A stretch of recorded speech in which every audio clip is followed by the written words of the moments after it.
Le chien des Baskerville de Arthur Conan Doyle. Chapitre 1. Monsieur Sherlock Holmes. Ce matin-là, Monsieur Sherlock Holmes, qui, sauf les cas assez fréquents où il passait les nuits, se levait tard, était assis devant la table de la salle à manger. Je me tenais près de la cheminée, examinant la canne que notre visiteur de la veille avait oubliée. C'était un joli bâton solide, terminé par une boule, ce qu'on est convenu d'appeler une permission de minuit. Immédiatement au-dessous de la pomme, un cercle d'or, large de 2 centimètres, portait l'inscription et la date suivante à Monsieur James Mortimer, ses amis du CCH 1884. Cette canne, digne, grave, rassurante, ressemblait à celle dont se servent les médecins vieux jeux. « Eh bien, Watson, » me dit Holmes, « quelle conclusion en tirez-vous » Holmes me tournait le dos et rien ne pouvait lui indiquer mon genre d'occupation. « Comment savez-vous ce que je fais? Je crois vraiment que vous avez des yeux derrière la tête. » « Non, mais j'ai en face de moi une cafetière en argent, polie comme un miroir. Allons, Watson, communiquez-moi les réflexions que vous suggère l'examen de cette canne. Nous avons eu la malchance de manquer hier son propriétaire, et puisque nous ignorons le but de sa visite, ce morceau de bois acquiert une certaine importance. « Je pense, répondis-je, suivant de mon mieux la méthode de mon compagnon, que le docteur Mortimer doit être quelque vieux médecin, très occupé et très estimé, puisque ceux qui le connaissent lui ont donné ce témoignage de sympathie. »« Bien, » approuva Holmes, « très bien.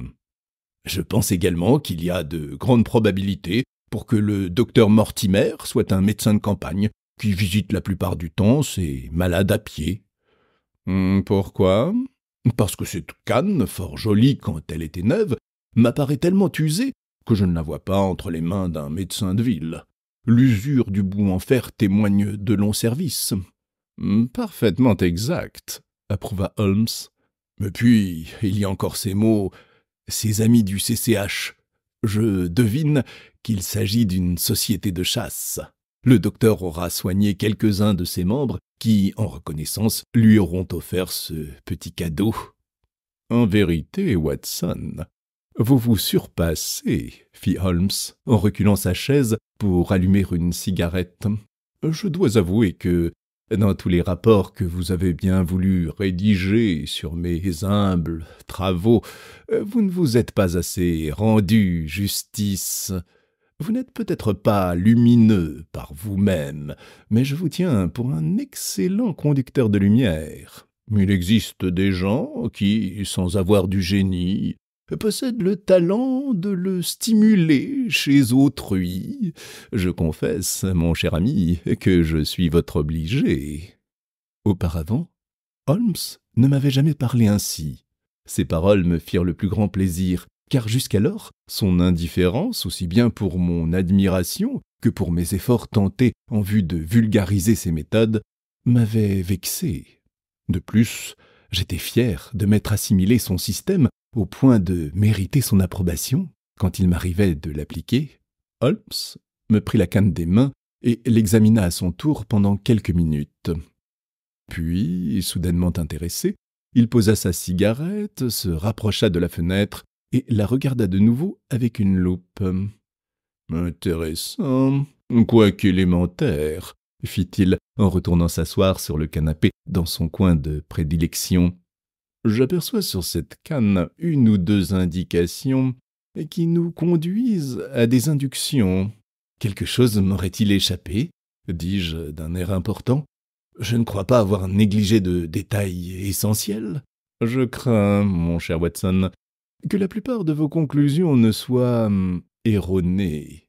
Quand je prétendais que vous me stimuliez, cela signifiait qu'en relevant vos erreurs, j'étais accidentellement amené à découvrir la vérité.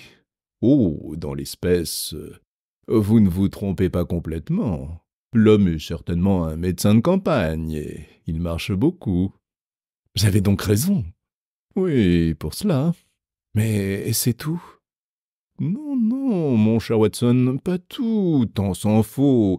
J'estime, par exemple, qu'un cadeau fait à un docteur s'explique mieux venant d'un hôpital que d'une société de chasse. Aussi, lorsque les initiales CC sont placées avant celles désignant cet hôpital, les mots Charing Cross s'imposent tout naturellement. Peut-être. Des probabilités sont en faveur de mon explication, et si nous acceptons cette hypothèse, nous avons une nouvelle base qui nous permet de reconstituer la personnalité de notre visiteur inconnu.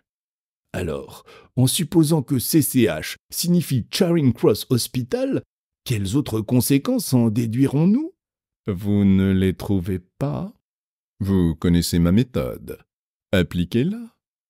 La seule conclusion évidente est que notre homme pratiquait la médecine à la ville avant de l'exercer à la campagne.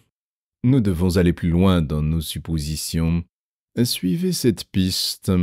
À quelle occasion est-il le plus probable qu'on ait offert ce cadeau?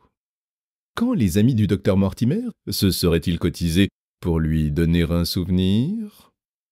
Certainement au moment où il quittait l'hôpital pour s'établir. Nous savons qu'il y a eu un cadeau. Nous croyons qu'il y a eu passage d'un service d'hôpital à l'exercice de la médecine dans une commune rurale.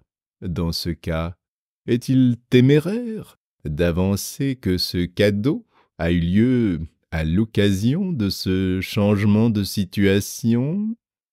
Cela semble très plausible. Maintenant, vous remarquerez que le docteur Mortimer ne devait pas appartenir au service régulier de l'hôpital. On n'accorde ses emplois qu'aux premiers médecins de Londres, et ceux-là ne vont jamais exercer à la campagne. Qu'était-il alors? Un médecin auxiliaire? Il est parti il y a 5 ans. Lisez la date sur la canne. Ainsi, votre médecin, grave, entre deux âges, s'évanouit en fumée, mon cher Watson, et à sa place nous voyons apparaître un garçon de 30 ans, aimable, modeste, distrait et possesseur d'un chien que je dépeindrais vaguement plus grand qu'un terrier et plus petit qu'un mastif.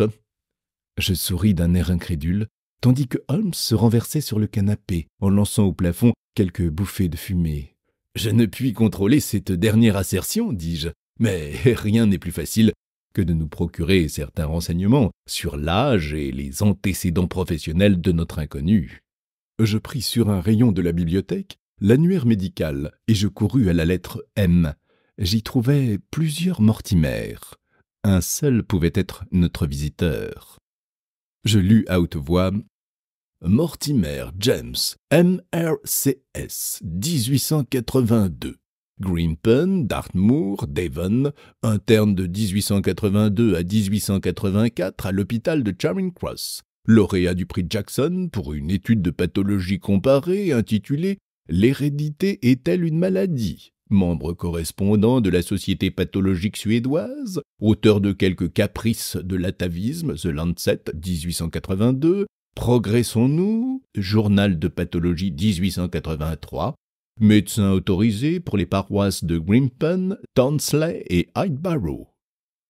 Eh, Watson, il n'est nullement question de société de chasse, fit Holmes avec un sourire narquois, mais bien d'un médecin de campagne, ainsi que vous l'aviez finement pronostiqué d'ailleurs. Mes déductions se confirment. Quant au qualificatif dont je me suis servi, j'ai dit, si je me souviens bien, aimable, modeste et distrait. Or, on ne fait de cadeaux qu'aux gens aimables. Un modeste seul abandonne Londres pour se retirer à la campagne. Il n'y a qu'un distrait pour laisser sa canne au lieu de sa carte de visite après une attente d'1 heure dans notre salon. Et le chien, repris-je, le chien porte ordinairement la canne de son maître. Comme elle est lourde, il la tient par le milieu, fortement. Regardez la marque de ses crocs. Elle vous indiquera que la mâchoire est trop large pour que le chien appartienne à la race des terriers et trop étroite pour qu'on le range dans celle des mastifs. C'est peut-être... oui, parbleu, c'est un épagnol. Tout en parlant, Holmes s'était levé et arpentait la pièce. Il s'arrêta devant la fenêtre. Sa voix avait un tel accent de conviction que la surprise me fit lever la tête. « Comment, mon cher ami, dis-je, pouvez-vous affirmer cela ?» Pour la raison bien simple que j'aperçois le chien à notre porte et que voilà le coup de sonnette de son maître.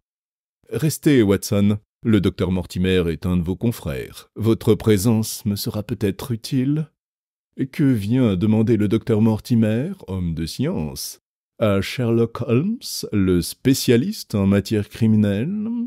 « Entrez !»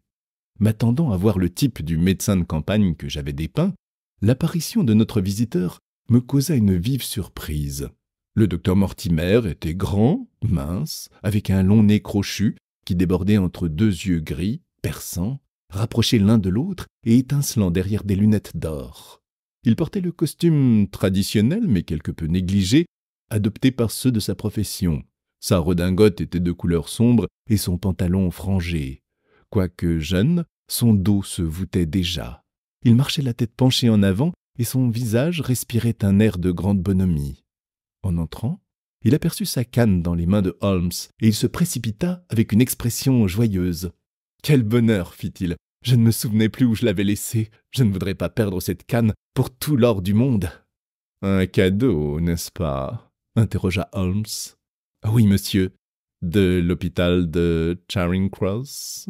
Oh, de quelques amis que j'y comptais, à l'occasion de mon mariage. »« Ah, fichtre, c'est ennuyeux, » répliqua Holmes en secouant la tête. Le docteur Mortimer, légèrement étonné, cligna les yeux. « Qu'y a-t-il d'ennuyeux ?»« Vous avez dérangé une petite déduction. Vous dites votre mariage ?»« Oui, pour me marier, j'ai quitté l'hôpital. Je désirais me créer un intérieur. »« Allons, fit Holmes, après tout, nous ne nous sommes pas trompés de beaucoup. Et maintenant, docteur Mortimer ?»« Non, monsieur Mortimer, tout bonnement. Un humble MRCS. Évidemment, un homme d'un esprit pratique. Oh, un simple Minus Habens, un ramasseur de coquilles sur le rivage du grand océan inconnu de la science. C'est à monsieur Sherlock Holmes que je parle? »« Oui, et voici mon ami, le docteur Watson. »« Très heureux de faire votre connaissance, monsieur. J'ai souvent entendu prononcer votre nom avec celui de votre ami. Vous m'intéressez vivement, monsieur Holmes. J'ai rarement vu un crâne aussi dolicocéphalique que le vôtre, ni des bosses supraorbitales aussi développées. Voulez-vous me permettre de promener mon doigt sur votre suture pariétale?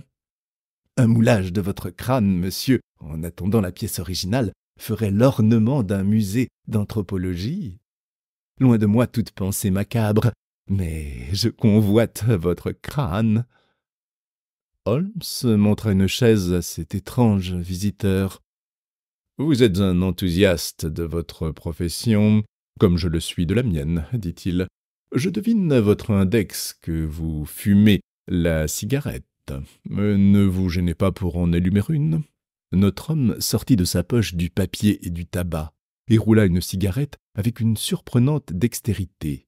Il avait de longs doigts, aussi agiles et aussi mobiles que les antennes d'un insecte.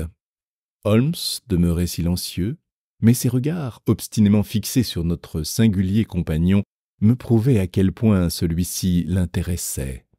Enfin, Holmes parla. « Je présume, monsieur, dit-il, que ce n'est pas seulement pour examiner mon crâne que vous m'avez fait l'honneur de venir me voir hier et de revenir aujourd'hui. »« Non, monsieur, non, bien que je me réjouisse de cet examen.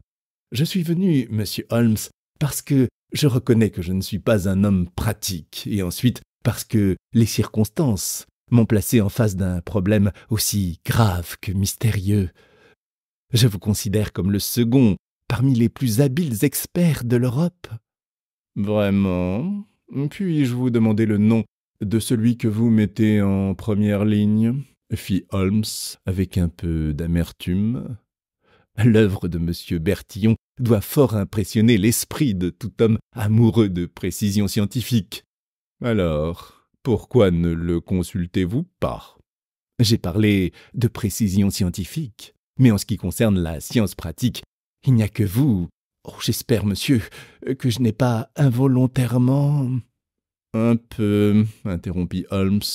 Il me semble, docteur, que Laissant ceci de côté, vous feriez bien de m'expliquer exactement le problème pour la solution duquel vous réclamez mon assistance. Chapitre 2. La malédiction des Baskerville. « J'ai dans ma poche un manuscrit, » commença le docteur. « Je l'ai aperçu quand vous êtes entré, » dit Holmes. « Il est très vieux. » « Du XVIIIe siècle, à moins qu'il ne soit faux. »« Comment le savez-vous ?»« Pendant que vous parliez, j'en ai entrevu 5 ou 6 centimètres. Il serait un piètre expert, celui qui, après cela, ne pourrait préciser la date d'un document à une dizaine d'années près. Avez-vous lu ma petite monographie sur ce sujet? Je place le vôtre en 1730. « Il est exactement de 1742, » répondit Mortimer, en sortant le manuscrit de sa poche. « Ces papiers m'ont été confiés par Sir Charles Baskerville, dont la mort tragique a causé dernièrement un si grand émoi dans le Devonshire. J'étais à la fois son médecin et son ami.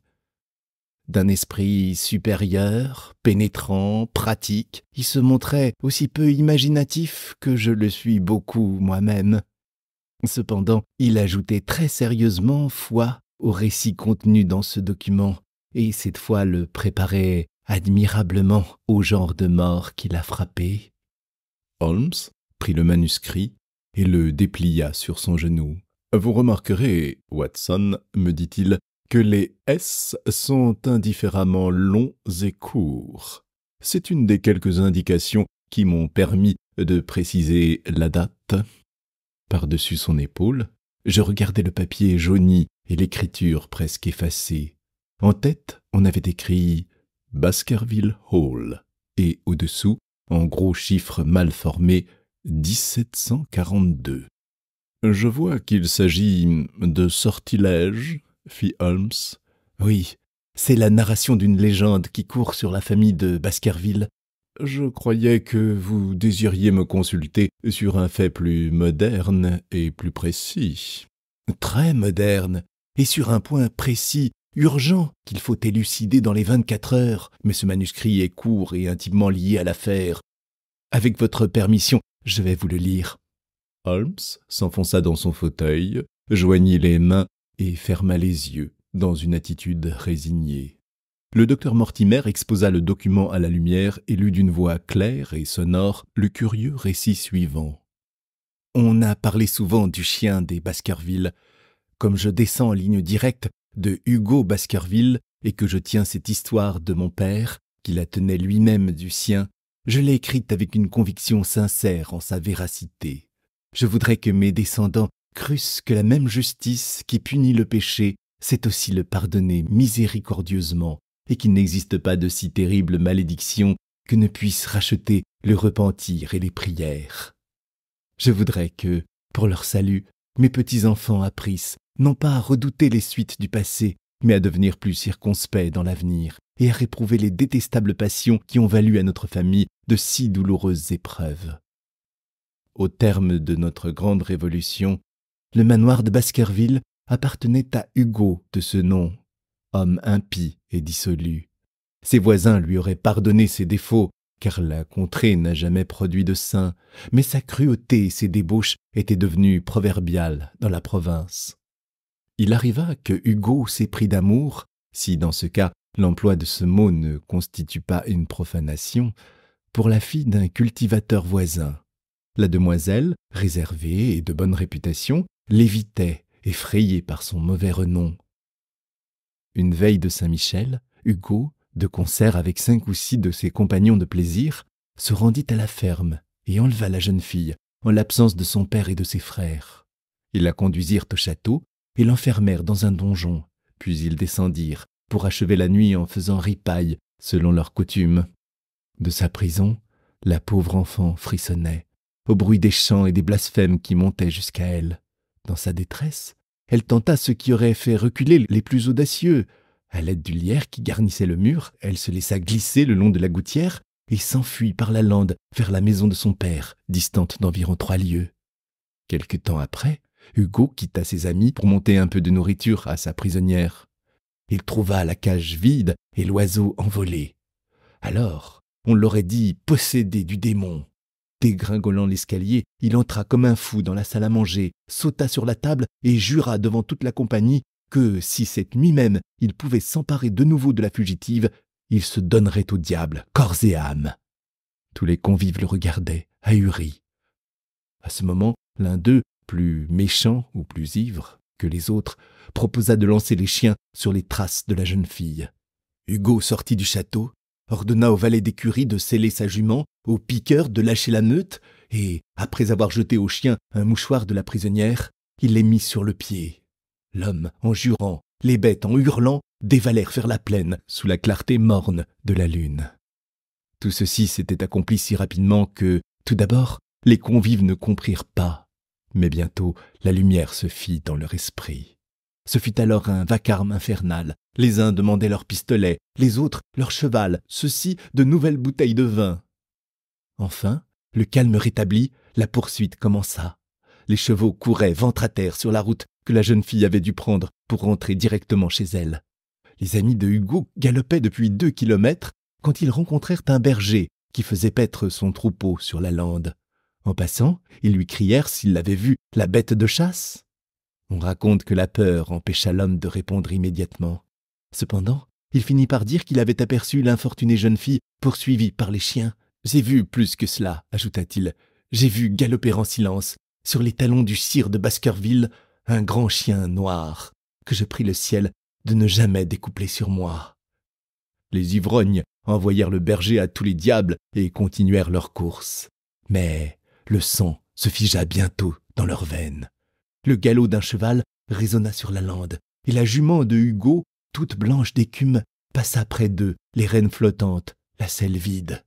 Dominés par la peur, les cavaliers se serrèrent les uns contre les autres, mais ils ne cessèrent pas la poursuite, quoique chacun, s'il eût été seul, eût volontiers tourné bride. Ils arrivèrent enfin sur les chiens. La meute était réputée pour sa vaillance et ses bonnes qualités de race. Cependant, les chiens hurlaient lugubrement autour d'un buisson poussé sur le bord d'un profond ravin. Quelques-uns faisaient mine de s'éloigner, tandis que d'autres, le poil hérissé, les yeux en fureur, regardaient en bas, dans la vallée. La compagnie, complètement dégrisée, s'arrêta. Personne n'osant avancer, les 3 plus audacieux descendirent le ravin.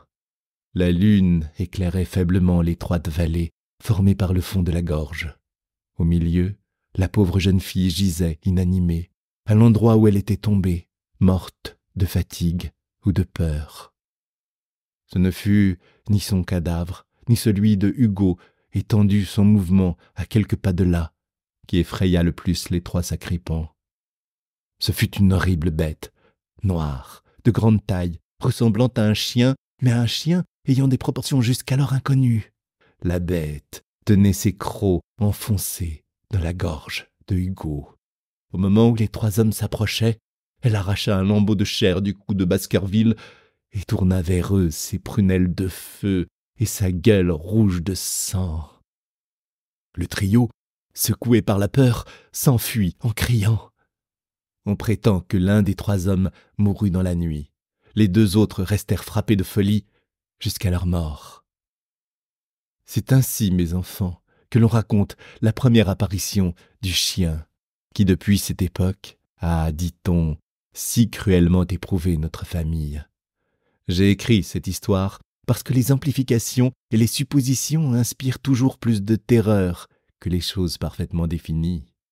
Plusieurs membres de la famille, on ne peut le nier, ont péri de mort violente, subite et mystérieuse.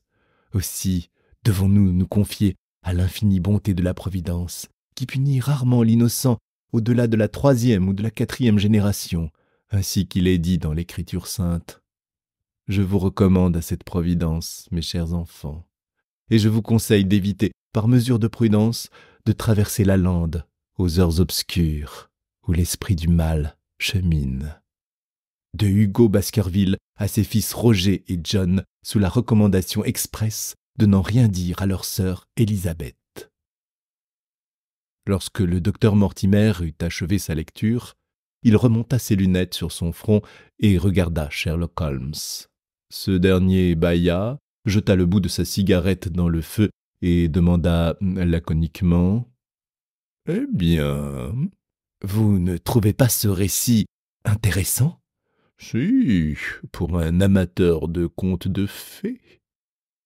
Mortimer sortit de sa poche un journal soigneusement plié. Maintenant, monsieur Holmes, fit-il, je vais vous lire quelque chose de plus récent. C'est un numéro de la Devon County Chronicle, publié le 14 mai de cette année et contenant les détails de la mort de Sir Charles Baskerville, survenue quelques jours avant cette date. Mon ami prit une attitude moins indifférente. Le docteur rajusta ses lunettes et commença. La mort récente de Sir Charles Baskerville, désigné comme le candidat probable du Parti libéral aux prochaines élections du Mid-Devon, a attristé tout le comté. Quoique Sir Charles n'ait résidé à Baskerville Hall que peu de temps, l'amabilité de ses manières et sa grande générosité lui avaient gagné l'affection et le respect de tous ceux qui le connaissaient. En ces temps de nouveaux riches, il est réconfortant de voir des rejetons d'anciennes familles ayant traversé de mauvais jours reconstituer leur fortune et restaurer l'antique grandeur de leur maison. On sait que Sir Charles avait gagné beaucoup d'argent dans l'Afrique du Sud. Plus sage que ceux qui poursuivent leurs spéculations jusqu'à ce que la chance tourne contre eux, il avait réalisé ses bénéfices et était revenu en Angleterre. Il habitait Baskerville depuis 2 ans et nourrissait le grandiose projet de reconstruire le château et d'améliorer le domaine, projet que la mort vient d'interrompre. N'ayant pas d'enfants, il voulait que tout le pays profitât de sa fortune, et ils sont nombreux ceux qui déplorent sa fin prématurée. Nous avons souvent relaté dans ces colonnes ses dons généreux à toutes les œuvres charitables du comté. L'enquête n'a pu préciser les circonstances qui ont entouré la mort de Sir Charles Baskerville, mais au moins elle a dissipé certaines rumeurs engendrées par la superstition publique. Sir Charles était veuf, il passait pour quelque peu excentrique. Malgré sa fortune considérable, il vivait très simplement. Son personnel domestique consistait en un couple nommé Barrymore, le mari servant de valet de chambre et la femme de bonne à tout faire. Leur témoignage, confirmé par celui de plusieurs amis, tend à montrer que depuis quelque temps, la santé de Sir Charles était fort ébranlée. Il souffrait de troubles cardiaques, se manifestant par des altérations du teint, de la suffocation et des accès de dépression nerveuse. Le docteur Mortimer, ami et médecin du défunt, a témoigné dans le même sens. Les faits sont d'une grande simplicité. Tous les soirs, avant de se coucher, Sir Charles avait l'habitude de se promener dans la fameuse allée des Ifs de Baskerville Hall. La déposition des époux Barrymore l'a pleinement établi. Le 4 mai, Sir Charles fit part de son intention bien arrêtée de partir le lendemain pour Londres. Il donna l'ordre à Barrymore de préparer ses bagages. Le soir, il sortit pour sa promenade nocturne, pendant laquelle il fumait toujours un cigare. On ne le vit pas revenir. À minuit, Barrymore, trouvant encore ouverte la porte du château, s'alarma, et, allumant une lanterne, il se mit à la recherche de son maître. Il avait plu dans la journée. Les pas de Sir Charles s'étaient imprimés dans l'allée. Au milieu de cette allée, une porte conduit sur la lande. Des empreintes plus profondes indiquaient que Sir Charles avait stationné à cet endroit. Ensuite, il avait dû reprendre sa marche, car on ne retrouva son cadavre que beaucoup plus loin. Il est un point de la déclaration de Barrymore qui reste encore inexplicable. Il paraîtrait que la forme des empreintes s'était modifiée à partir du moment où Sir Charles Baskerville avait repris sa promenade. Il semble n'avoir plus marché que sur la pointe des pieds. Un certain Murphy, un bohémien, se trouvait à cette heure tout près de là, sur la lande, mais, d'après son propre aveu, il était complètement ivre. Il déclare cependant avoir entendu des cris, sans pouvoir indiquer d'où ils venaient. On n'a découvert sur le corps de Sir Charles aucune trace de violence, quoique le rapport du médecin mentionne une convulsion anormale de la face. Convulsion telle que le docteur Mortimer s'est refusé tout d'abord à reconnaître dans le cadavre le corps de son ami. On a remarqué fréquemment ce symptôme dans les cas de dyspnée et de mort occasionnée par l'usure du cœur. L'autopsie a corroboré ce diagnostic et le jury du coroner a rendu un verdict conforme aux conclusions du rapport médical. Nous applaudissons à ce résultat. Il est en effet de la plus haute importance que l'héritier de Sir Charles s'établisse au château et continue l'œuvre de son prédécesseur, si tristement interrompue. Si la décision prosaïque du coroner n'avait pas définitivement détruit les histoires romanesques murmurées dans le public à propos de cette mort, on aurait pu louer Baskerville Hall. L'héritier du défunt, s'il vit encore, est M. Henry Baskerville, fils du plus jeune frère de Sir Charles. Les dernières lettres du jeune homme étaient datées d'Amérique. On a télégraphié dans toutes les directions pour le prévenir de l'héritage qui lui échoit. Le docteur Mortimer replia son journal et le replaça dans sa poche. « Tels sont les faits de notoriété publique, monsieur Holmes, dit-il. »« Je vous remercie, dit Sherlock, d'avoir appelé mon attention sur ce cas, certainement intéressant par quelques points. Ainsi donc, cet article résume tout ce que le public connaît. Oui, apprenez-moi maintenant ce qu'il ne connaît pas. » Holmes se renversa de nouveau dans son fauteuil et son visage reprit son expression grave et impassible. « En obtempérant à votre désir, fit le docteur Mortimer, qui commençait déjà à donner les signes d'une violente émotion, je vais vous raconter ce que je n'ai confié à personne. Je me suis tu devant le coroner parce qu'un homme de science y regarda 2 fois avant d'endosser une superstition populaire.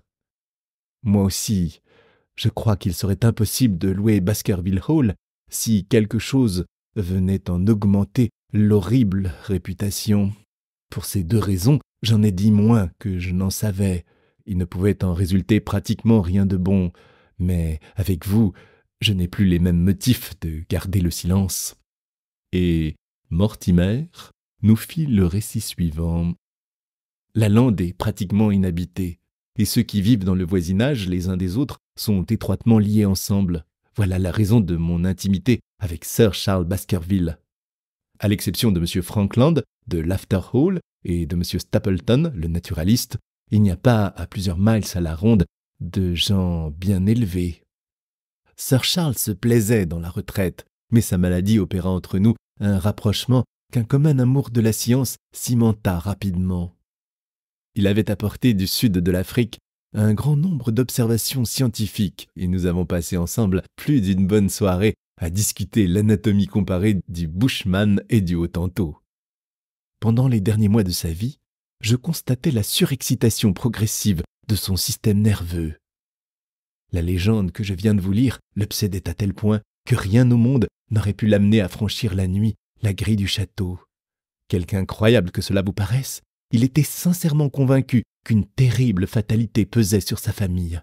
Et malheureusement, les archives de sa maison étaient peu encourageantes. La pensée d'une présence occulte, incessante, le hantait. Bien souvent, il me demanda si, au cours de mes sorties nocturnes, je n'avais jamais aperçu d'êtres fantastiques, ni entendu d'aboiements de chiens. Il renouvela maintes fois ces 2 dernières questions, et toujours d'une voix vibrante d'émotion. Je me souviens parfaitement d'un incident qui a précédé sa mort de quelques semaines. Un soir, j'arrivai au château en voiture. Par hasard, Sir Charles se trouvait sur sa porte. J'étais descendu de mon tilbury et je lui faisais face. Tout à coup, ses regards passèrent par-dessus mon épaule et j'y lus aussitôt une expression de terreur. Je me retournai juste à temps pour distinguer confusément, au détour de la route, quelque chose que je pris pour un énorme veau noir. Cette apparition émut tellement Sir Charles qu'il courut à l'endroit où il avait vu l'animal et qu'il le chercha partout des yeux. Mais la bête avait disparu. Cet incident produisit une déplorable impression sur son esprit. Je passai toute la soirée avec lui, et ce fut pour expliquer l'émotion ressentie qu'il confia à ma garde l'écrit que je vous ai lu. Ce petit épisode n'a d'importance que par la tragédie qui a suivi. Sur le moment, je n'y en attachai aucune et je jugeais puérile l'exaltation de mon ami. Enfin, sur mes instances, Sir Charles se décida à partir pour Londres. Le cœur était atteint et la constante angoisse qui le poignait, quelque chimérique qu'en fût la cause, avait une répercussion sur sa santé. Je pensais que les distractions de la ville le remettraient promptement. M. Stapleton, consulté, opina dans le même sens. Au dernier instant, la terrible catastrophe se produisit. La nuit du décès de Sir Charles Baskerville, Barrymore, le valet de chambre qui avait fait la lugubre découverte, m'envoya chercher par un homme d'écurie. Je n'étais pas encore couché, et 1 heure plus tard, j'arrivais au château. Je contrôlais tous les faits mentionnés dans l'enquête. Je suivis la trace des pas dans l'allée des Ifs, et je vis à la grille l'endroit où le défunt s'était arrêté. À partir de cet endroit, je remarquai la nouvelle forme des empreintes. Sur le sable fin, il n'y avait d'autres pas que ceux de Barrymore. Puis j'examinai attentivement le cadavre, auquel on n'avait pas encore touché. Sir Charles était étendu, la face contre terre, les bras en croix, les doigts crispés dans le sol, et les traits tellement convulsés sous l'empire d'une violente émotion que j'aurais à peine osé certifier son identité. Le corps ne portait aucune blessure, mais la déposition de Barrymore était incomplète. Il a dit qu'auprès du cadavre, il n'existait nulle trace de pas. Il n'en avait pas vu. Elles ne m'ont pas échappé à moi, nettes et fraîches, à quelque distance du lieu de la scène. Des empreintes de pas. Oui, des empreintes de pas. D'hommes ou de femmes? Mortimer nous considéra une seconde d'une façon étrange. Sa voix n'était plus qu'un faible murmure quand il répondit « Monsieur Holmes, j'ai reconnu l'empreinte d'une patte de chien gigantesque. » Chapitre 3. Le problème. Je confesse que ces mots me causèrent un frisson. Il y avait dans la voix du docteur Mortimer un tremblement qui prouvait que son propre récit l'avait profondément ému.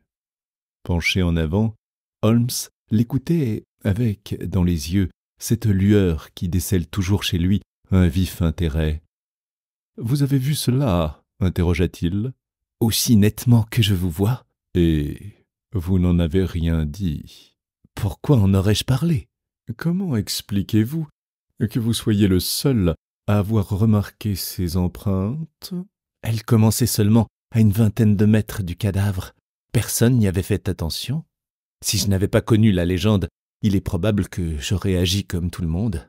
« Y a-t-il beaucoup de chiens de berger sur la lande ?»« Beaucoup, mais celui-là n'était pas un chien de berger. »« Vous dites que vous le jugez de grande taille ?»« Énorme. »« Et qu'il n'avait pas approché le cadavre ?»« Non. »« Quelle nuit faisait-il ?»« Humide et froide. »« Pleuvait-il ?»« Non. » Décrivez-moi l'allée des Ifs. » Elle est formée par une double rangée de vieux ifs, hauts de 12 pieds et absolument impénétrables. On se promène sur la partie comprise entre les arbustes, large de 8 pieds. Entre les ifs et cette partie, sablée sans doute, n'y a-t-il rien? Si, il existe de chaque côté une bande de gazon d'environ 6 pieds. La bordure d'if, m'avez-vous dit, est coupée par une porte. Oui, qui donne accès sur la lande. Il n'y a pas d'autre ouverture. Aucune. De telle sorte qu'on arrive à l'allée des Ifs que par la maison ou par cette porte. On peut également s'y rendre par une serre construite à l'extrémité de l'allée. Sir Charles a-t-il poussé sa promenade jusque-là? Non, 50 mètres le séparaient encore de cette serre. Maintenant, voudriez-vous me dire, docteur Mortimer, et ce détail a son importance, si les empreintes que vous avez relevées se trouvaient sur le sable de l'allée ou sur le gazon? Je n'ai pu distinguer aucune empreinte sur le gazon. Existait-elle seulement sur le même côté que la porte? Oui, sur le bord de l'allée sablée, du même côté que la porte. Vous m'intéressez excessivement. Autre chose, cette porte était-elle fermée? Fermée et cadenassée. Quelle est sa hauteur? 4 pieds. Alors, quelqu'un aurait pu la franchir? Facilement. Près de la porte, y avait-il des marques particulières? Non. Ah. A-t-on fait des recherches de ce côté? Personne autre que moi. Et vous n'avez rien découvert? Sir Charles avait dû piétiner sur place. Évidemment, il était resté en cet endroit 5 ou 10 minutes. Comment le savez-vous? Parce que, 2 fois, les cendres de son cigare se sont détachées. Très bien déduit, approuva Holmes. Watson, reprit-il, voici un collègue selon notre cœur. Mais ces marques... Le piétinement les avait rendues confuses. En dehors de l'empreinte des pas de Sir Charles, il m'a été impossible d'en distinguer d'autres. De sa main, Sherlock Holmes frappa son genou dans un geste d'impatience. « Encore, si j'avais été là !» s'écria-t-il. « Le cas m'apparaît d'un intérêt palpitant. Cette page de gravier sur laquelle j'aurais pu lire tant de choses, la pluie et le sabot des paysans curieux l'auront faite indéchiffrable. Ah!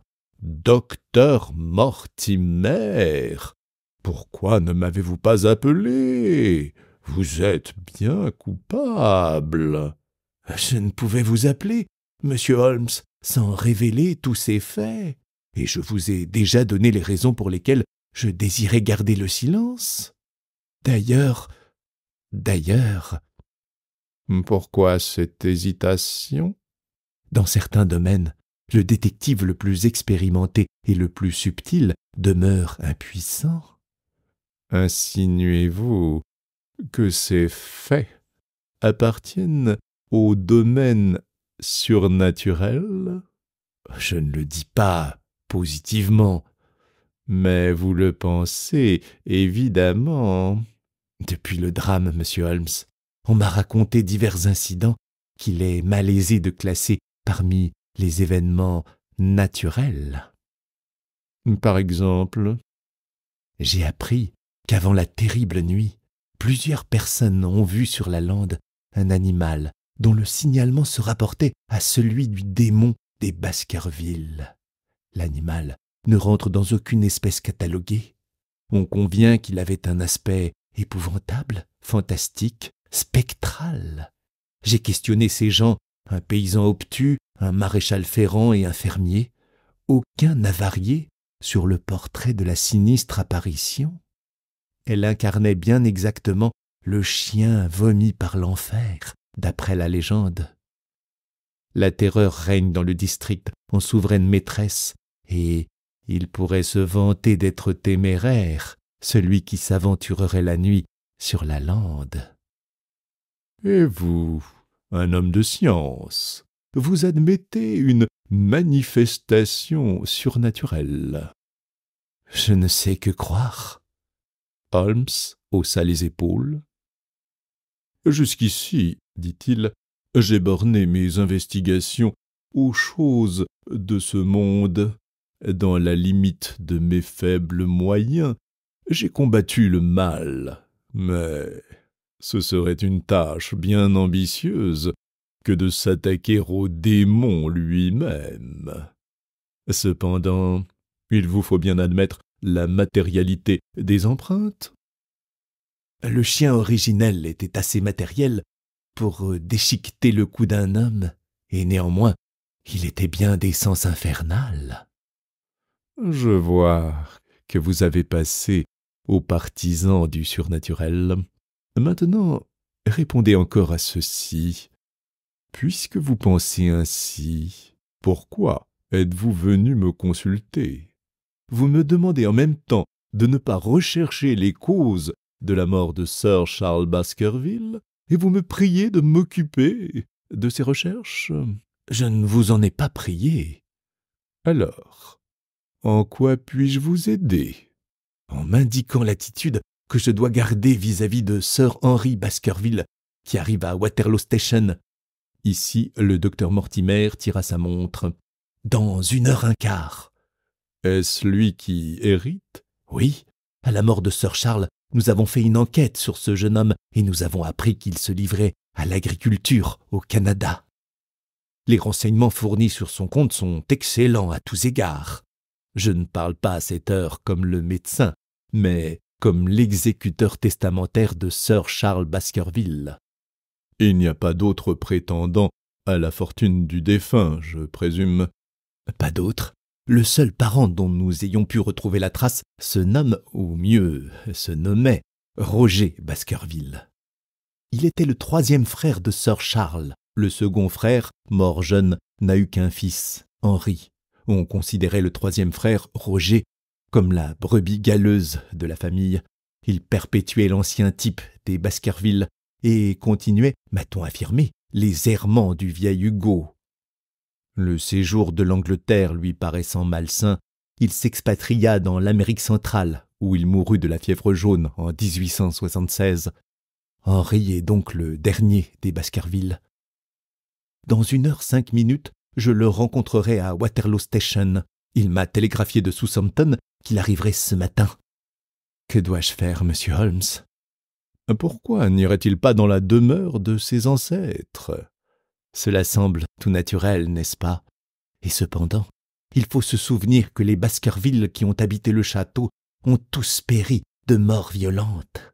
J'ai la conviction que si Sir Charles avait pu me parler avant son décès, il m'aurait instamment recommandé de ne pas y conduire le dernier représentant de sa race et l'héritier de sa grande fortune. D'autre part, il est incontestable que la prospérité de ce misérable pays dépend absolument de la présence de Sir Henry. Tout le bien commencé par Sir Charles sera perdu si le château reste désert.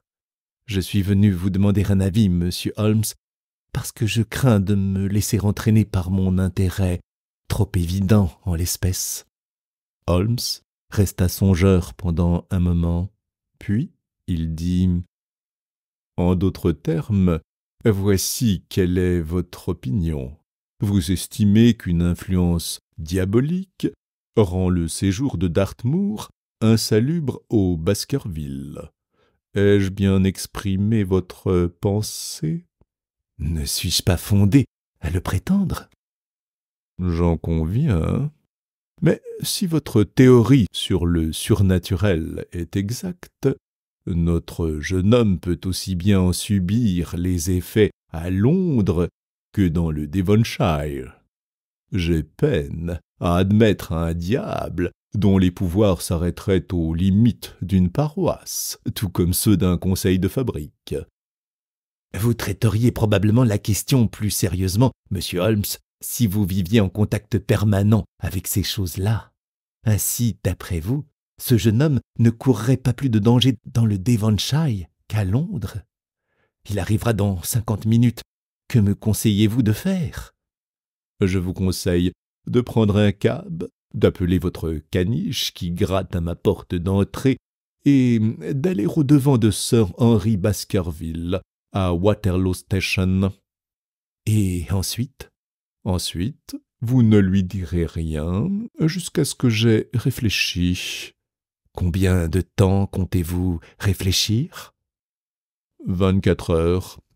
Docteur Mortimer, je vous serai très reconnaissant de revenir me voir ici demain matin à 10 heures. Pour mes dispositions futures, j'aurai besoin que vous ameniez avec vous Sir Henry. » »« Comptez-y, monsieur Holmes. » Le docteur Mortimer griffonna le rendez-vous sur sa manchette et sortit. Holmes l'arrêta sur le haut de l'escalier. « Encore une question, docteur Mortimer. Vous m'avez dit qu'avant la mort de Sir Charles Baskerville, plusieurs personnes avaient aperçu sur la lande l'étrange apparition. »« Oui, 3 personnes. »« L'a-t-on revue après ? » ?»« Je n'en ai plus entendu parler. »« Merci. Au revoir. » Holmes retourna s'asseoir avec cet air de satisfaction interne qui signifiait qu'il entrevoyait une tâche agréable. « Sortez-vous, Watson ? » me demanda-t-il. « Oui, à moins que je ne vous sois de quelque utilité. »« Non, mon cher ami, je ne réclame votre concours qu'au moment d'agir. Savez-vous que cette affaire est superbe, unique en son genre à certains points de vue. Lorsque vous passerez devant la boutique de Bradley, priez-le donc de m'envoyer 1 livre de son tabac le plus fort. Vous seriez bien aimable de me laisser seul jusqu'à ce soir. Nous nous communiquerons alors nos impressions sur le très intéressant problème que nous a soumis ce matin le docteur Mortimer. » Holmes aimait à s'isoler ainsi pendant les heures de contention mentale au cours desquelles il pesait le pour et le contre des choses. Il édifiait alors des théories contradictoires, les discutait et fixait son esprit sur les points essentiels. Je passai mon après-midi au cercle et ne repris que le soir le chemin de Baker Street. Il était près de 9 heures lorsque je me retrouvai assis dans le salon de Sherlock Holmes. En ouvrant la porte, ma première impression fut qu'il y avait le feu à la maison. La fumée obscurcissait tellement la pièce qu'on voyait à peine la flamme de la lampe placée sur la table. Je fis quelques pas dans le salon et mes craintes s'apaisèrent aussitôt. Ce n'était que la fumée produite par un tabac grossier. Elle me saisit à la gorge et me fit tousser. Enfin, à travers cet épais nuage, je finis par découvrir Holmes, enveloppé dans sa robe de chambre, enfoui dans un large fauteuil et tenant entre ses dents le tuyau d'une pipe en terre très culottée. Plusieurs rouleaux de papier jonchaient le tapis autour de lui. « Pris froid, Watson ?» dit-il. « Non, c'est cette atmosphère empoisonnée. »« Elle doit être en effet un peu épaisse. »« Épaisse ? Elle est irrespirable. »« Eh bien, ouvrez la fenêtre. Je parie que vous n'avez pas bougé de votre cercle. »« Mon cher Holmes, certainement. Mais comment ?» Sherlock Holmes se moqua de mon ahurissement. « Vous êtes d'une naïveté délicieuse, » fit-il. « Cela me réjouit d'exercer à vos dépens les modestes dons que je possède. Voyons, un monsieur auquel on ne connaît pas d'amis intimes sort par un temps pluvieux, boueux. Il revient le soir, immaculé, le chapeau et les bottines aussi luisants que le matin. Qu'en concluriez-vous ? Qu'il a été cloué quelque part toute la journée, n'est-ce pas évident ? En effet, c'est plutôt évident. Il y a de par le monde une foule de choses évidentes que personne n'observe. Et moi, où croyez-vous que je sois allé ? Vous êtes également resté cloué ici. Erreur. J'ai visité le Devonshire. Par la pensée. Oui, mon corps n'a pas quitté ce fauteuil et a consommé, en l'absence de ma pensée, j'ai le regret de le constater, la valeur de 2 grands bols de café et une incroyable quantité de tabac.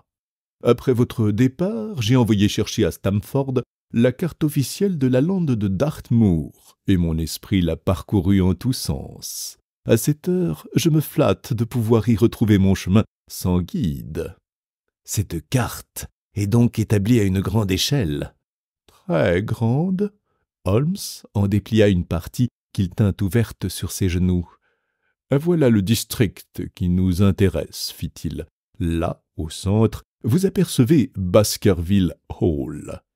Avec cette ceinture de bois. Oui. Bien que l'allée des Ifs ne soit désignée par aucun nom, je jurerais qu'elle s'étend le long de cette ligne, avec la lande à droite. Ici, cet amas de maisons représente le hameau de Grimpen, où notre ami, le docteur Mortimer, a installé son quartier général. Constatez que, dans un rayon de 6 kilomètres, il n'y a que de rares habitations. Voici encore l'After Hall, dont il est question dans le vieux grimoire. La construction indiquée plus loin doit abriter le naturaliste Stapleton, si je me souviens bien de son nom. Enfin, j'aperçois 2 fermes, Illigtor et Fulmire. À 14 miles de là se dresse la prison de Princetown. Autour et entre ces quelques maisons se déroule la lande, morne, désolée. C'est là que se passa le drame. C'est là que nous essaierons de le reconstituer. L'endroit est sauvage. Plutôt, si le diable désirait se mêler des affaires des hommes, ainsi donc, vous aussi, vous penchez vers une intervention surnaturelle. Le diable ne peut-il pas se servir d'agents en chair et en os? Dès le début, deux questions se dressent devant nous. La première, y a-t-il eu crime? La seconde, quel est ce crime? Et comment l'a-t-on commis? Si les conjectures du docteur Mortimer sont fondées, et si nous nous trouvons en présence de forces échappant aux lois ordinaires de la nature, certes, le mieux est de ne pas pousser plus loin nos investigations, mais nous devons épuiser toutes les autres hypothèses avant de nous arrêter à celle-ci. Nous ferions bien de fermer cette fenêtre, qu'en pensez-vous? Je reconnais que je suis bizarre, mais il me semble qu'une concentration d'atmosphère favorise toujours une concentration de pensée. Je ne vais pas jusqu'à m'enfermer dans une boîte pour réfléchir. Ce serait cependant la conséquence logique de mes convictions. De votre côté, avez-vous creusé l'affaire? Ah oui, beaucoup, pendant le courant de la journée. Quelle est votre opinion? Je me déclare fort embarrassé.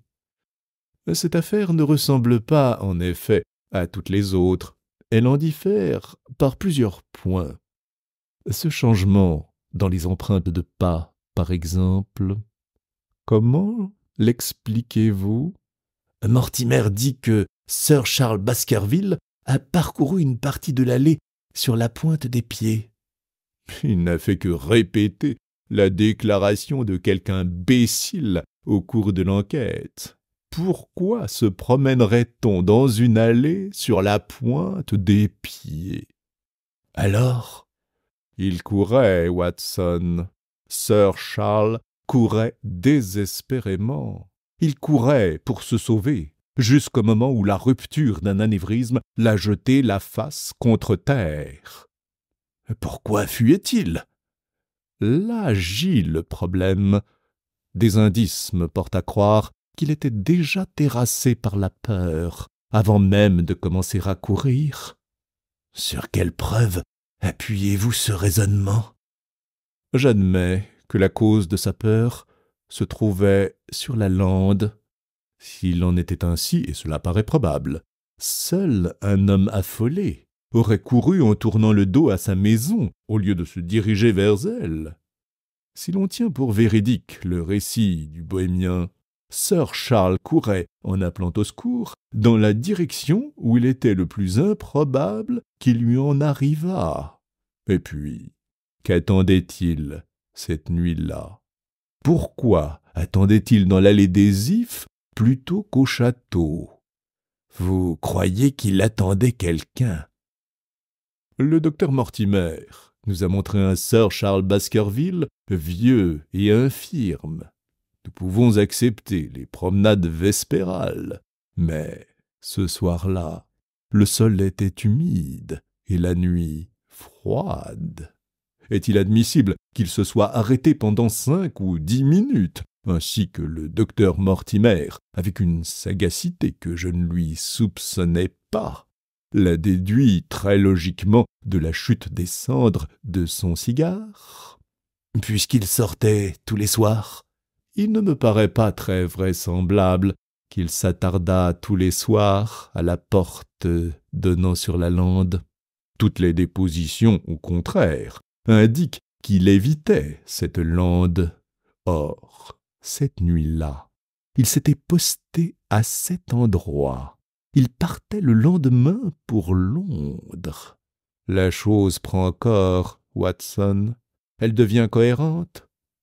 Voulez-vous me passer mon violon? Ne pensons plus à cette affaire pour le moment, et attendons la visite du docteur Mortimer et de Sir Henry Baskerville. Chapitre 4. Sir Henry Baskerville. Ce matin-là, nous déjeunâmes de bonne heure. Sherlock Holmes, en robe de chambre, attendait l'arrivée de nos visiteurs. Ils furent exacts au rendez-vous. 10 heures sonnaient à peine quand on introduisit le docteur Mortimer, suivi du jeune baronnet. Il pouvait avoir 30 ans. Petit, alerte, les yeux noirs, il était très solidement bâti. Il avait des sourcils très fournis qui donnaient à son visage une expression énergique. Il portait un vêtement complet de couleur rougeâtre. Son teint hâlé attestait de nombreuses années passées au grand air, et cependant, le calme de son regard et la tranquille assurance de son maintien dénotaient un homme bien élevé. « Voici Sir Henry Baskerville, » dit Mortimer. « Lui-même, » ajouta le jeune homme. « Et ce qu'il y a de plus étrange, monsieur Holmes, c'est que, si mon ami ici présent ne m'avait pas proposé de me présenter à vous, je serais venu de mon propre mouvement. Vous aimez les énigmes? Eh bien, j'en ai reçu une ce matin qui exige, pour la deviner, plus de temps que je ne puis lui consacrer. » Holmes s'inclina. « Veuillez vous asseoir, Sir Henry, fit-il. Dois-je comprendre que, depuis votre court séjour à Londres, vous avez été l'objet de quelque aventure? » « Oh, rien de bien important, monsieur Holmes. Une plaisanterie, si je ne me trompe. Cette lettre mérite-t-elle ce nom qui m'a été remise ce matin ?» Et Sir Henry posa une enveloppe sur la table. Nous nous approchâmes tous pour la regarder. Le papier était de couleur grisâtre et de qualité commune. Une main malhabile avait écrit l'adresse suivante: Sir Henry Baskerville, Northumberland Hotel. La lettre portait le timbre du bureau de Charing Cross et avait été mise à la poste la veille au soir. « Qui savait que vous descendiez à Northumberland Hotel ?» demanda Holmes en regardant attentivement notre visiteur. « Personne. Je m'y suis seulement décidé après ma rencontre avec le docteur Mortimer. »« Sans doute, M. Mortimer y logeait déjà. »« Non, j'étais descendu chez un ami, » répondit le docteur. « Il était impossible de prévoir que nous irions dans cet hôtel. »« fit Sherlock. « Quelqu'un me paraît très au courant de vos mouvements. » Holmes tira de l'enveloppe la moitié d'une feuille de papier écolier pliée en 4. Il l'ouvrit et la développa sur la table.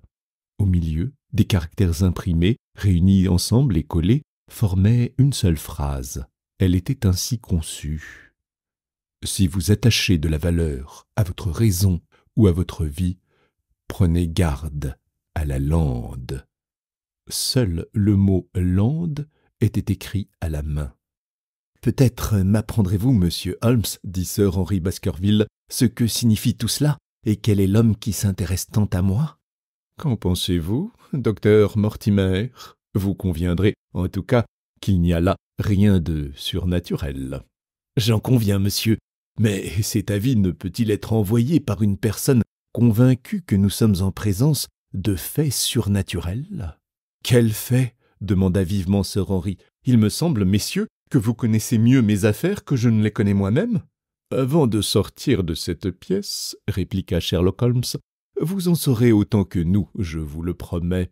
Pour le moment, et avec votre permission, nous allons nous renfermer dans l'examen de ce fort intéressant document. Il a été probablement confectionné hier soir et mis à la poste aussitôt. Avez-vous le Times d'hier, Watson? Il est là, sur le coin de votre table.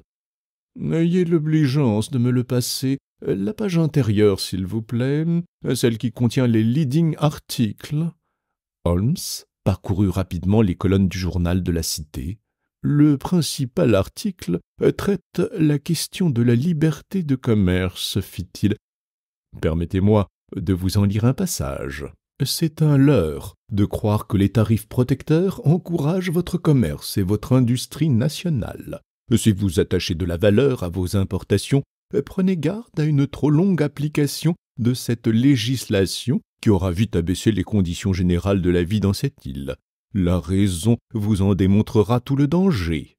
« Quel est votre avis sur ceci, Watson » s'écria joyeusement Holmes en se frottant les mains avec une satisfaction manifeste.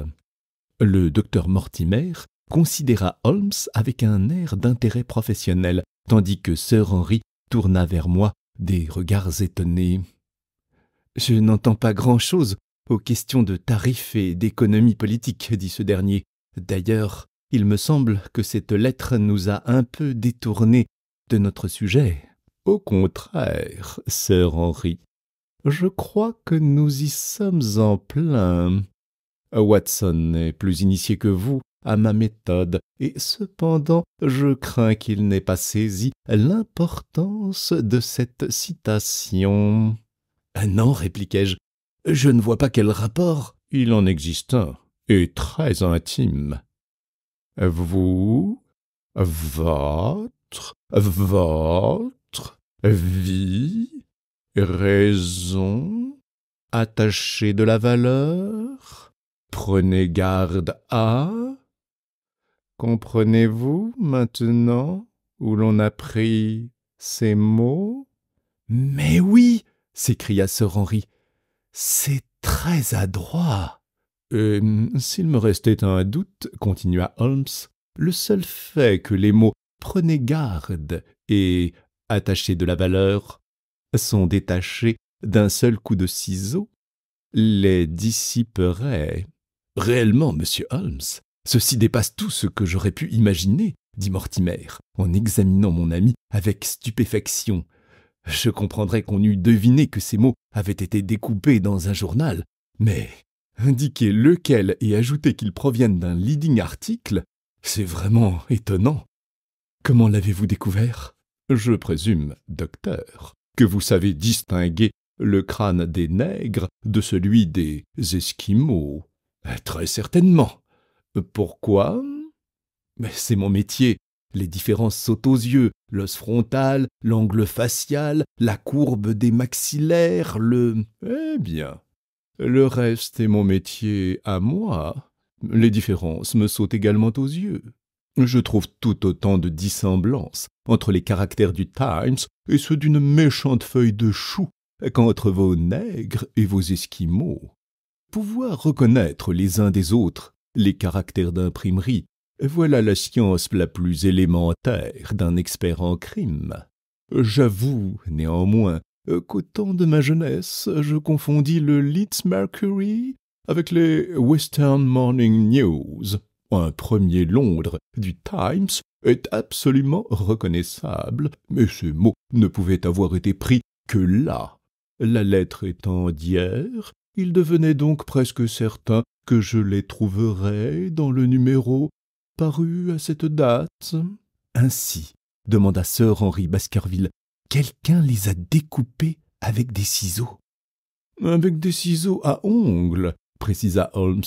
Remarquez que la lame en était très courte, puisque celui qui les maniait s'y est pris à 2 fois pour les mots « prenez garde à » et « attachez de la valeur ». En effet, ainsi, quelqu'un a découpé les mots avec de petits ciseaux à ongles et les a fixés ensuite à l'aide de colle.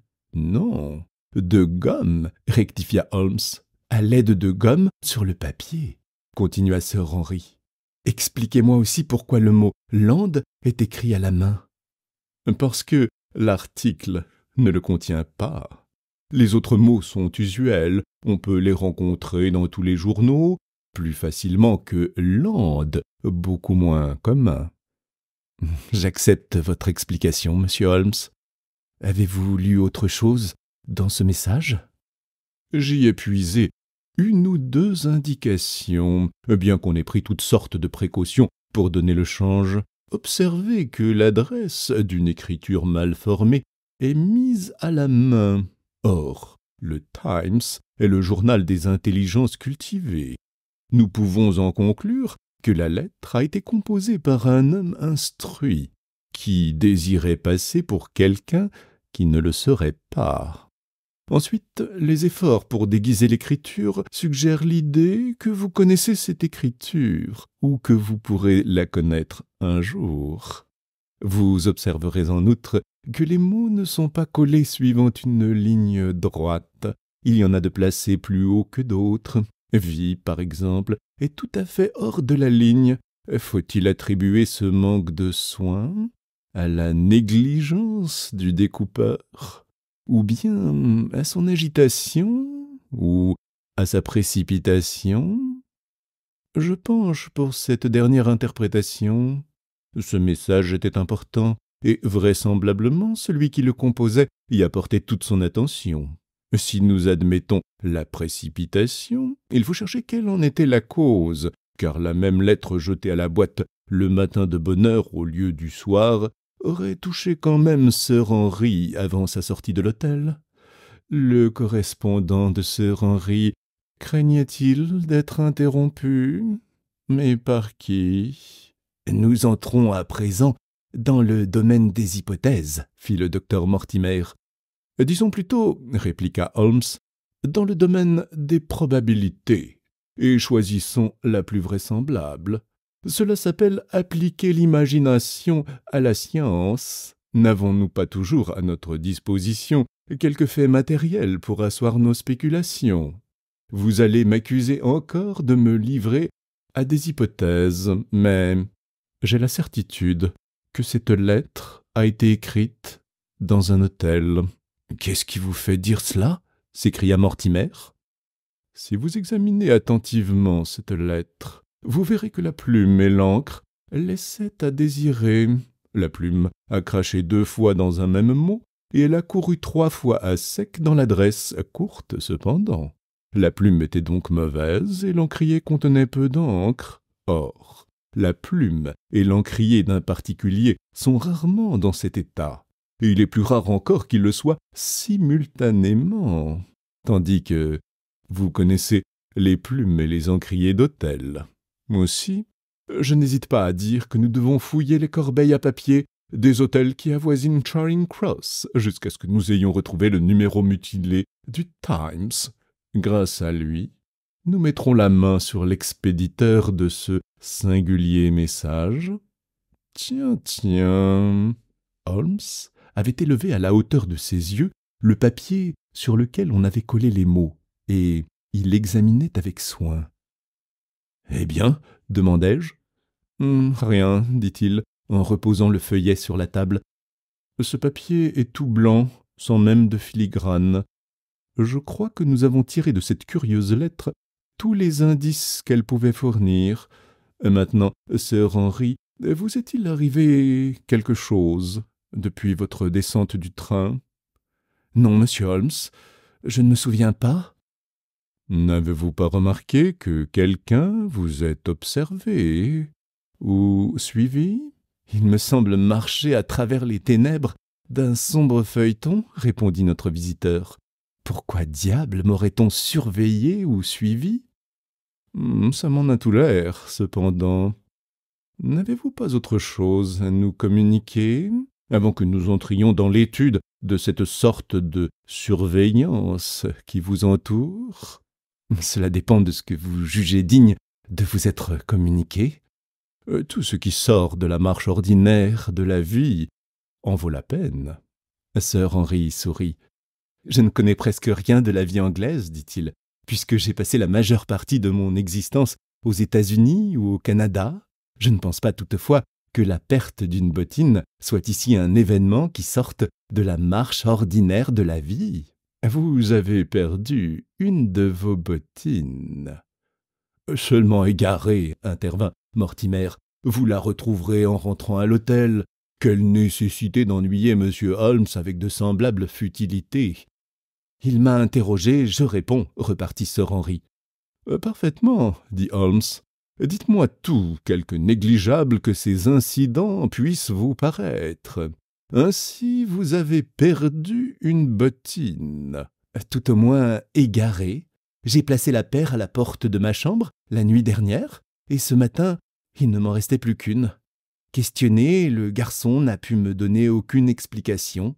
Le pire, c'est que je les avais achetées la veille dans le Strand et que je ne les avais jamais portées. »« Si vous ne les avez jamais portées, pourquoi les faire nettoyer ? » Le cuir fauve n'avait pas encore été poli. Je désirais qu'il le fût. »« Ainsi, hier, dès votre arrivée à Londres, vous êtes sorti immédiatement et vous avez acheté des bottines. »« J'ai acheté différentes choses.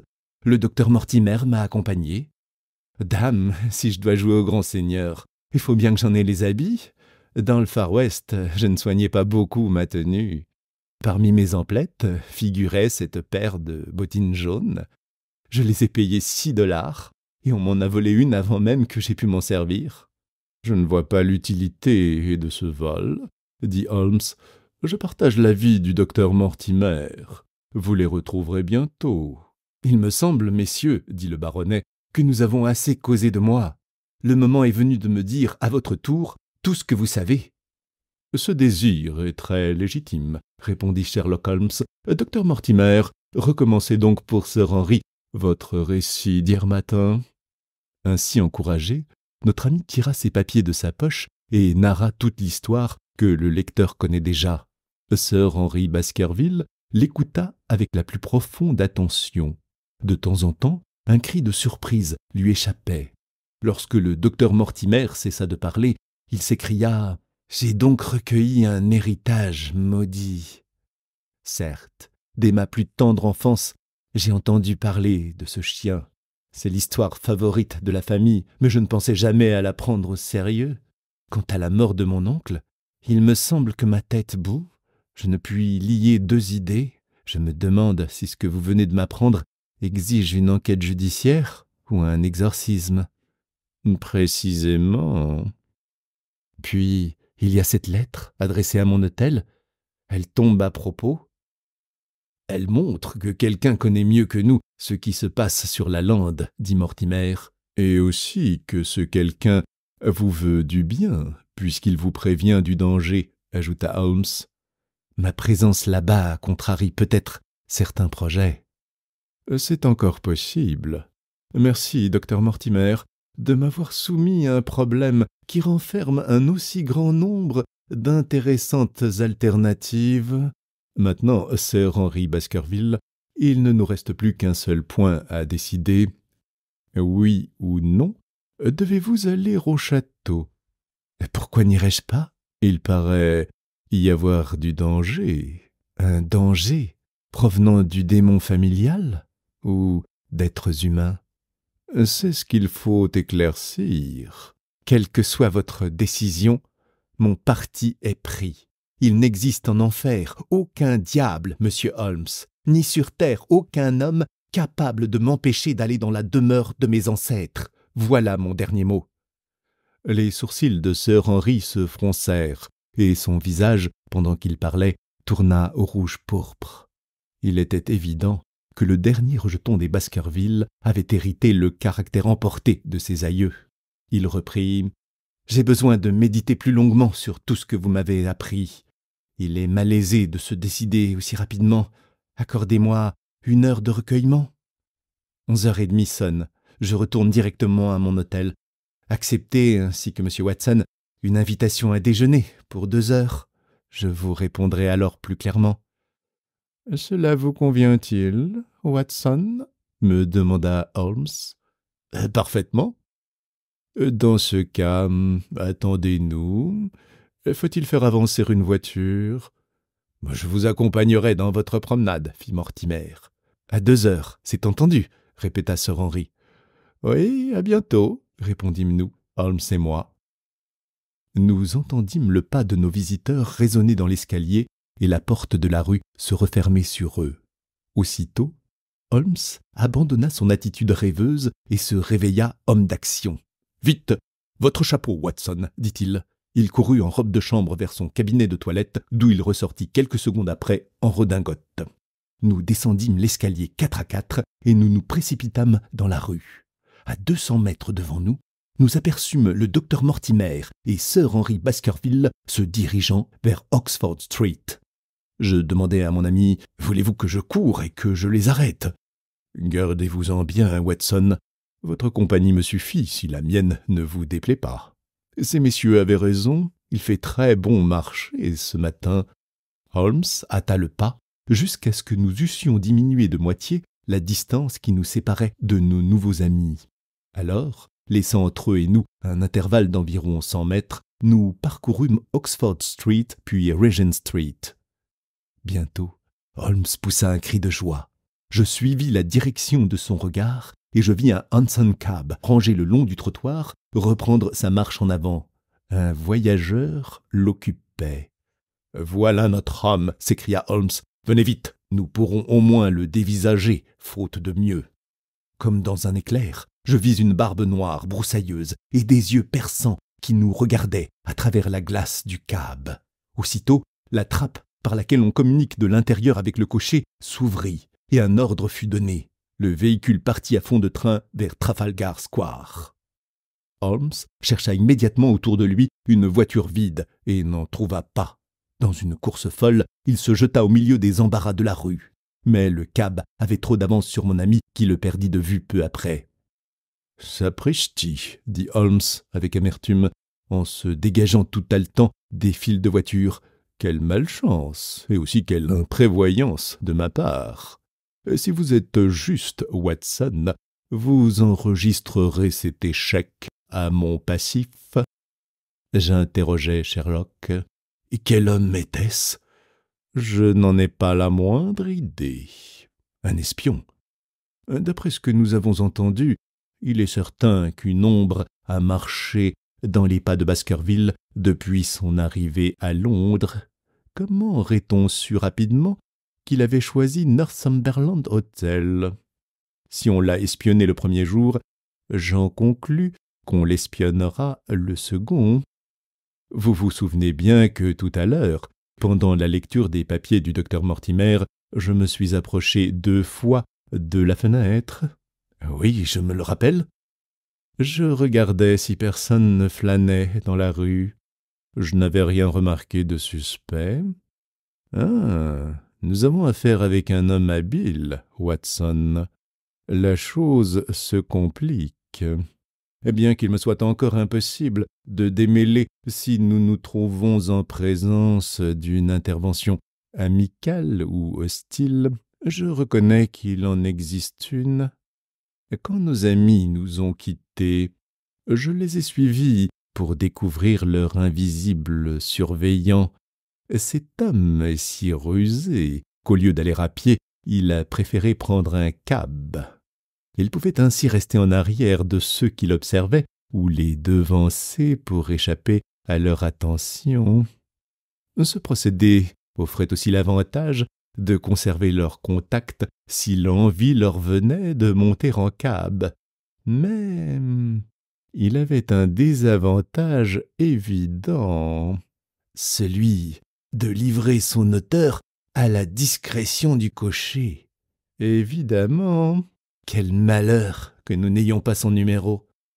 Mon cher Watson, j'ai été maladroit, j'en conviens. Toutefois, vous n'imaginez pas sérieusement que j'ai oublié de l'inscrire là. Et Holmes se frappa le front. Il reprit « J'ai lu sur le câble numéro 2704, mais cela nous importe peu pour le moment. Qu'auriez-vous pu faire de plus ?» Si j'avais remarqué le cab, j'aurais tourné sur mes talons et pris une autre direction. J'aurais eu alors toute facilité pour en héler un autre, et à une distance respectueuse, j'aurais trotté dans les pas du premier jusqu'à Northumberland Hotel. Là, j'aurais attendu, puis lorsque notre inconnu aurait accompagné Sir Henry Baskerville chez lui, nous l'aurions filé à notre tour, tandis que, par une précipitation intempestive, dont notre adversaire a su profiter avec une décision rare, nous nous sommes trahis et nous avons perdu sa trace.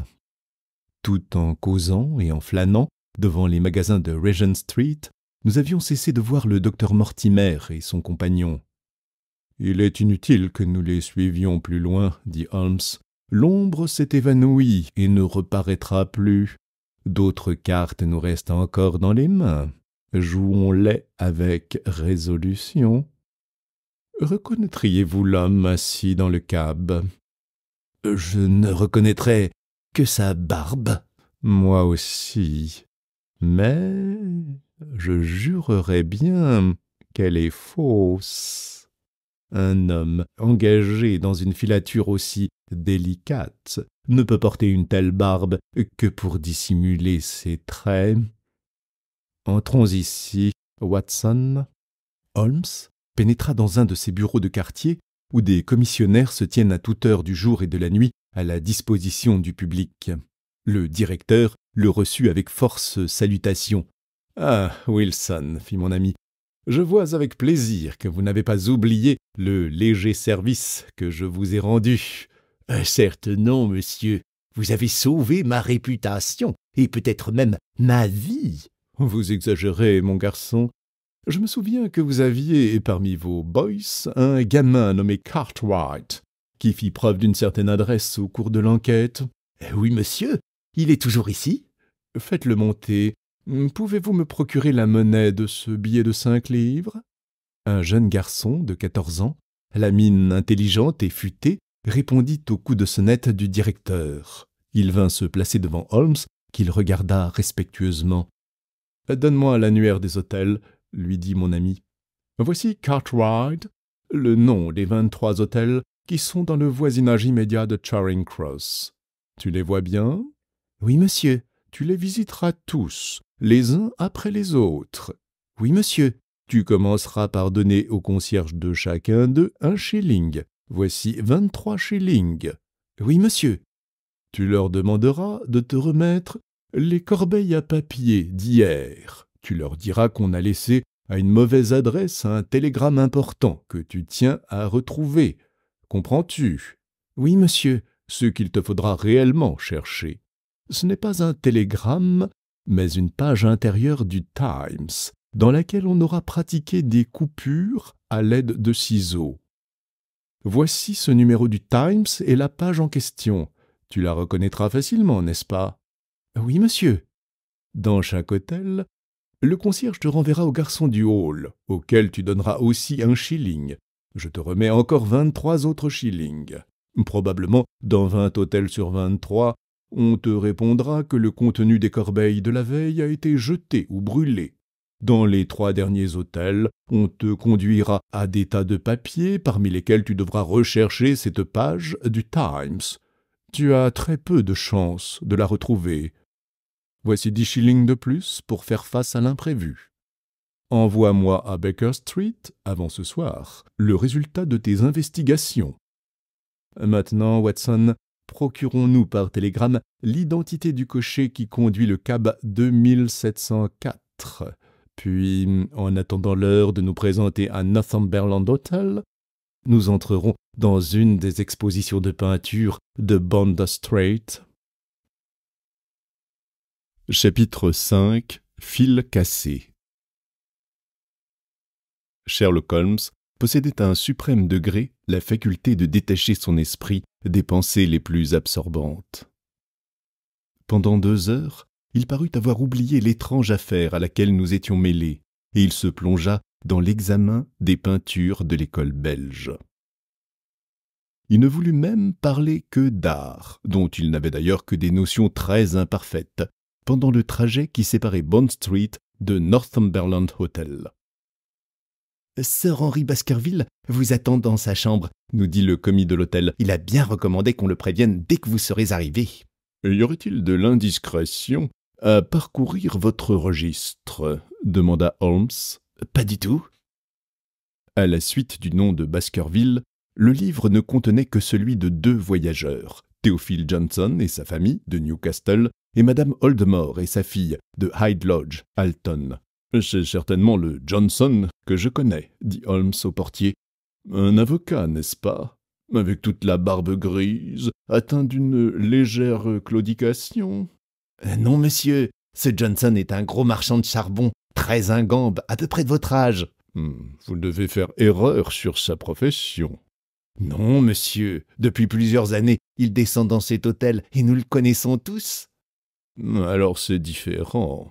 Et Madame Oldmore, je crois me rappeler ce nom. Excusez ma curiosité, mais souvent, en venant voir un ami, on en rencontre un autre. » »« Elle est impotente. Son mari a exercé pendant quelques années les fonctions de maire à Gloucester. Nous la comptons parmi nos meilleurs clients. » »« Merci de votre explication. Je regrette de ne pouvoir me recommander auprès de vous ou de son amitié. » Tout en montant l'escalier, Sherlock Holmes reprit à voix basse. « Nous avons fixé un point important. Nous savons que ceux qui s'occupent si activement de notre ami ne sont point logés dans le même hôtel que lui. Cela prouve que quelque intérêt qu'ils aient à l'espionner, ainsi que nous l'avons constaté, il ne désire pas être vu par lui. Ceci est très suggestif. Mais en quoi? En ceci... Mon Dieu, mais que diable arrive-t-il? Comme nous tournions dans le corridor de l'hôtel, nous nous heurtâmes ma sœur Henry Baskerville à lui-même.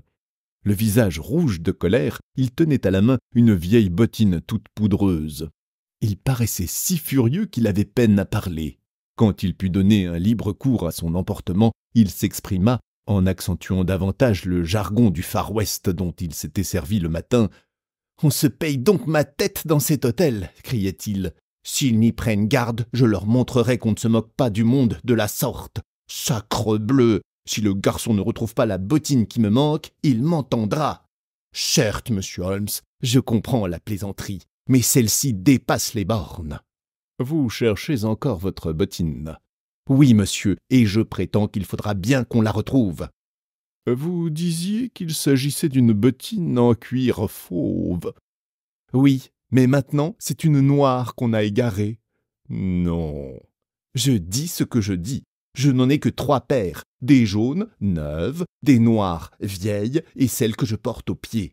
La nuit dernière, on m'a pris une bottine jaune, et ce matin, on m'en a pris une noire. Eh bien, lavez-vous, parlerez-vous, idiot, au lieu de rester là à me regarder? Un domestique, allemand d'origine, venait d'apparaître. « Non, monsieur, répondit-il, je ne l'ai pas. Je l'ai demandé dans tout l'hôtel. » On retrouvera cette bottine avant ce soir, ou je préviendrai le gérant que je quitte immédiatement sa boîte. On la retrouvera, monsieur, je vous le promets, si vous daignez prendre patience. Faites bien attention que c'est la dernière chose que je consens à perdre dans cette caverne de voleurs. Je vous demande pardon, monsieur Holmes, de vous ennuyer de ces futilités. Pas du tout. La chose en vaut la peine. Est-ce vraiment votre avis? Certainement. Mais comment expliquez-vous ceci? Questionna Holmes.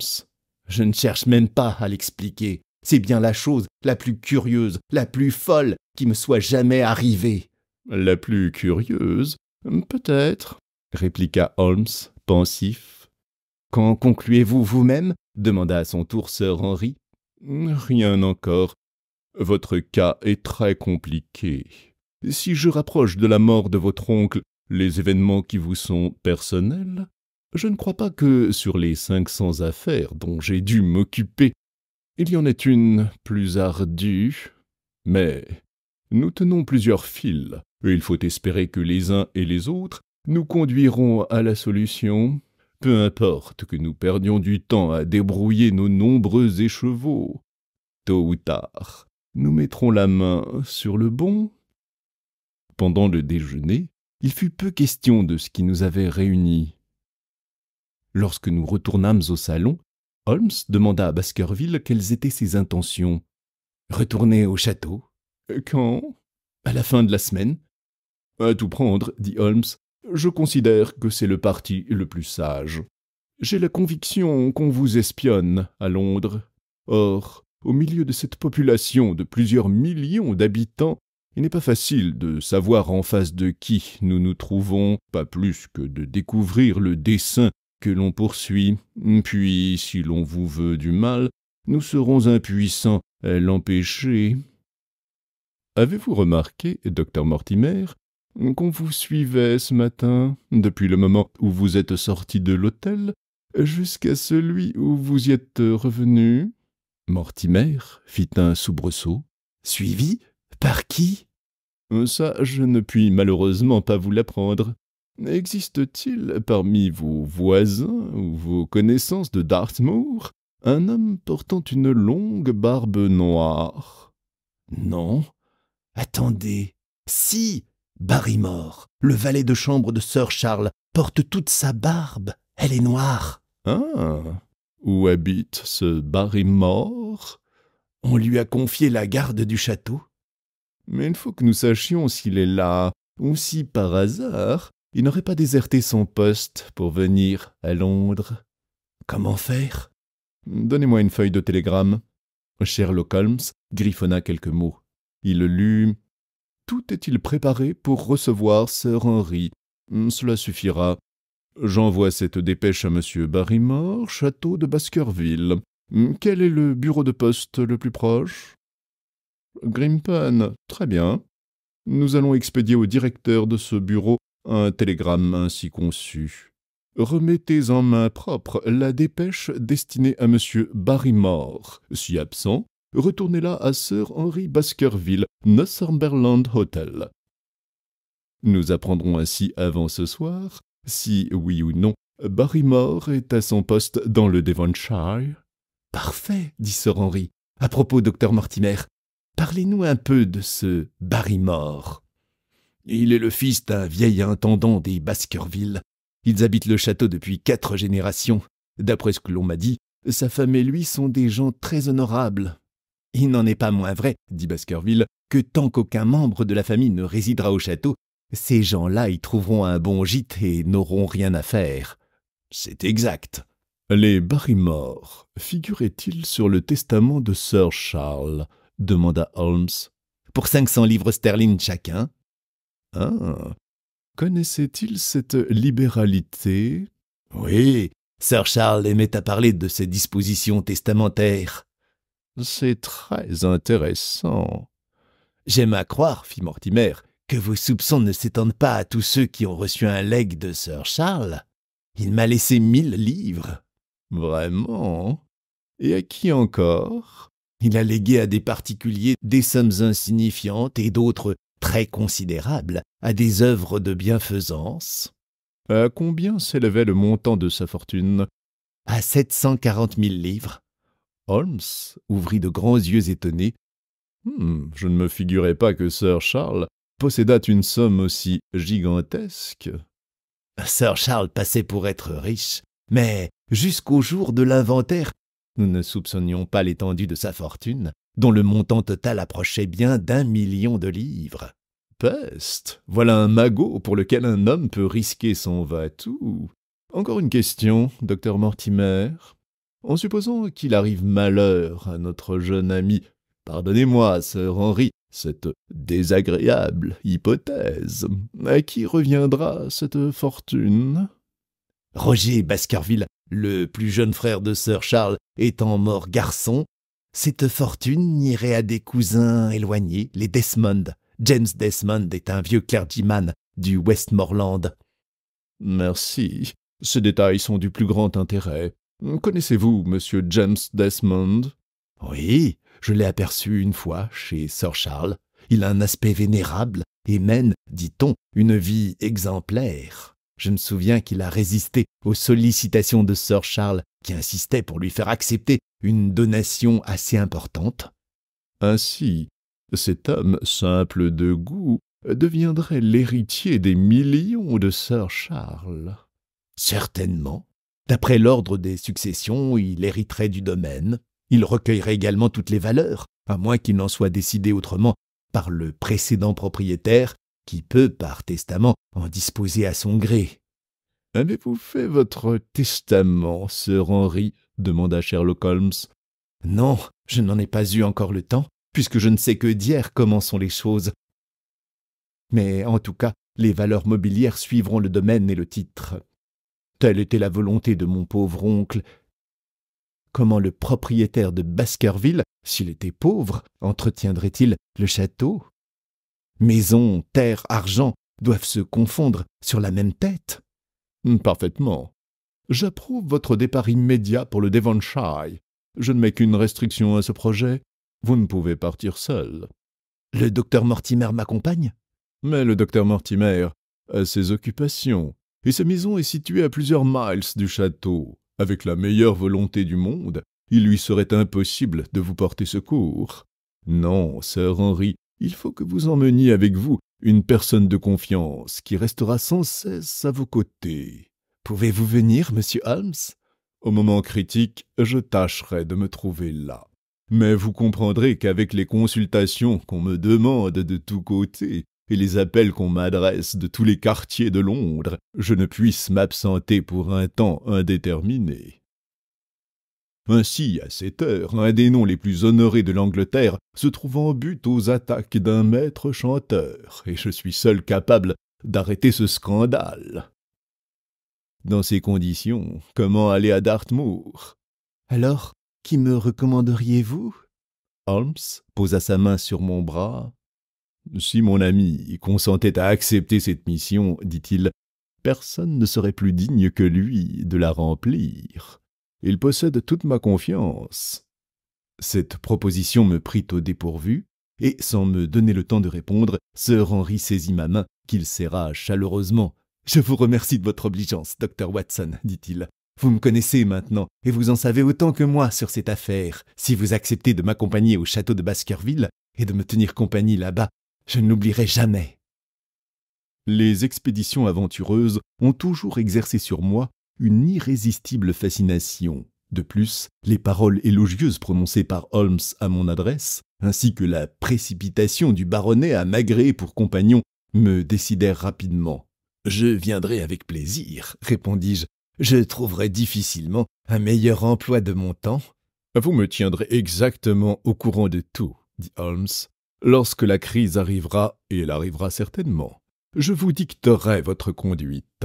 J'espère que vous serez en mesure de partir samedi, n'est-ce pas, Sir Henry ?»« Cette date convient-elle au Dr. Watson ?» demanda ce dernier. « Absolument. »« Alors, à samedi. » À moins d'avis contraire, nous nous retrouverons à la gare de Paddington, au train de 10h30. Nous nous levions pour prendre congé, quand Baskerville poussa un cri de triomphe. Il se baissa dans un des coins de la chambre et tira une bottine jaune de dessous une armoire. « La bottine qui me manquait !» s'écria-t-il. « Puissent toutes vos difficultés s'aplanir aussi aisément ?» dit Sherlock Holmes. « C'est très curieux, » intervint le docteur Mortimer. « Avant le déjeuner, j'ai soigneusement cherché par toute la pièce. »« Moi aussi, fit Baskerville. Je l'ai bouleversé de fond en comble. Il n'y avait pas la moindre bottine. »« Dans ce cas, le garçon l'aura rapporté pendant que nous déjeunions. » On appela le domestique, qui déclara ne rien savoir et ne put fournir aucun renseignement. Un nouvel incident venait donc de s'ajouter à cette série de petits mystères qui s'étaient succédés si rapidement. En négligeant la mort tragique de Sir Charles, nous nous trouvions en présence de faits inexplicables, survenus dans l'espace de 2 jours. La réception de la lettre découpée dans le Times, l'espion à barbe noire blotti dans le cab, la perte de la bottine jaune, puis de la vieille bottine noire, et enfin la trouvaille de la bottine jaune. Durant notre retour à Baker Street, Holmes demeura silencieux. Je voyais à ses sourcils froncés, à sa mine préoccupée, que son esprit, comme le mien d'ailleurs, s'efforçait à relier entre eux ces épisodes étranges et en apparence incohérents. Tout l'après-midi, et jusqu'à bien avant dans la soirée, Holmes s'abîma dans ses pensées et s'enveloppa de nuages de fumée. À l'heure du dîner, on lui apporta 2 télégrammes. Le premier contenait ceci: « Le directeur de la poste de Grimpen m'annonce que Barrymore est au château, Baskerville. » Le second était ainsi conçu: « Selon votre ordre, j'ai visité 23 hôtels. Je n'ai découvert dans aucun le numéro découpé du Times. Cartwright. » Le visage d'Holmes exprima une vive contrariété. « Voilà déjà 2 fils qui se brisent dans nos mains, » fit-il. « Rien ne me passionne plus qu'une affaire dans laquelle tout se retourne contre moi. Il nous faut chercher une autre piste. Nous avons encore celle du cocher qui conduisait l'espion. » « Oui. J'ai télégraphié au bureau de la police pour qu'on m'envoyât son nom et son adresse. Tenez, je ne serais pas surpris que ce fût la réponse à ma demande. » Un coup de sonnette retentissait en effet à la porte d'entrée. Bientôt après, on introduisit dans le salon un homme qui était le cocher lui-même. Il s'avança en roulant son chapeau entre ses doigts. « J'ai reçu du bureau central, dit-il, un message m'avertissant que, dans cette maison, un bourgeois avait pris des renseignements sur le 2704. Je conduis depuis 7 ans sans avoir mérité un seul reproche. J'arrive tout droit de la remise pour que vous m'expliquiez bien en face ce que vous avez contre moi. » « Je n'ai rien contre vous, mon brave homme, » dit Holmes. « Au contraire, si vous répondez clairement à mes questions, je tiens un demi-souverain à votre disposition. » « Alors, il n'y a pas d'erreur, » dit le cocher. « J'aurais fait une bonne journée. Que voulez-vous savoir ?»« D'abord, votre nom et votre adresse, pour le cas où j'aurai encore besoin de vous. »« John Clayton, 3 Turper Street. Je remise à Shipley, près de Waterloo Station. » Sherlock Holmes nota ces renseignements. « Maintenant, Clayton, reprit-il, parlez-moi du voyageur qui est venu ce matin surveiller cette maison et qui ensuite a suivi 2 messieurs dans Regent Street. » Le cocher parut étonné et quelque peu embarrassé. « Je ne vois pas la nécessité de vous parler d'une chose que vous connaissez déjà aussi bien que moi, » dit-il. « La vérité, c'est que ce voyageur m'avoua être un détective et me recommanda de ne souffler mot de lui à personne. »« Mon ami, » reprit Holmes gravement, « l'affaire est très sérieuse, et vous vous mettriez dans un très vilain cas si vous cherchiez à me cacher quoi que ce soit. Ainsi ce monsieur vous a dit qu'il était détective. »« Oui. »« Quand vous l'a-t-il dit ?»« En me quittant. »« Vous a-t-il dit autre chose ?»« Il s'est nommé. » Holmes me jeta un regard triomphant. « Vraiment, il s'est nommé. Quelle imprudence! Et quel nom vous a-t-il donné ?»« Son nom, » répéta le cocher. « Sherlock Holmes. » Jamais réponse ne démonta mon ami comme celle qui venait de lui être faite. Pendant un instant, il sembla ahuri. « Touché, Watson, bien touché. Le coup a été bien envoyé, et je sens devant moi une arme aussi rapide et aussi souple que celle que je manie. Ainsi donc, votre voyageur s'appelait Sherlock Holmes. »« Oui, monsieur, il m'a donné ce nom-là. »« Parfait. Où l'avez-vous chargé, et qu'est-il arrivé ensuite ?»« Il m'a hélé à 9h30 dans Trafalgar Square. Il m'a dit qu'il était détective et m'a offert 2 guinées pour la journée. Je devais aller où bon lui semblerait, sans jamais lui poser de questions. Je me suis bien gardé de refuser cette offre.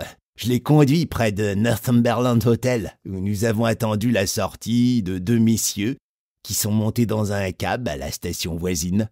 Nous avons suivi cette voiture jusqu'à ce qu'elle se soit arrêtée près d'ici. »« À ma porte, » dit Holmes.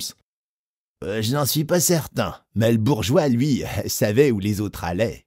Il est descendu à peu près au milieu de la rue et j'ai poireauté 1h30. Alors les 2 messieurs sont repassés à pied et nous les avons suivis de nouveau dans Baker Street et dans... »« Je sais, » interrompit Holmes. « Nous avions remonté les 3/4 de Regent Street. À ce moment, à travers la trappe, mon voyageur m'a crié de filer vers Waterloo Station aussi vite que possible. J'ai fouetté la jument et 10 minutes plus tard, nous étions rendus à destination. Il m'a payé 2 guinées comme un bon zig et il est entré dans la gare. En me quittant, il s'est retourné et m'a dit « Vous serez peut-être content d'apprendre que vous avez conduit Monsieur Sherlock Holmes. » Voilà comment j'ai appris son nom. « Je comprends. Et vous ne l'avez plus revu ?»« Non, il avait disparu dans la gare. »« Faites-moi le portrait de monsieur Sherlock Holmes. » Le cocher se gratta la tête. « N'est pas facile à peindre. Il paraît 40 ans. Il est de taille moyenne, 5 ou 6 centimètres de moins que vous. Il était habillé comme un gommeux et portait une barbe noire coupée en carrés. Il m'a semblé très pâle. Je ne puis vous en dire plus long. » « La couleur de ses yeux ?» Le cocher parut chercher dans ses souvenirs et répondit « Je ne me la rappelle pas. »« D'autres détails vous ont-ils frappé ?»« Non. »« Bien, » fit Holmes, « voici votre demi-souverain. Vous en aurez un autre si vous m'apportez de nouveaux renseignements. Bonne nuit. » « Bonne nuit, monsieur, et merci. » John Clayton partit très satisfait. Holmes se retourna vers moi avec un haussement d'épaules et un sourire découragé. « Voilà un 3e fil qui casse, et nous ne sommes pas plus avancés qu'au début, dit-il. Le rusé coquin. Il connaissait le numéro de ma maison et la visite projetée par Sir Henry Baskerville. Dans Regent Street, il a flairé qui j'étais. Il s'est douté que j'avais pris le numéro de sa voiture et que je rechercherais le cocher. Ah, Watson, cette fois, nous aurons à lutter contre un adversaire digne de nous. Il m'a fait mat à Londres. Je vous souhaite meilleure chance dans le Devonshire. Mais je ne suis plus aussi tranquille. »« Sur quoi ?»« Sur votre sort là-bas. C'est une vilaine affaire, Watson. Vilaine et dangereuse. Plus je l'examine, et moins elle me plaît. Oui, oui, mon cher ami, riez à votre aise. Je vous jure que je serai très heureux de vous revoir sain et sauf dans notre logis de Baker Street. » Chapitre 6. Le château de Baskerville. Au jour indiqué, Sir Henry Baskerville et le docteur Mortimer se trouvèrent prêts, et nous partîmes pour le Devonshire ainsi que cela avait été convenu. Sherlock Holmes m'accompagna à la gare afin de me donner en voiture ses dernières instructions. « Je ne vous troublerai pas, me dit-il, par l'exposé de mes théories ou par la confidence de mes soupçons. Je désire simplement que vous me teniez au courant des faits, jusque dans leurs plus petits détails. Reposez-vous sur moi du soin d'en tirer les déductions qu'ils comporteront. »« Quelle espèce de faits dois-je vous communiquer ?» demandai-je. « Tous ceux qui vous paraîtront toucher à l'affaire, même de loin. Renseignez-moi sur les relations du jeune Baskerville avec ses voisins et sur tout ce que vous pourrez recueillir de nouveau concernant la mort de Sir Charles.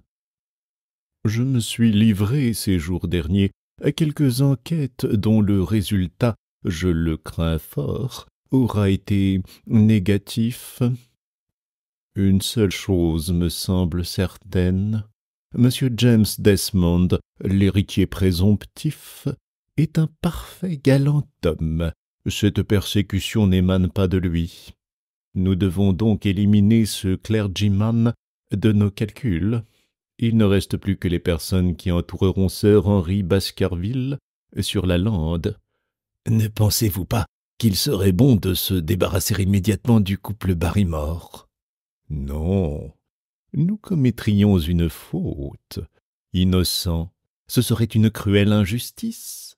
Coupable, ce serait renoncer à la possibilité de les confondre. Non, non, conservons-les sur notre liste de suspects.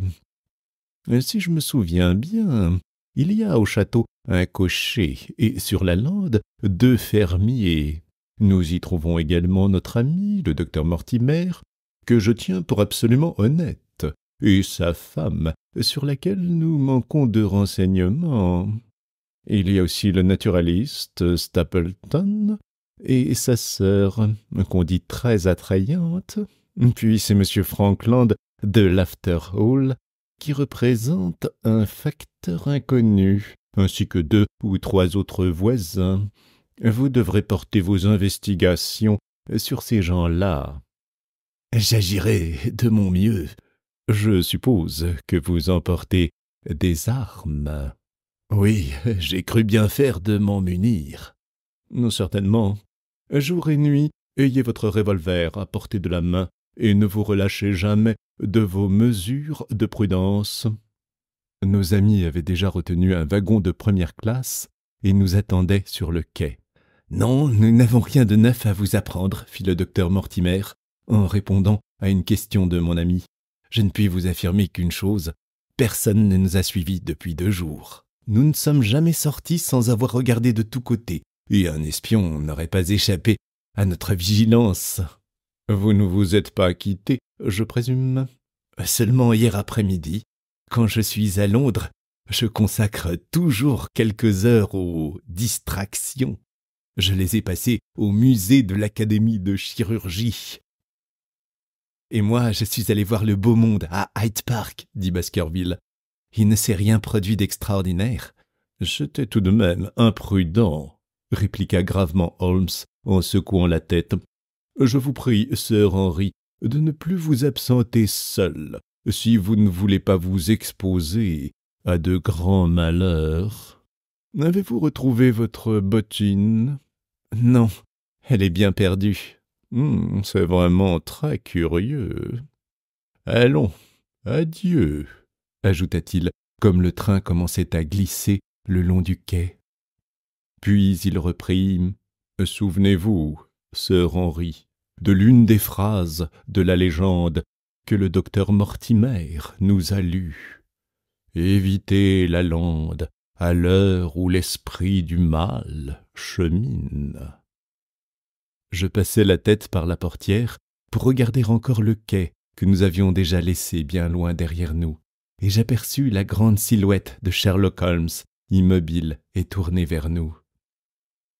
Le voyage me parut court et agréable. J'employai le temps à faire plus ample connaissance avec mes compagnons et à jouer avec le caniche de Mortimer. Peu d'heures après notre départ, le sol changea de couleur. De brun, il devint rougeâtre. Le granit avait remplacé la pierre calcaire. Des vaches rousses ruminaient dans de gras pâturages, dénotant un pays plus fertile, mais plus humide. Le jeune Baskerville, le visage collé aux vitres du wagon, contemplait avec intérêt le paysage et s'enthousiasmait à la vue des horizons familiers du Devonshire. « Depuis que j'ai quitté l'Angleterre, dit-il, j'ai parcouru la moitié du monde, mais je n'ai jamais rien trouvé de comparable à ceci. »« Il est rare de rencontrer un habitant du Devonshire, fis-je observer, qui ne soit pas épris de son comté. »« Cela dépend tout autant de l'individu que du comté, repartit Mortimer. Un examen superficiel de notre ami révèle chez lui la tête du Celte où sont fortement développées les bosses de l'enthousiasme et de l'attachement. Le crâne du pauvre Sir Charles présentait les particularités d'un type très rare, moitié gaélique et moitié hibernien. Vous étiez fort jeune, n'est-ce pas, Sir Henry, lorsque vous vîntes au château de Baskerville pour la dernière fois. À la mort de mon frère, j'avais une dizaine d'années et je ne suis jamais venu au château. Nous habitions un petit cottage sur la côte méridionale de l'Angleterre. Je suis parti de là pour rejoindre un ami en Amérique. La contrée que nous traversons est aussi nouvelle pour moi que pour le docteur Watson. Cela vous explique l'extrême curiosité que la lande excite en moi. Vous allez pouvoir la satisfaire, dit Mortimer, en désignant la fenêtre du wagon. Vous devez l'apercevoir d'ici. Dans le lointain, au-dessus de la verdure des champs et dominant une pente boisée, se dressait une colline grise, mélancolique, terminée par une cime dentelée dont les arêtes, à cette distance, perdaient de leur netteté et de leur vigueur. Cela ressemblait à quelque paysage fantastique entrevu à travers un rêve. Baskerville tint longtemps les yeux fixés sur ce coin du ciel, et je lus sur son visage mobile l'impression que faisait sur son esprit la vue de cette contrée où ceux de sa race avaient vécu si longtemps et avaient laissé de si profondes traces de leur passage. Il était assis en face de moi, dans le coin d'un prosaïque wagon, vêtu de son complet gris, parlant avec cet accent américain fortement prononcé, et, pendant que je détaillais sa figure énergique, je pressentais plus que jamais qu'il était vraiment le descendant de cette longue lignée d'hommes ardents et courageux. Il y avait de l'orgueil, de la vaillance et de la force sous ses épais sourcils, ainsi que dans ses narines mobiles et dans ses yeux couleur de noisette. Si, sur cette lande d'aspect sauvage, nous devions entreprendre une enquête difficile et périlleuse, nous aurions dans Sir Henry un compagnon avec lequel on pouvait tenter l'aventure, certain qu'il saurait en partager bravement tous les dangers. Le train stoppa à une petite station. Nous descendîmes. Dehors, au-delà d'une petite barrière peinte en blanc, attendait une voiture attelée de 2 cobs. Notre arrivée constituait sûrement un grand événement, car le chef de gare et les hommes d'équipe se précipitèrent au-devant de nous pour prendre nos bagages. C'était une simple halte au milieu de la campagne. Je fus donc très surpris de remarquer que, de chaque côté de la porte, 2 soldats se tenaient appuyés sur leurs fusils. Quand nous passâmes auprès d'eux, ils nous dévisagèrent avec insistance. Le cocher, petit, trapu, salua Sir Henry Baskerville, et quelques minutes plus tard, nous roulions sur la route blanche et poudreuse. Nous traversions un pays vallonné, couvert de pâturages. Le toit de quelques maisons s'élevait au-dessus des frondaisons épaisses des arbres, mais, au-delà de cette campagne paisible, illuminée par les rayons du soleil couchant, la longue silhouette de la lande se détachait en noir sur l'azur du ciel. La voiture s'engagea dans un chemin de traverse. Nous gravîmes ainsi des sentiers abrupts, bordés de hauts talus tapissés de mousse et de scolopendres, où, pendant des siècles, le passage des roues avait creusé de profondes ornières, des fougères rouillées par la rosée, des ronces aux baies sanglantes étincelaient au dernier feu du soleil. Nous franchîmes un petit pont de granit et nous côtoyâmes un ruisseau qui fuyait rapidement sur un lit de cailloux grisâtres. La route et le ruisseau suivaient une vallée plantée de chênes rabougris et de sapins étiques. Baskerville saluait chaque tournant du chemin par une exclamation de surprise. Tout lui semblait beau, tandis que j'éprouvais une indéfinissable tristesse à l'aspect de cette campagne qui portait les stigmates irrécusables de l'hiver déjà prochain. Tout à coup, Mortimer s'écria « Regardez donc ça !» Une petite colline, une sorte d'éperon formé par la lande et s'avançant dans la vallée, se dressait devant nous. Sur la cime, semblable à une statue équestre, nous aperçûmes un soldat à cheval, le fusil appuyé sur son bras gauche, prêt à faire feu. Il gardait la route par laquelle nous arrivions. « Que signifie ceci, Perkins ?» demanda Mortimer au cocher. Celui-ci se retourna à demi sur son siège. « Un condamné s'est échappé, il y a 3 jours, de la prison de Princetown. On a placé des sentinelles sur tous les chemins et dans toutes les gares. On n'a pas encore retrouvé, et les fermiers des environs sont bien ennuyés. »« Je comprends. Il toucherait 5 livres de récompense en échange d'un petit renseignement. »« Oui, monsieur, mais 5 livres de récompense représentent bien peu de choses en comparaison du danger qu'il court d'avoir le cou coupé. Ce n'est pas un condamné ordinaire. Il est capable de tout. »« Qui est-ce ?»« Selden, l'assassin de Notting Hill. » Je me souvenais parfaitement de ce crime. Il était un de ceux qui avaient le plus intéressé Sherlock Holmes, en raison des circonstances particulièrement féroces qui entourèrent le crime et de l'odieuse brutalité avec laquelle l'assassin accomplit son forfait. Cependant, on avait commué la sentence de mort prononcée contre le coupable sur des doutes conçus à propos de sa responsabilité mentale. Notre voiture avait gravi une pente et, devant nous, se déroulait l'immense étendue de la lande. Un vent glacial qui la balayait nous fit frissonner.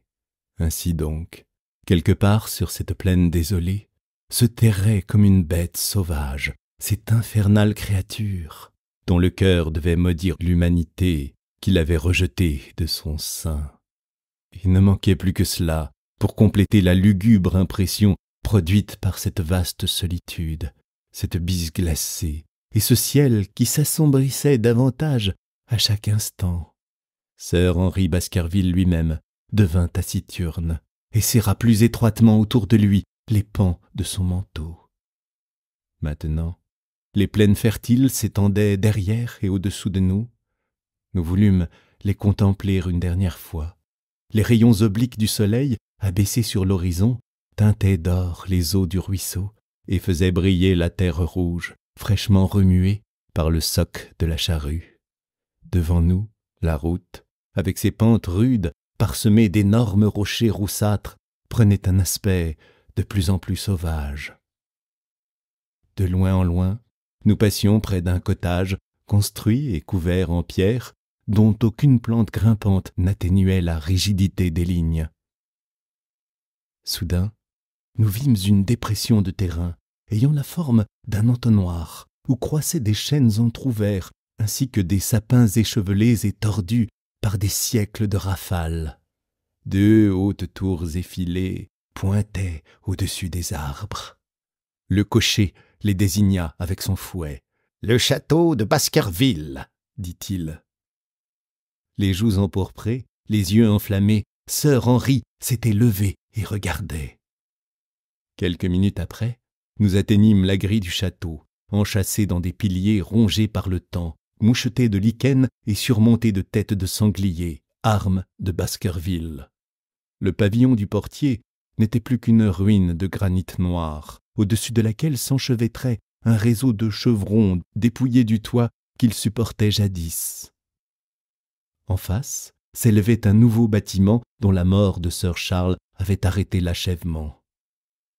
La route s'ouvrait sur une avenue où les roues de la voiture s'enfoncèrent dans un lit de feuilles mortes. Les branches des arbres séculaires qui l'abordaient se rejoignaient au-dessus de nos têtes pour former comme un sombre tunnel. Baskerville frissonna en apercevant cette lugubre allée à l'extrémité de laquelle on découvrait le château. « Est-ce ici ?» demanda-t-il à voix basse. « Non, l'allée des Ifs se trouve de l'autre côté. Je ne m'étonne pas que dans un endroit pareil, l'esprit de mon oncle se soit détraqué. Il n'en faut pas davantage pour déprimer un homme. Avant 6 mois, j'aurais installé là, ainsi que devant le château, une double rangée de lampes électriques. » L'avenue aboutissait à une large pelouse, au-delà de laquelle on distinguait le château. À la clarté pâlissante de ce soir d'automne, je vis que le centre était formé par une construction massive avec un portail formant saillie.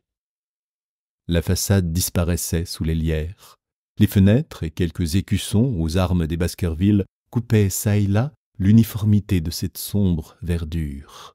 De cette partie centrale montaient les 2 tours, antiques, crénelées, percées de nombreuses meurtrières.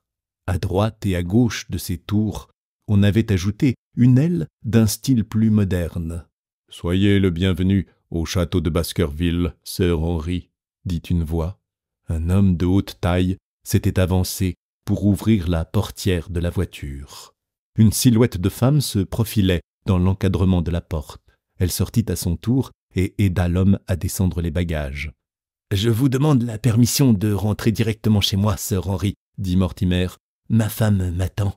Vous ne voulez pas dîner avec nous ? » ?»« Non, il faut que je m'en aille. Je dois avoir des malades qui me réclament. J'aurais été heureux de vous montrer le château, mais Barrymore sera un meilleur guide que moi. Au revoir, et si je puis vous rendre service, n'hésitez pas à me faire appeler à toute heure du jour ou de la nuit. » Le roulement de la voiture qui emmenait le docteur s'éteignit bientôt dans le lointain. Sœur Henri et moi, nous entrâmes dans le château et la porte se referma lourdement sur nous. Nous nous trouvâmes dans une grande pièce dont le plafond, très élevé, était soutenu par de fortes solives de chêne noircies par le temps. Dans une cheminée monumentale, un feu de bois pétillait sur de hauts chenets. Nous en approchâmes nos mains engourdies par le froid du voyage. Nous examinâmes curieusement les hautes et longues fenêtres aux vitraux multicolores, les lambris de chêne, les têtes de cerf et les armes accrochées au mur, le tout triste et sombre sous la lumière atténuée d'une lampe accrochée au milieu du plafond. « C'est bien ainsi que je me représentais le château, » me dit sœur Henri. « Cela ne ressemble-t-il pas à quelques vieux tableaux d'intérieur ? La demeure n'a pas changé depuis 500 ans qu'y vivent mes ancêtres. » Tandis qu'il jetait les yeux autour de lui, son visage bronzé s'éclaira d'un enthousiasme juvénile. Mais, à un moment, la lumière le frappa directement, alors que de longues traînées d'ombre couraient contre les murs, formant au-dessus de sa tête et derrière lui comme un dais funéraire. Barrymore était revenu de porter les bagages dans nos chambres. Il se tenait devant nous dans l'attitude respectueuse d'un domestique de grande maison. Il avait très bonne apparence, avec sa haute taille, sa barbe noire coupée en carré, et sa figure qui ne manquait pas d'une certaine distinction. « Désirez-vous qu'on vous serve immédiatement, monsieur ?» demanda-t-il. « Est-ce prêt ? Dans quelques minutes. Vous trouverez de l'eau chaude dans vos chambres. Ma femme et moi, sœur Henri, nous serons heureux de rester auprès de vous jusqu'à ce que vous ayez pris vos nouvelles dispositions. Maintenant, l'entretien de cette maison va exiger un personnel plus nombreux. Pourquoi maintenant? Je veux dire que Sir Charles menait une existence très retirée, et que nous suffisions à son service. Vous, c'est tout naturel. Vous recevrez davantage, et nécessairement vous devrez augmenter votre domesticité. Dois-je en conclure que vous avez l'intention de me quitter? Oui, mais seulement lorsque vous nous y autoriserez. Votre famille n'est-elle pas au service des Baskerville depuis plusieurs générations? Je regretterais de commencer ma vie ici en me séparant de serviteurs tels que vous. Je crus découvrir quelques traces d'émotion sur le pâle visage du valet de chambre. Ma femme et moi, nous partageons ce sentiment, reprit Barrymore. Mais à dire vrai, nous étions très attachés à Sir Charles. Sa mort nous a donné un coup et nous a rendu pénible la vue de tous ces objets qui lui appartenaient. Je crains que nous ne puissions plus supporter le séjour du château. Qu'avez-vous l'intention de faire? Nous sommes décidés à entreprendre quelques petits commerces. La générosité de Sir Charles nous en a procuré les moyens. Ces messieurs veulent-ils que je les conduise à leur chambre? Une galerie courait autour du hall. On y accédait par un escalier à double révolution. De ce point central, 2 corridors sur lesquels s'ouvraient les chambres traversaient toute la longueur du château. Ma chambre était située dans la même aile que celle de Sir Henri et presque porte à porte. Ces pièces étaient meublées d'une façon plus moderne que le reste de la maison. Le papier clair et les innombrables bougies, allumées un peu partout, effacèrent en partie la sombre impression ressentie dès notre arrivée. Mais la salle à manger, qui communiquait avec le hall, était pleine d'ombre et de tristesse. On dressait encore la table sur une espèce d'estrade autour de laquelle devaient autrefois se tenir les domestiques. À l'une des extrémités de la pièce, une loggia, réservée pour des musiciens, dominait la salle. À la lueur des torches et avec la haute liesse des banquets du bon vieux temps, cet aspect pouvait être adouci, mais de nos jours, en présence de 2 messieurs vêtus de noir, assis dans le cercle de lumière, projeté par une lampe voilée d'un abat-jour, la voix détonnait et l'esprit devenait inquiet. Toute une lignée d'ancêtres habillés de tous les costumes des siècles passés, depuis le chevalier du règne d'Élisabeth jusqu'au petit maître de la Régence, nous fixait du haut de ses cadres et nous gênait par sa muette présence. Nous parlâmes peu, et je me sentis soulagé, une fois le repas terminé, quand nous allâmes fumer une cigarette dans la salle de billard. « Vrai, ce n'est pas un endroit folâtre, » dit Sir Henri. « Je crois qu'on peut s'y faire, mais je me sens encore dépaysé. Je ne m'étonne pas qu'à vivre seul dans cette maison, mon oncle soit devenu un peu toqué. Vous plaît-il que nous nous retirions de bonne heure dans nos chambres? Demain matin, les choses nous sembleront peut-être plus riantes. » Avant de me coucher, j'ouvris mes rideaux pour jeter un coup d'œil sur la campagne. Ma fenêtre donnait sur la pelouse devant la porte du hall. Au-delà, 2 bouquets d'arbres s'agitaient en gémissant sous le souffle du vent. Une partie du disque de la lune apparaissait dans une déchirure des nuages. À cette pâle clarté, je vis, derrière les arbres, la dentelure des roches, ainsi que l'interminable et mélancolique déclivité de la lande. Je refermai mon rideau avec la sensation que cette dernière impression ne le cédait en rien à celle déjà éprouvée. Et cependant, elle devait être suivie d'une autre, non moins pénible. La fatigue me tenait éveillé. Je me retournais dans mon lit à la recherche d'un sommeil qui me fuyait sans cesse. Dans le lointain, une horloge à carillon sonnait tous les quarts. Elle rompait seule le silence de mort qui pesait sur la maison. Tout à coup, un bruit parvint à mon oreille, distinct, sonore, reconnaissable. C'était un gémissement de femme, le gémissement étouffé de quelqu'un en proie à un inconsolable chagrin. Je me dressais sur mon séant et j'écoutais avidement. Le bruit était proche et venait certainement de l'intérieur du château. Les nerfs tendus, je demeurai ainsi plus d'une demi-heure. Mais je ne perçus plus que le carillon de l'horloge et le frôlement des branches de lierre contre les volets de ma fenêtre. Chapitre 7. Monsieur Stapleton de Merripit House. Le lendemain, la splendeur du matin dissipa un peu l'impression de tristesse laissée dans nos esprits par notre première inspection du château de Baskerville. Pendant que je déjeunais avec sir Henry, le soleil éclaira les fenêtres à meneaux, arrachant des teintes d'aquarelle à tous les vitraux armoriés qui les garnissaient.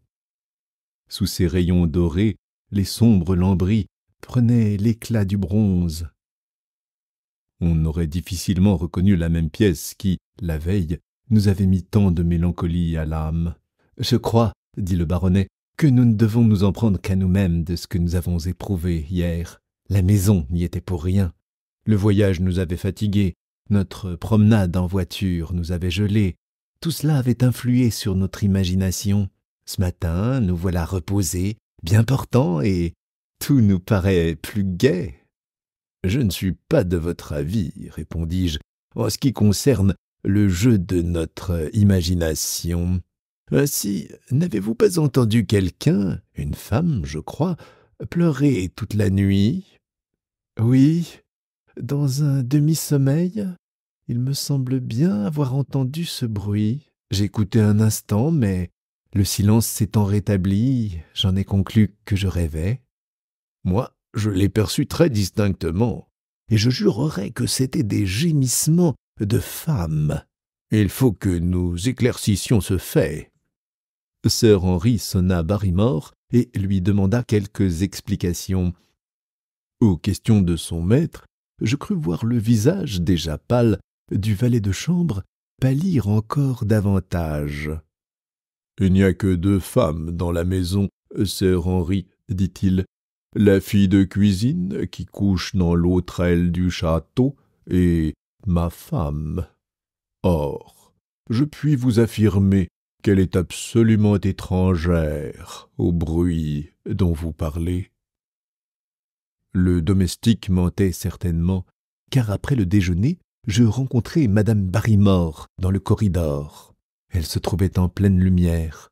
C'était une grande femme, impassible, aux traits accentués, ayant sur les lèvres un pli amer. Elle avait les yeux rouges, et à travers ses paupières gonflées, son regard se posa sur moi. Elle avait dû pleurer toute la nuit, et s'il en était ainsi, son mari ne pouvait l'ignorer.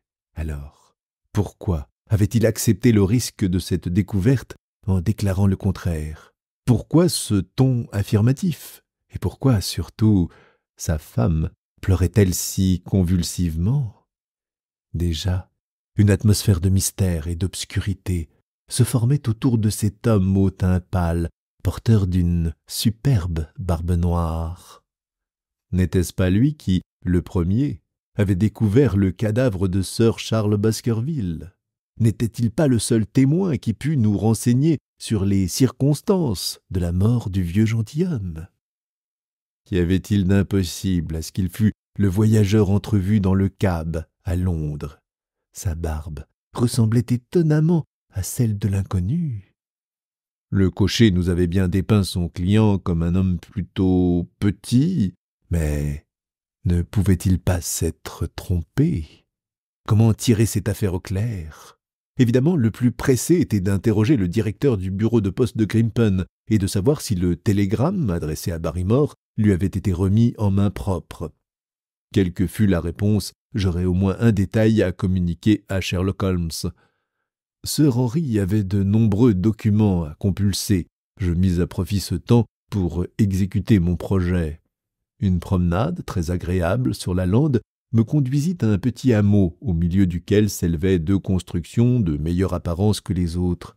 L'une était l'auberge, l'autre la maison du docteur Mortimer.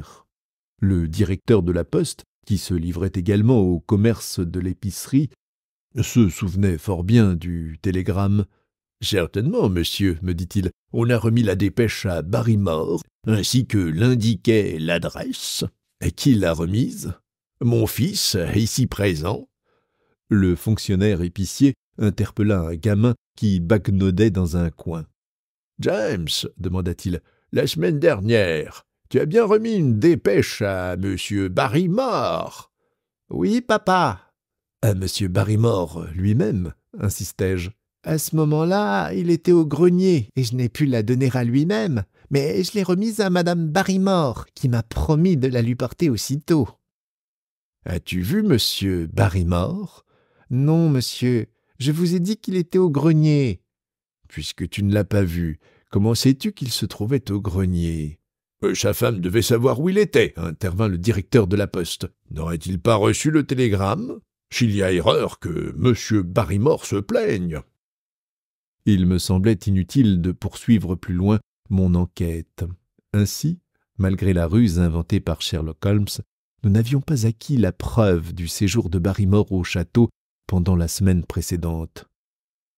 Supposons le contraire. Supposons que l'homme qui, le dernier, avait vu Sir Charles vivant ait été le premier à espionner son héritier dès son arrivée en Angleterre. Alors quoi? Était-il l'instrument de quelqu'un ou nourrissait-il de sinistres projets pour son propre compte? Quel intérêt avait-il à persécuter la famille Baskerville? Je pensais à l'étrange avertissement découpé dans les colonnes du Times. Était-ce l'œuvre de Barrymore ou bien celle d'un tiers qui s'évertuait à contrecarrer ses desseins? Sir Henry avait émis la version la plus plausible. Si on éloignait les Baskerville du château, Barrymore et sa femme y trouveraient un gîte confortable et pour un temps indéfini. Certes, une semblable explication ne suffisait pas pour justifier le plan qui paraissait enserrer le baronnet comme dans les mailles d'un invisible filet. Holmes lui-même avait convenu que jamais, au cours de ses sensationnelles enquêtes, on ne lui avait soumis de cas plus complexes. Tout en retournant au château par cette route solitaire, je faisais des vœux pour que mon ami, enfin débarrassé de ses préoccupations, revînt vite me relever de la lourde responsabilité qui pesait sur moi. Soudain, je fus tiré de mes réflexions par un bruit de pas. Quelqu'un courait derrière moi en m'appelant par mon nom. Croyant voir le docteur Mortimer, je me retournai, mais, à ma grande surprise, un inconnu me poursuivait. J'aperçus un homme de taille moyenne, mince, élancé, blond, la figure rasée, âgé de 35 ans environ, vêtu d'un complet gris et coiffé d'un chapeau de paille.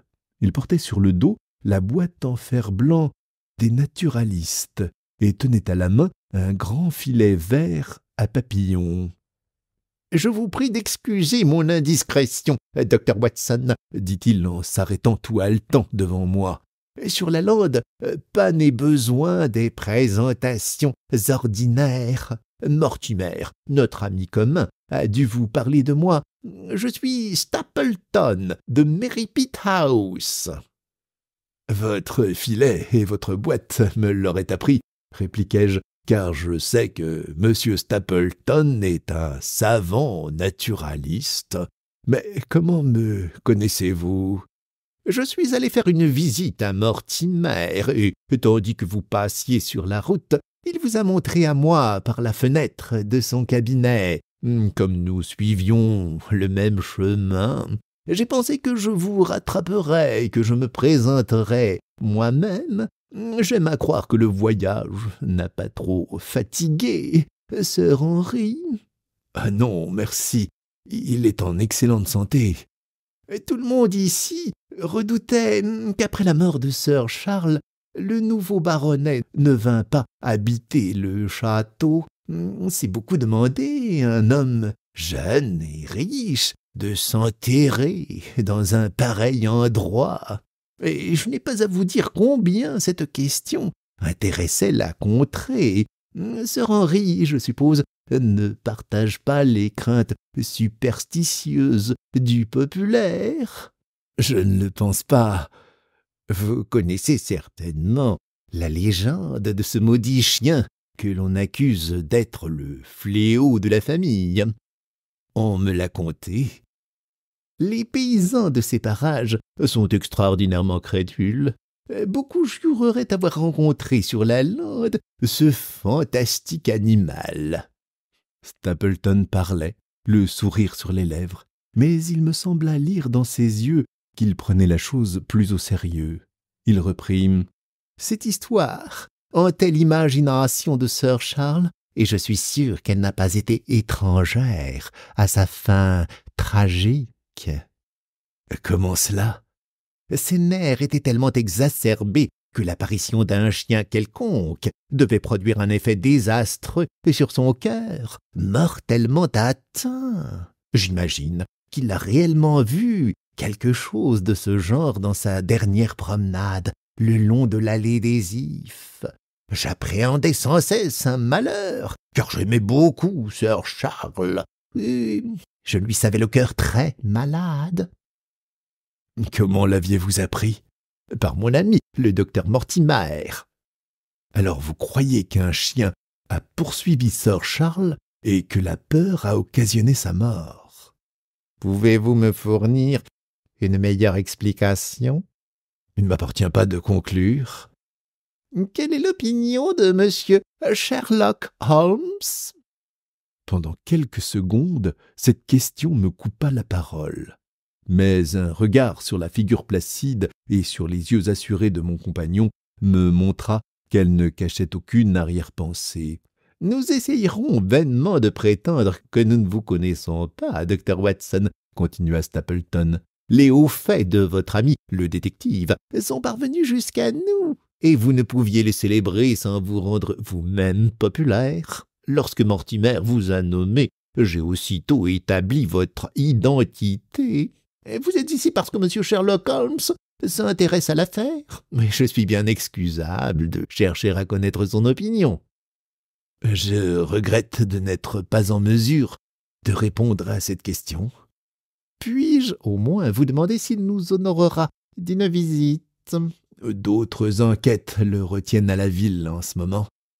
Quel malheur! Il jetterait un peu de lumière sur tout ce qui reste si obscur pour nous quant à vos recherches personnelles. Si vous jugez que je vous sois de quelque utilité, j'espère que vous n'hésiterez pas à user de moi. Si vous m'indiquiez seulement la nature de vos soupçons ou de quel côté vous allez pousser vos investigations, il me serait possible de vous donner dès maintenant un avis ou une aide.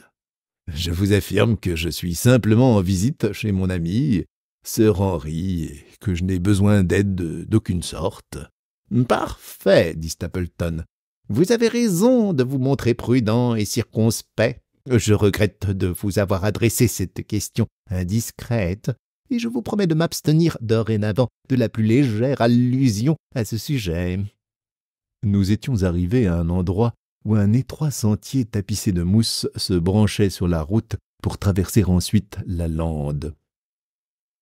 Sur la droite, un monticule escarpé, caillouteux, avait dû être exploité autrefois comme carrière de granit. Le versant qui nous faisait face était taillé à pic. Dans les anfractuosités de la roche poussaient des fougères et des ronces. Dans le lointain, un panache de fumée montait perpendiculairement dans le ciel. « Quelques minutes de marche dans ce sentier perdu nous conduiront à Merripit House, » dit Stapleton. « Voulez-vous me consacrer 1 heure? Je vous présenterai à ma sœur. » Mon premier mouvement fut de refuser. Mon devoir me commandait de retourner auprès de Sir Henry. Mais je me souvins de l'amas de papier qui recouvrait sa table, et je me dis que je ne lui étais d'aucun secours pour les examiner. D'ailleurs, Holmes ne m'avait-il pas recommandé d'étudier tous les habitants de la lande? J'acceptai donc l'invitation de Stapleton et nous nous engageâmes dans le petit chemin. Quel endroit merveilleux que la lande, dit mon compagnon, en jetant un regard circulaire sur les ondulations de la montagne qui ressemblaient à de gigantesques vagues de granit. On ne se lasse jamais du spectacle qu'elle offre à l'œil de l'observateur. Vous ne pouvez imaginer quels secrets étonnants cache cette solitude. Elle est si vaste, si dénudée, si mystérieuse. Vous la connaissez donc bien? Je ne suis ici que depuis 2 ans. Les gens du pays me considèrent comme un nouveau venu. Nous nous y installâmes peu de temps après l'arrivée de Sir Charles. Mes goûts me portèrent à explorer la contrée jusque dans ses plus petits recoins. Je ne pense pas qu'il existe quelqu'un qui la connaisse mieux que moi. Est-ce donc si difficile? Très difficile. Voyez-vous, par exemple, cette grande plaine là-bas, vers le nord, avec ses proéminences bizarres. Qu'y trouvez-vous de remarquable? On y piquerait un fameux galop? Naturellement, vous deviez me répondre cela. Que de vies humaines cette erreur n'a-t-elle pas déjà coûté? Apercevez-vous ces places vertes disséminées à sa surface? Le sol paraît y être plus fertile. Stapleton se mit à rire. C'est la grande fondrière de Grimpen, fit-il. Là-bas, un faux pas conduit à une mort certaine, homme ou bête. Pas plus tard qu'hier, j'ai vu s'y engager un des chevaux qui errent sur la lande. Il n'en est plus ressorti. Pendant un moment, sa tête s'est agitée au-dessus de la vase. Puis, le bourbier l'a aspiré. On ne la traverse pas sans danger dans la saison sèche.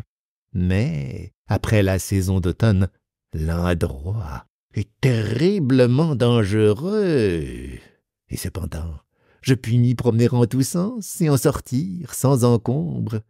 Tenez, voilà encore un de ces malheureux chevaux.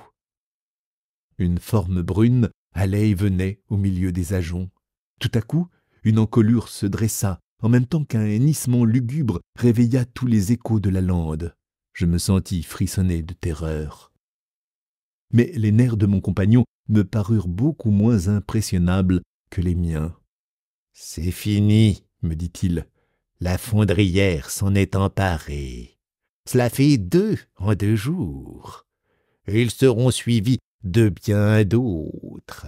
Pendant la sécheresse, ils ont l'habitude d'aller brouter de ce côté, et lorsqu'ils s'aperçoivent que le sol est devenu moins consistant, la fondrière les a déjà saisis. » Et vous dites que vous pouvez vous y aventurer? Oui, il existe 1 ou 2 sentiers dans lesquels un homme courageux peut se risquer. Je les ai découverts. Quel désir vous poussez donc à pénétrer dans un lieu si terrible? Regardez ces monticules au-delà. Ils représentent de vrais îlots de verdure découpés dans l'immensité de la fondrière. C'est là qu'on rencontre les plantes rares et les papillons peu communs, si le cœur vous dit d'aller les y chercher. Quelque jour, j'essayerai. Stapleton me regarda avec étonnement. « Au nom du ciel !» s'écria-t-il. « Abandonnez ce funeste projet! Je vous affirme que vous n'avez pas la plus petite chance de vous tirer de là vivant. Je n'y parviens qu'en me servant de points de repère très compliqués. » Hein? Fis-je? Qu'y a-t-il encore? Un long gémissement, indiciblement triste, courut sur la lande. Bien qu'il eût ébranlé l'air, il était impossible de préciser d'où il venait. Commencé sur une modulation sourde, semblable à un murmure, il se changea en un profond rugissement pour finir en un nouveau murmure, mélancolique, poignant. Ah, curieux endroit, la lande, répéta Stapleton. Qu'était-ce donc? Les paysans prétendent que c'est le chien de Baskerville qui hurle pour attirer sa proie. Je l'ai déjà entendu 1 ou 2 fois, mais jamais aussi distinctement. Avec un tressaillement de crainte au fond du cœur, je regardais cette vaste étendue de plaine mouchetée de larges taches vertes formées par les ajoncs. Sauf 2 corbeaux qui croissaient lugubrement sur la cime d'un pic, une immobilité de mort régnait partout. « Vous êtes un homme instruit, dis-je. Vous ne pouvez croire à de pareilles balivernes. À quelle cause attribuez-vous ce bruit étrange ?»« Les fondrières rendent parfois des sons bizarres, inexplicables. La boue se tasse, l'eau sourd, ou quelque chose. » « Non, non, répondis-je, c'était une voix humaine. »« Peut-être bien, répondit Stapleton. Avez-vous jamais entendu s'envoler un butord ? » « Non, jamais. » « C'est un oiseau très rare, à peu près complètement disparu de l'Angleterre. Mais dans la lande, rien n'est impossible. » Oui, je ne serais pas étonné d'apprendre que c'est le cri du dernier butord qui vient de frapper nos oreilles. Quel bruit étrange! Ce pays est plein de surprises. Regardez le flanc de la colline. Que croyez-vous apercevoir? Je vis une vingtaine de tas de pierres grises amoncelées circulairement. Je ne sais pas, des abris de bergers. Non, nos dignes ancêtres habitaient là. L'homme préhistorique vivait sur la lande, et comme depuis cette époque personne ne l'a imité, nous y retrouvons encore, presque intacts, les vestiges de son passage. Ceux-ci vous représentent des wigwams recouverts de leur toiture. Si la curiosité vous prenait de les visiter, vous y verriez un foyer, une couchette. On dirait une petite ville. À quelle époque était-elle peuplée? L'homme néolithique. La date nous manque. Que faisait-il? Il menait paître son troupeau sur les pentes, et lorsque les armes de bronze remplacèrent les haches de pierre, il fouillait les entrailles de la terre à la recherche du zinc. Voyez cette grande tranchée sur la colline opposée. Voilà la preuve de ce que j'avance. Ah, vous rencontrerez de bien curieux sujets d'étude sur la lande. Excusez-moi un instant, Dr. Watson, c'est sûrement un cyclopelte. Un petit insecte avait traversé le chemin et Stapleton s'était aussitôt élancé à sa poursuite. À mon grand désappointement, la bestiole vola droit vers la fondrière et ma nouvelle connaissance, bondissant de touffe en touffe, courait après elle, son grand filet vert se balançant dans l'air. Ses vêtements gris, sa démarche irrégulière, sautillante, saccadée, le faisaient ressembler lui-même à une gigantesque phalène. Je m'étais arrêté pour suivre sa chasse et j'éprouvais un mélange d'admiration pour son extraordinaire agilité et de crainte pour le danger auquel il s'exposait dans cette perfide fondrière. Un bruit de pas me fit retourner. Une femme s'avançait vers moi dans le chemin. Elle venait du côté où le panache de fumée dénonçait l'emplacement de Merripit House. Mais la courbure de la lande l'avait cachée à mes yeux jusqu'au moment où elle se trouva près de moi. Je reconnus en elle Miss Stapleton, dont on m'avait parlé. Cela me fut aisé, car, indépendamment du petit nombre de femmes qui vivent sur la lande, on me l'avait dépeinte comme une personne d'une réelle beauté. La femme qui s'approchait de moi répondait au portrait qu'on m'avait tracé de la sœur du naturaliste. Impossible de concevoir un plus grand contraste entre un frère et une sœur. Stapleton était quelconque, avec ses cheveux blonds et ses yeux gris, tandis que la jeune fille avait ce teint chaud et brune, si rare en Angleterre. Son visage, un peu altier mais finement modelé, aurait paru impassible dans sa régularité, sans l'expression sensuelle de la bouche et la vivacité de 2 yeux noirs largement fendus. Sa taille parfaite, moulée dans une robe de coupe élégante, la faisait ressembler, sur ce chemin désert, à une étrange apparition. Au moment où je me retournais, elle regardait son frère. Alors, elle hâta le pas. J'avais ôté mon chapeau et j'allais prononcer quelques mots d'explication lorsque ces paroles imprimèrent une autre direction à mes pensées. « Allez-vous-en » s'écria-t-elle. « Retournez vite à Londres. » Si grande fut ma surprise que j'en demeurai stupide. En me regardant, ses yeux brillaient et son pied frappait le sol avec impatience. Pourquoi m'en aller demandai-je. Je ne puis vous le dire. Elle parlait d'une voix basse, précipitée, avec un léger grasseyement dans sa prononciation. Elle reprit « Pour l'amour de Dieu, faites ce que je vous recommande. Retournez vite et ne remettez jamais plus les pieds sur la lande. » Mais j'arrive à peine. Pourquoi ne tenir aucun compte d'un avertissement dicté par votre seul intérêt? Retournez à Londres. Partez ce soir même. Fuyez ces lieux à tout prix. Prenez garde. Voici mon frère. Pas un mot de ce que je vous ai dit. Soyez donc assez aimable pour me cueillir cette orchidée là-bas. La lande est très riche en orchidées. Vous en jugerez par vous-même, bien que vous soyez venu à une saison trop avancée pour jouir de toutes les beautés de la nature.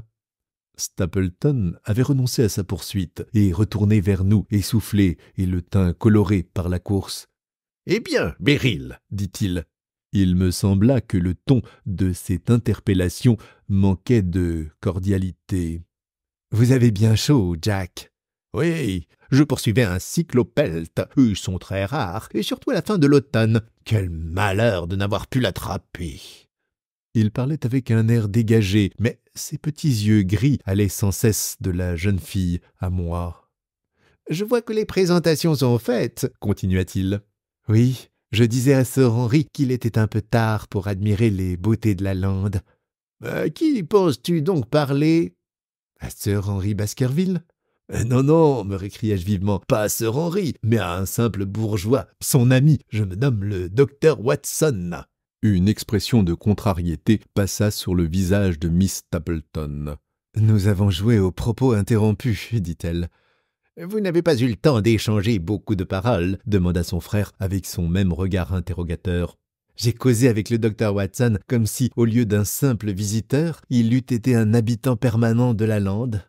Que peut lui importer que la saison soit trop avancée pour les orchidées? Nous ferez-vous le plaisir de nous accompagner jusqu'à Merripit House? Ajouta le naturaliste en se tournant vers moi. Quelques instants après, nous arrivions à une modeste maison ayant autrefois servi d'habitation à un herbager de la lande, mais que l'on avait réparé depuis et modernisé. Un verger l'entourait. Les arbres, comme tous ceux de la lande, étaient rabougris et pelés. L'aspect de ce lieu remplissait l'âme d'une vague tristesse. Nous fûmes reçus par un vieux bonhomme qui paraissait monter la garde autour de la maison. À l'intérieur, les pièces étaient spacieuses et meublées avec une élégance qui trahissait le bon goût de la maîtresse de la maison. Tandis que, par la fenêtre entr'ouverte, je jetais un coup d'œil sur le paysage sauvage qui se déroulait devant moi, je me demandais quelle raison avait amené dans ce pays perdu cet homme d'un esprit cultivé et cette superbe créature. Singulier endroit pour y planter sa tente, n'est-ce pas? Fit Stapleton, répondant ainsi à ma pensée. Et cependant, nous nous sommes arrangés pour y être heureux, pas, Beryl? Très heureux, répliqua la jeune fille, dont le ton me parut toutefois manquer de conviction.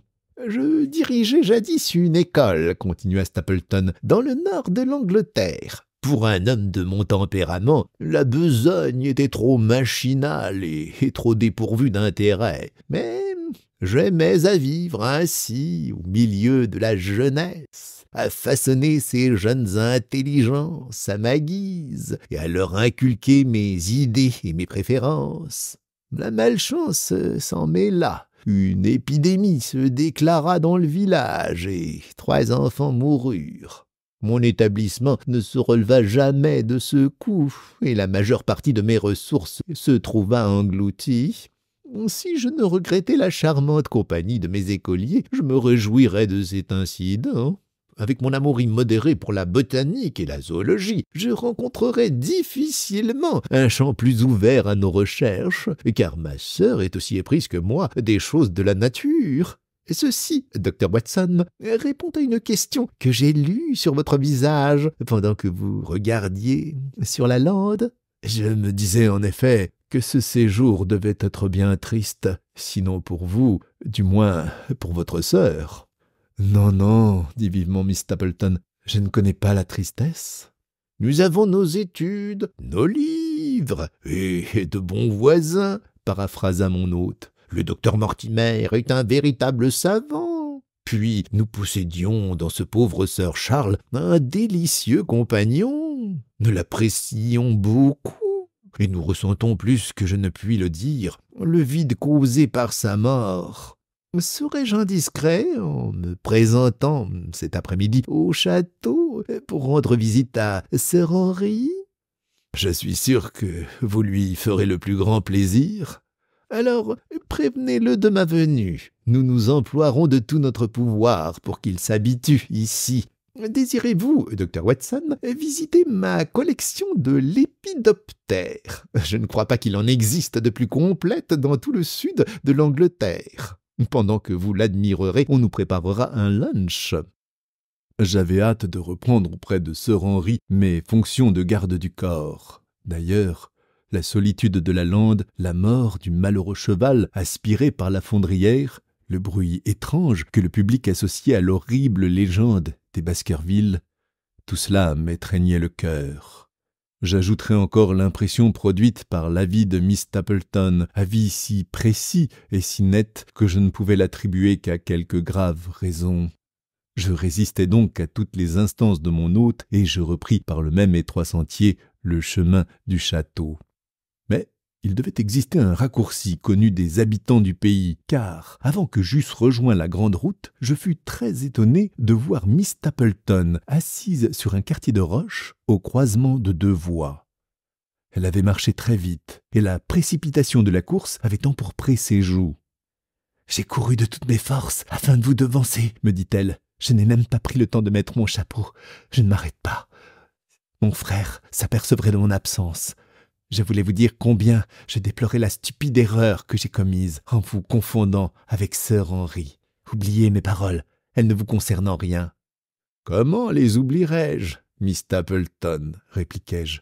« Je suis l'ami de Sir Henry, et le souci de sa sécurité m'incombe tout particulièrement.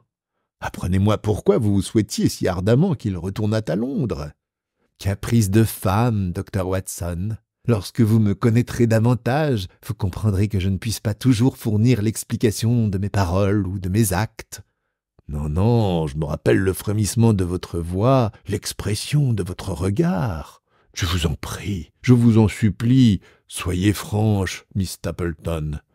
Depuis que j'ai posé le pied sur ce pays, je me sens environné de mystères. La vie sur la lande ressemble à la fondrière de Grimpen. Elle est parsemée d'îlots de verdure auprès desquels l'abîme vous guette, et aucun guide ne s'offre à vous éloigner du danger. Que vouliez-vous dire? Apprenez-le-moi, et je vous promets de communiquer votre avertissement à Sir Henry. » Pendant une minute, un combat se livra dans l'âme de la jeune fille. Toutefois, ses traits avaient repris leur expression résolue lorsqu'elle me répondit « Vous me prêtez à mes paroles plus d'importance qu'elles n'en comportent. La mort de Sir Charles nous a très vivement impressionnés, mon frère et moi. Nous étions très liés. Sa promenade favorite consistait à se rendre chez nous par la lande. Cette espèce de sort qui pesait sur sa famille hantait son cerveau, et lorsque se produisit le tragique événement, je crus ces craintes fondées jusqu'à un certain point. Quand on m'annonça qu'un nouveau membre de la famille Baskerville allait habiter le château, mes appréhensions se réveillèrent, et j'ai pensé bien faire en le prévenant du danger qu'il courait. Voilà le mobile auquel j'ai obéi. Mais quel est ce danger? Vous connaissez bien l'histoire du chien? N'ajoute aucune fois à de pareilles absurdités. J'en ajoute, moi. Si vous possédez quelque influence sur Sir Henry, emmenez-le loin de ce pays, qui a déjà été si fatal à sa famille. Le monde est grand, pourquoi s'obstinerait-il à vivre au milieu du péril? Précisément, parce qu'il y a du péril. Sir Henry est ainsi fait. Je crains qu'à moins d'un avis plus motivé que celui que vous m'avez donné, il ne me soit impossible de le déterminer à partir. Je ne puis vous dire autre chose. Je ne sais rien de précis.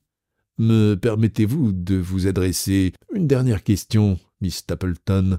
Quand vous m'avez parlé tout à l'heure, puisqu'il vous était impossible de m'en apprendre davantage, pourquoi redoutiez-vous tant que votre frère ne vous entendît?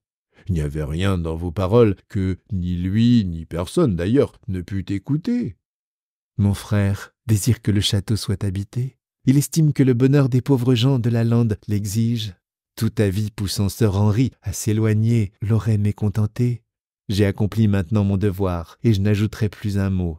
Je retourne vite à la maison pour que mon frère ne se doute pas que nous avons causé ensemble. Adieu.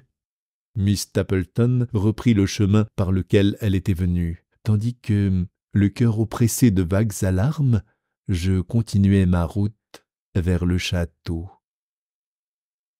Chapitre 8. Premier rapport du docteur Watson. J'ai sous les yeux, éparses sur ma table, les lettres que j'écrivais à Sherlock Holmes, au fur et à mesure que se déroulèrent les événements. Une page manque, mais sauf cette lacune, elles sont l'expression exacte de la vérité. De plus, elles montrent mes impressions et mes craintes d'alors, plus fidèlement que ne pourrait le faire ma mémoire, quelque ineffaçable souvenir qu'elle ait gardé de ces heures tragiques. Je vais donc reproduire ces lettres afin de relater les faits selon leur enchaînement. Château de Baskerville, 13 octobre. Mon cher Holmes, mes dépêches et mes lettres précédentes vous ont à peu près tenu au courant de tout ce qui s'est passé jusqu'à ce jour dans ce coin du monde, certainement oublié de Dieu. Plus on vit ici, plus l'influence de la lande pénètre l'âme du sentiment de son immensité, mais aussi de son charme effrayant. Dès qu'on a foulé ce sol, on perd la notion de l'Angleterre moderne. On heurte à chaque pas les vestiges laissés par les hommes des temps préhistoriques. Où qu'on dirige sa promenade, on rencontre les demeures de ces traces éteintes, ces tombeaux et les énormes monolithes qui marquent, à ce que l'on suppose, l'emplacement de ces temples. Si celui qui examine ces huttes de pierre grisâtre, adossées au flanc raviné des collines, apercevait un homme, la barbe et les cheveux incultes, le corps recouvert d'une peau de bête, sortant de l'une d'elles et assujettissant sur la corde de son arc une flèche terminée par un silex aigu, celui-là se croirait transporté à un autre âge et jurerait que la présence en ces lieux de cet être depuis longtemps disparu est plus naturelle que la sienne propre. On se demande avec stupeur comment des êtres humains ont pu vivre en aussi grand nombre sur cette terre toujours réputée stérile. Je ne connais rien des choses de l'Antiquité, mais je présume qu'il a existé des races pacifiques et opprimées qui ont dû se contenter des territoires dédaignés par les autres peuples plus conquérants. Tout ceci est étranger à la mission que vous m'avez confiée et n'intéressera que médiocrement votre esprit, si merveilleusement pratique. Je me rappelle encore votre superbe indifférence à propos du mouvement terrestre. Que vous importe celui des deux, de la Terre ou du Soleil, qui tourne autour de l'autre? Je reviens aux faits concernant Sir Henry Baskerville. Depuis ces derniers jours, je ne vous ai adressé aucun rapport, parce que, jusqu'à cette heure, je n'avais rien de marquant à vous signaler. Mais il vient de se produire un fait important que je dois vous raconter. Néanmoins, avant de le faire, je veux vous présenter certains facteurs du problème que nous avons à résoudre. L'un d'entre eux est ce prisonnier évadé, errant sur la lande, et dont je vous ai succinctement entretenu. Il y a toutes sortes de bonnes raisons de croire qu'il a quitté le pays, pour la plus grande tranquillité des habitants du district. Une semaine s'est écoulée depuis son évasion, et on ne l'a pas plus vu qu'on a entendu parler de lui. Il serait inconcevable qu'il eût pu tenir la lande pendant tout ce temps. Certes, quelques-unes de ces huttes de pierre lui auraient aisément servi de cachette. Mais de quoi se serait-il nourri dans ce pays où, à moins de tuer les moutons qui paissent l'herbe rase des collines, il n'y a rien à manger? Nous pensons donc qu'il s'est enfui. Et les hôtes des fermes écartées goûtent de nouveau un paisible sommeil. Ici, nous sommes 4 hommes capables de nous défendre. Il n'en est pas de même chez les Stapleton, et j'avoue qu'en pensant à leur isolement, je me sens inquiet pour eux. Le frère, la sœur, un vieux serviteur et une domestique vivent éloignés de tout secours. Ils se trouveraient sans défense si un gaillard décidé à tout, comme ce criminel de Notting Hill, parvenait à s'introduire dans leur maison. Sir Henry et moi, nous préoccupant de cette situation, nous avions décidé que Perkins, le cocher, irait coucher chez Stapleton. Mais ce dernier s'y est opposé. Notre ami le baronnet témoigne un intérêt considérable à notre jolie voisine. Cela n'a rien d'étonnant dans cette contrée déserte, où les heures pèsent aussi lourdement sur un homme aussi actif que Sir Henry. Puis Miss Beryl Stapleton est bien attirante. Il y en elle quelque chose d'exotique, de tropical, qui forme un singulier contraste avec son frère, si froid, si impassible. Cependant, Stapleton évoque l'idée de ces feux qui couvent sous les cendres. Il exerce une très réelle influence sur sa sœur, car j'ai remarqué qu'en parlant, elle cherchait constamment son regard pour y lire une approbation. L'éclat métallique des prunelles de cet homme et ses lèvres minces, d'un dessin si ferme, dénotent une nature autoritaire. Vous le trouveriez digne de toute votre attention. L'après-midi du jour où j'avais rencontré Stapleton, il vint à Baskerville, et le lendemain matin, il nous conduisit à l'endroit où l'on suppose que se passèrent, d'après la légende, les faits relatifs à ce misérable Hugo Baskerville. Nous marchâmes pendant quelques miles sur la lande jusqu'à un site tellement sinistre d'aspect qu'il n'en fallait pas davantage pour accréditer cette légende. Une étroite vallée, enserrée entre deux pics rocheux, conduisait à un espace gazonné sur lequel avaient poussé des fleurettes des champs. Au milieu se dressaient deux grandes pierres usées et comme affilées à leurs extrémités, au point de ressembler aux monstrueuses canines d'un animal fabuleux. Rien dans ce décor ne dénotait avec la scène du drame de jadis.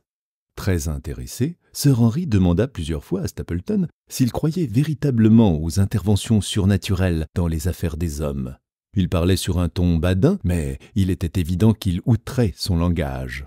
Stapleton se montra circonspect dans ses réponses, mais il était non moins évident que, par égard pour l'état d'esprit du baronnet, il dissimulait une partie de sa pensée. Il nous cita le cas de plusieurs familles ayant souffert d'influences malignes, et il nous laissa sous l'impression qu'il partageait la croyance populaire en la matière. En revenant, nous nous arrêtâmes à Merripit House pour y déjeuner.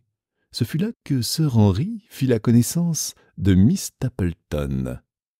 Dès cette première rencontre, la jeune fille me parut avoir profondément impressionné l'esprit de notre ami, et je me tromperais fort si ce sentiment ne fut pas réciproque. Pendant que nous rentrions au château, le baronnet me parla sans cesse de notre voisine, et depuis lors, il ne s'est pas écoulé de jour que nous n'ayons vu quelqu'un du frère ou de la sœur. Ils ont dîné ici hier, et l'on a causé vaguement d'une visite que nous leur ferions la semaine prochaine.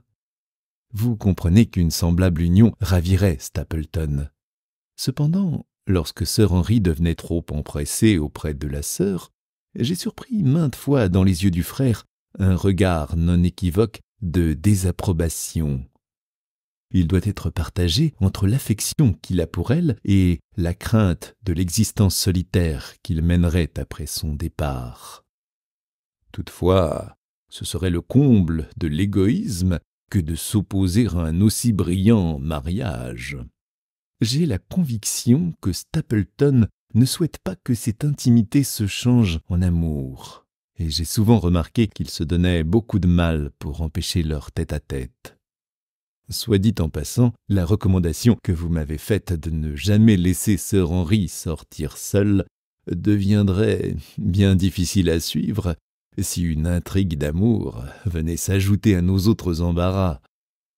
Mes bons rapports avec Sir Henry se ressentiraient certainement de l'exécution trop rigoureuse de vos ordres. L'autre jour, mardi pour préciser, le docteur Mortimer a déjeuné avec nous. Il avait pratiqué des fouilles dans un tumulus à Longdown et y avait trouvé un crâne de l'époque préhistorique qu'il avait rempli de joie. Je ne connais pas de maniaque qui lui soit comparable. Les Stapleton arrivèrent peu après le docteur, et Mortimer, sur la demande de Sir Henry, nous conduisit tous à l'allée des Ifs pour nous expliquer comment l'événement avait dû se produire la fatale nuit. Quelle lugubre promenade que cette allée des Ifs! Imaginez un chemin bordé de chaque côté par la muraille épaisse et sombre d'une haie taillée au ciseau, avec, à droite et à gauche, une étroite bande de gazon. L'extrémité de l'allée opposée au château aboutit à une serre à moitié démolie. Au milieu de cette allée, une porte s'ouvre sur la lande. C'est à cet endroit que, par 2 fois, Sir Charles a secoué les cendres de son cigare. Cette porte de bois peint en blanc ne ferme qu'au loquet. Au-delà, s'étend l'immensité de la lande. Je me souviens de votre théorie sur la serre et j'essayais de reconstituer la scène. Tandis que le vieux gentilhomme s'était arrêté, il avait vu arriver du dehors quelque chose qui le terrifia tellement qu'il en perdit l'esprit et qu'il courut, jusqu'à ce qu'il tombât foudroyé par la peur et par l'épuisement. Voilà le long couloir de verdure par lequel il a fui. Que fuyait-il? Un chien de berger? Ou bien un chien noir, silencieux, monstrueux, fantastique? S'agissait-il, au contraire, d'un guet-apens qui ne relevait en rien de l'ordre surnaturel? Le pâle et vigilant Barrymore en savait-il plus long qu'il ne voulait en dire? Tout cela était vague, sombre, plus sombre surtout à cause du crime que je soupçonnais. Depuis ma dernière lettre, j'ai fait la connaissance d'un autre voisin, M. Frankland de l'After Hall, qui habite à 4 miles de nous, vers le sud. C'est un homme âgé, rouge de teint, blanc de cheveux et colérique. La législation anglaise le passionne et il a dissipé en procès une grande fortune. Il plaide pour le seul plaisir de plaider. On le trouve toujours disposé à soutenir l'une ou l'autre face d'une question. Aussi ne doit-on pas s'étonner que cet amusement lui ait coûté fort cher. Un jour, il se prit main droite passage et défie la commune de l'obliger à le rétablir. Le lendemain, il démolit de ses propres mains la clôture d'un voisin et déclare la servitude prescrite depuis un temps immémorial, défiant cette fois le propriétaire de le poursuivre pour violation de propriété. Il est ferré sur les droits seigneuriaux et communaux, et il applique ses connaissances juridiques tantôt en faveur des paysans de Fenworthy et tantôt contre eux, de telle sorte que, périodiquement, et selon sa plus récente interprétation de la loi, on le porte en triomphe dans le village, où on l'y brûle en effigie. On prétend qu'il soutient en ce moment 7 procès, ce qui absorbera probablement le restant de sa fortune et lui enlèvera toute envie de plaider dans l'avenir. S'il employait seulement son activité à ce but louable, tout serait pour le mieux, mais la rumeur publique fait circuler le bruit qu'il a l'intention de poursuivre le docteur Mortimer pour avoir ouvert un tombeau sans l'autorisation des parents du défunt. Il s'agit du crâne de l'âge néolithique retiré du tumulus de Longdown. En un mot, il rompt la monotonie de notre existence et apporte une note gaie dans ce milieu qui en a réellement besoin.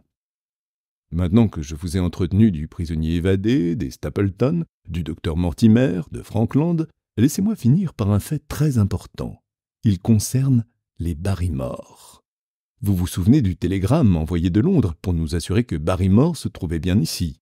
Je vous ai déjà informé que le témoignage du directeur de la poste de Grimpen n'était concluant ni dans un sens ni dans l'autre. Je dis à Sir Henry ce qu'il en était. Immédiatement, il appela Barrymore et lui demanda s'il avait reçu lui-même le télégramme. Barrymore répondit affirmativement. « Le petit télégraphiste vous l'a-t-il remis en main propre ?» interrogea Sir Henry. Barrymore parut étonné et réfléchit quelques instants. « Non, fit-il, j'étais au grenier à ce moment-là. Ma femme me l'y a monté. »« Est-ce vous qui avez envoyé la réponse ?»« Non, j'ai dit à ma femme ce qu'il fallait répondre, et elle est redescendue pour écrire. » Dans la soirée, le valet de chambre revint de lui-même sur ce sujet. « Je cherche vraiment, Sir Henry, à comprendre l'objet de vos questions, dit-il. J'espère qu'elles ne tendent pas à établir que j'ai fait quoi que ce soit pour perdre votre confiance. » Sir Henry affirma qu'il n'en était rien. Il acheva de le tranquilliser en lui donnant presque toute son ancienne garde-robe. « Madame Barrymore m'intéresse au plus haut degré. C'est une femme un peu corpulente, bornée, excessivement respectable et de mœurs puritaines. Vous imagineriez difficilement une nature plus glaciale.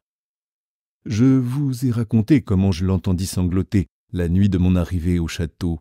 Depuis, j'ai surpris maintes fois des traces de larmes sur son visage. Quelque profond chagrin lui ronge le cœur. Est-ce le souvenir d'une faute qui la hante? Ou bien Barrymore jouerait-il les tyrans domestiques?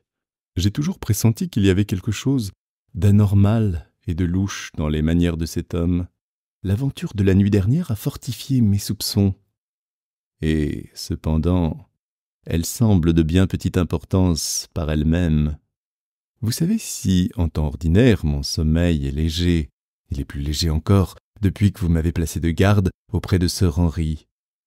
Or, la nuit dernière, vers 2 heures du matin, je fus réveillé par un bruit de pas glissant furtivement dans le corridor. Je me levai et j'ouvris ma porte pour risquer un œil. Une ombre noire, allongée, celle d'un homme tenant une bougie à la main, traînait sur le tapis. L'homme était en bras de chemise et pieds nus. Je ne voyais que les contours de son ombre, mais à ses dimensions, je reconnus qu'elle ne pouvait appartenir qu'à Barrymore. Il marchait lentement, avec précaution. Il y avait, dans son allure, quelque chose d'indéfinissable, de criminel et de craintif à la fois. Je vous ai écrit que le balcon qui court autour du hall coupe en deux le corridor, et que ce dernier se prolonge à droite et à gauche jusqu'à chaque extrémité du château. J'attendis que Barrymore eût disparu, puis je le suivis. Lorsque j'arrivai au tournant du balcon, il avait atteint le fond du corridor, et, à une clarté qui passait par l'entrebâillement d'une porte, je vis qu'il était entré dans une chambre. Toutes ces chambres sont nues et inoccupées. Son expédition n'en devenait que plus incompréhensible pour moi. En étouffant le bruit de mes pas, je me glissai le long du passage et j'avançai ma tête par l'ouverture de la porte. Barrymore était blotti dans le coin de la fenêtre, sa bougie tout près de la vitre. Son profil, à demi tourné vers moi, me permit de constater l'expression d'attente impatiente peinte sur son visage, tandis qu'il scrutait les ténèbres de la lande. Pendant quelques minutes, son regard eut une fixité étonnante. Puis, il poussa un profond soupir, et avec un geste de mauvaise humeur, il éteignit sa bougie. Toujours aussi furtivement, je regagnai ma chambre, et bientôt après, j'entendis Barrymore retourner également chez lui. 1 heure s'écoula. Alors, je perçus vaguement, dans un demi-sommeil, le grincement d'une clé dans une serrure, mais je ne pus distinguer d'où venait ce bruit. Comment deviner ce que cela signifie? Il se passe certainement dans cette maison des choses mystérieuses que nous finirons bien par découvrir un jour ou l'autre. Je ne vous importunerai pas de mes théories, puisque vous ne réclamez de moi que des faits. Mais ce matin, j'ai eu une longue conversation avec sir Henry, et nous avons dressé un plan de campagne basé sur ma découverte de la nuit précédente. Je ne vous en entretiendrai pas aujourd'hui. Il fera l'objet de mon prochain rapport, dont la lecture ne manquera pas de vous intéresser. Chapitre 9. Deuxième rapport du docteur Watson. La lumière sur la lande.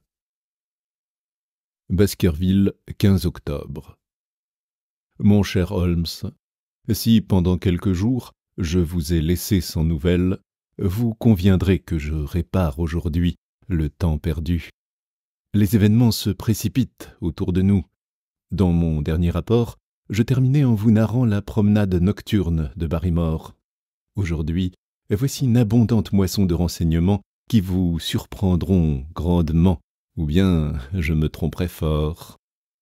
Les choses ont pris une tournure que je ne pouvais prévoir. Pendant les 48 heures qui viennent de s'écouler, il est survenu quelques éclaircissements qui, si j'ose m'exprimer ainsi, ont d'un autre côté rendu la situation plus compliquée. Je vais tout vous conter, vous jugerez vous-même. Le lendemain de mon aventure, j'allais examiner, avant le déjeuner, la chambre dans laquelle Barrymore avait pénétré la nuit précédente. Je remarquai que la fenêtre par laquelle notre homme regardait si attentivement la lande avait une particularité, celle de donner le plus près sur la campagne. Par une échappée ménagée entre 2 rangées d'arbres, une personne placée dans la situation occupée par le valet de chambre pouvait découvrir un assez vaste horizon, alors que des autres croisées, elle n'en aurait aperçu qu'un coin très restreint.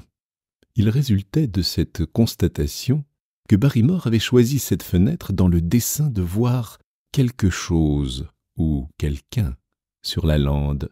Mais comme la nuit était obscure, on ne pouvait supposer qu'il eût l'intention de voir quelqu'un.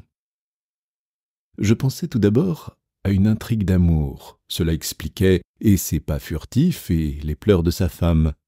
Barrymore est un fort beau garçon, bien fait pour séduire une fille de la campagne. Cette supposition paraissait donc très vraisemblable. De plus, la porte, ouverte après mon retour dans ma chambre, indiquait qu'il était sorti pour courir à quelque rendez-vous clandestin. Le lendemain matin, je raisonnais donc ainsi, et je vous communique l'orientation de mes soupçons, bien que la suite ait prouvé combien peu ils étaient fondés.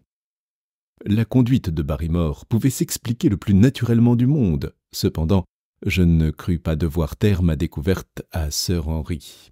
J'eus un entretien avec le baronnet, et je lui fis part de tout ce que j'avais vu. « Je savais que Barrymore se promenait toutes les nuits, me dit-il, et je voulais le questionner à ce sujet. 2 ou 3 fois, à la même heure que vous, je l'ai entendu aller et venir dans le corridor. Peut-être va-t-il toutes les nuits à cette fenêtre, insinuai-je. Peut-être. Guettons-le. Nous aurons vite appris la raison de ces promenades. Je me demande ce que ferait votre ami Holmes s'il se trouvait ici. Il s'arrêterait certainement au parti que vous proposez, répondis-je. Il suivrait Barrymore. Alors, nous le suivrons aussi. Ne nous entendra-t-il pas? Non, il est un peu sourd. En tout cas, il faut que nous tentions l'aventure. Cette nuit, nous veillerons dans ma chambre et nous attendrons qu'il ait passé. Sir Henry se frottait les mains de plaisir. Évidemment, il se réjouissait de cette perspective qui apportait un changement dans la monotonie de son existence. Le baronnet s'était mis en rapport avec l'architecte qui avait dressé pour Sir Charles les plans de la réfection du château. Il a traité avec un entrepreneur de Londres et les réparations vont bientôt commencer. Il a commandé des décorateurs et des tapissiers de Plymouth, et sans nul doute, notre jeune ami ne veut rien négliger pour tenir l'ancien rang de sa famille. Lorsque la maison sera réparée et remeublée, il n'y manquera plus que la présence d'une femme. Entre nous, il existe des indices caractéristiques de la prompte exécution de ce projet, pour peu que la dame y consente. En effet, j'ai rarement rencontré un homme plus emballé sur une femme que ne l'est Sir Henry sur notre belle voisine, Miss Stapleton. Cependant, je crains bien que leur voyage sur le fleuve du Tendre ne soit très mouvementé. Aujourd'hui, par exemple, la surface de l'onde, chère aux amoureux, a été ridée par un coup de vent inattendu qui a causé un vif mécompte à notre ami. Lorsque notre conversation sur Barrymore eut pris fin, Sir Henry mit son chapeau et se disposa à sortir. Naturellement, j'en fis autant. « Où allez-vous, Watson » me demanda-t-il, en me regardant avec curiosité. « Cela dépend. Devez-vous traverser la lande ?»« Oui. Alors vous connaissez mes instructions. Je regrette de vous importuner de ma personne, mais vous n'ignorez pas qu'Holmes m'a recommandé avec instance de ne pas vous perdre de vue, surtout quand vous iriez sur la lande. » Sir Henry posa en riant sa main sur mon épaule. « Mon cher ami, fit-il, malgré toute sa perspicacité, Holmes n'a pas prévu certaines choses qui se sont passées depuis mon arrivée ici. Vous me comprenez? Je jurerais bien que vous êtes le dernier homme qui consentirait à jouer auprès de moi le rôle de trouble-fête. Il faut que je sorte seul. » Ces paroles me plaçaient dans une situation embarrassante. Je ne savais trop que dire ni que faire, et avant que mon irrésolution cessât, Sir Henry avait enlevé sa canne du porte-manteau et s'était éloigné. À la réflexion, ma conscience me reprocha amèrement de n'avoir pas exigé, sous un prétexte quelconque, que le baronnet me gardât auprès de lui. Je me représentais la posture que j'aurais vis-à-vis de vous si je retournais à Baker Street, vous avouez que ma désobéissance à vos ordres avait causé un malheur. Je vous assure qu'à cette pensée, le sang me brûla les joues. je me dis que je pouvais encore rattraper mon promeneur et je partis immédiatement dans la direction de Merripit House. Je courus de toute la vitesse de mes jambes jusqu'au point où la route bifurque sur la lande. Sir Henry demeurait invisible. Alors, craignant d'avoir suivi une mauvaise direction, j'escaladai une colline, celle que l'on avait exploitée comme carrière de granit, du haut de laquelle ma vue embrassait presque tout le pays. Immédiatement, j'aperçus le baronnet à 500 mètres devant moi. Il s'était engagé dans le petit sentier. Une femme, qui ne pouvait être que Miss Stapleton, marchait à côté de lui. Certainement un accord existait déjà entre eux, et je surprenais un rendez-vous convenu. Ils allaient lentement, absorbés par leur conversation. Je vis Miss Stapleton faire de rapides mouvements avec sa main, comme pour souligner ce qu'elle disait, tandis que Sir Henry l'écoutait attentivement et secouait parfois négativement la tête. Je me dissimulais derrière un rocher, curieux de voir comment tout cela finirait. Me jeter au travers de leur entretien c'eût été commettre une impertinence dont je me sentais incapable, mais d'autre part, ma consigne m'ordonnait de marcher dans les pas de Sir Henry. Espionner un ami est un acte odieux. Cependant, je me résolus à l'observer du haut de ma cachette et de lui confesser plus tard ma faute. J'étais certain qu'il conviendrait avec moi de la difficulté de ma situation et qu'il approuverait le parti que j'avais pris, bien que si un danger soudain l'eût menacé, je me fusse trouvé trop éloigné pour le secourir promptement. Sir Henry et sa compagne, perdus dans leur absorbante conversation, s'étaient arrêtés au milieu du sentier. Tout à coup, j'eus la sensation de n'être pas le seul témoin de leur entrevue. Quelque chose de vert, flottant dans l'air, attira mon attention. Un nouveau regard me montra ce quelque chose fixé à l'extrémité d'un bâton porté par un homme qui enjambait les quartiers de roche. Je reconnus Stapleton et son filet. La distance qui le séparait du couple était moins grande que celle qui m'en séparait moi-même, et il paraissait se diriger du côté des deux jeunes gens. À ce moment, Sir Henry attira Miss Stapleton vers lui. Il avait passé son bras autour de la taille de Beryl, qui se recula en détournant son visage. Il se pencha vers elle, mais elle étendit la main pour se protéger. Une seconde après, je les vis s'éloigner précipitamment l'un de l'autre et faire demi-tour. Stapleton avait provoqué cette brusque séparation. Il accourait au-devant d'eux, son ridicule filet se balançant sur son épaule. Il gesticulait comme un possédé, et sa surexcitation était telle qu'il dansait presque en face des amoureux. Je ne pouvais imaginer ce qui se passait. Toutefois, je crus deviner que Stapleton gourmandait Sir Henry, que ce dernier présentait des explications et que sa colère croissait à mesure que l'autre refusait de les accepter. La dame gardait un silence hautain. Finalement, Stapleton tourna sur ses talons et fit de la main un signe péremptoire à sa sœur. Celle-ci, après un regard plein d'hésitation, adressé à Sir Henry, se décida à marcher aux côtés de son frère. Les gestes de colère du naturaliste indiquaient que la jeune fille n'échappait pas à son mécontentement. Après les avoir considérés l'un et l'autre pendant l'espace d'une minute, le baronnet, la tête basse et l'air abattu, reprit lentement le chemin par lequel il était venu. Je ne pouvais deviner ce que tout cela signifiait, mais je me sentais honteux d'avoir assisté à cette scène à l'insu de mon ami. Je dégringolais vivement la colline pour aller à la rencontre de Sir Henry. Son visage était pourpre de colère, et ses sourcils fronçaient comme ceux d'un homme poussé à bout. « Allô, Watson, d'où sortez-vous » me dit-il.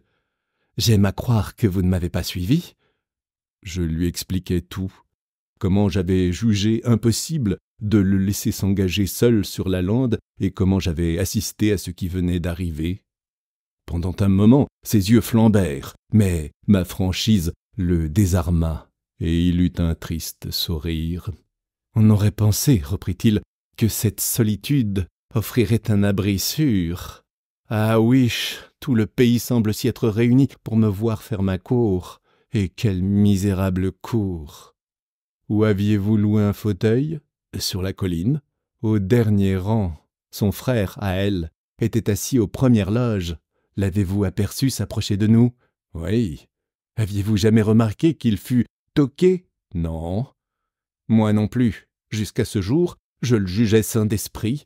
Mais, à cette heure, je vous affirme que l'un de nous deux mérite une camisole de force.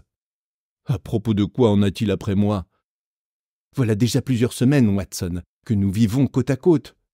Parlez-moi franchement, y a-t-il un empêchement à ce que je sois un bon mari pour une femme que j'aimerais ? Je n'en vois pas. Stapleton ne peut arguer de ma situation mondaine. C'est donc ma personne qu'il méprise. Qu'a-t-il contre moi ? Je n'ai jamais fait de tort à personne, que je sache. Et cependant, il ne m'autorise pas à toucher le bout des doigts de sa sœur. Non ? Si, et bien plus encore. Écoutez, Watson, je ne connais Miss Stapleton que depuis quelques semaines, mais le jour où je l'ai rencontrée pour la première fois, j'ai senti que Dieu l'avait faite pour moi. Et elle, pareillement. Elle était heureuse de se trouver près de moi, je le jurerais. Il passe dans les yeux des femmes des lueurs qui sont plus éloquentes que des paroles. Son frère ne nous permettait pas de rester seuls ensemble, et aujourd'hui seulement j'ai saisi l'occasion de causer avec elle sans témoin. Notre rencontre l'a comblée de joie, mais ce n'était pas d'amour qu'elle désirait m'entretenir, et si elle avait pu m'en empêcher, elle n'aurait pas souffert que je lui en eusse parlé. Elle a commencé à insister sur le danger que je cours ici et sur l'inquiétude dans laquelle elle vivrait si je ne quittais pas Baskerville. Je lui répondis que, depuis que je la connaissais, je n'étais plus pressé de partir, et que si réellement elle souhaitait mon départ, le meilleur moyen d'en venir à ses fins était de s'arranger pour m'accompagner. Je lui proposai de l'épouser, mais avant qu'elle eût pu me répondre, son espèce de frère arrivait sur nous avec des façons d'énergumène. Ses joues blêmissaient de rage, et dans ses yeux, de sinistres éclairs de folie s'allumaient. Que faisais-je avec madame ? Comment avais-je l'audace de lui rendre des hommages qui lui étaient odieux ? Mon titre de baronnet autorisait-il donc une conduite aussi cavalière ? Si Stapleton n'avait pas été le frère de Beryl, j'aurais mieux su que lui répondre. En tout cas, je lui ai dit quel sentiment m'inspirait sa sœur, et que j'espérais qu'elle me ferait l'honneur de devenir ma femme. Au lieu de se calmer, ce discours l'irrita encore davantage. À mon tour, je m'emportai, et je ripostai un peu plus aigrement que je ne l'aurais dû, Beryl étant présente à notre altercation. Leur départ précipité a terminé cette scène pénible, et vous voyez en moi l'homme le plus bouleversé de tout le comté. Je risquais une ou deux explications, mais j'étais en réalité tout aussi troublé que Sir Henry. Le titre de notre ami, sa fortune, son âge, ses manières, son physique, tout militait en sa faveur. On ne pouvait rien lui reprocher, rien que le fatal destin qui s'acharnait sur sa famille. Pourquoi repousser brusquement ses avances, sans même prendre l'avis de la personne qui en était l'objet ? Et pourquoi Miss Stapleton avait-elle obéi à son frère sans protester autrement que par son effarement ? Dans l'après-midi, une visite du naturaliste fit cesser nos conjectures. Il venait s'excuser de sa conduite grossière.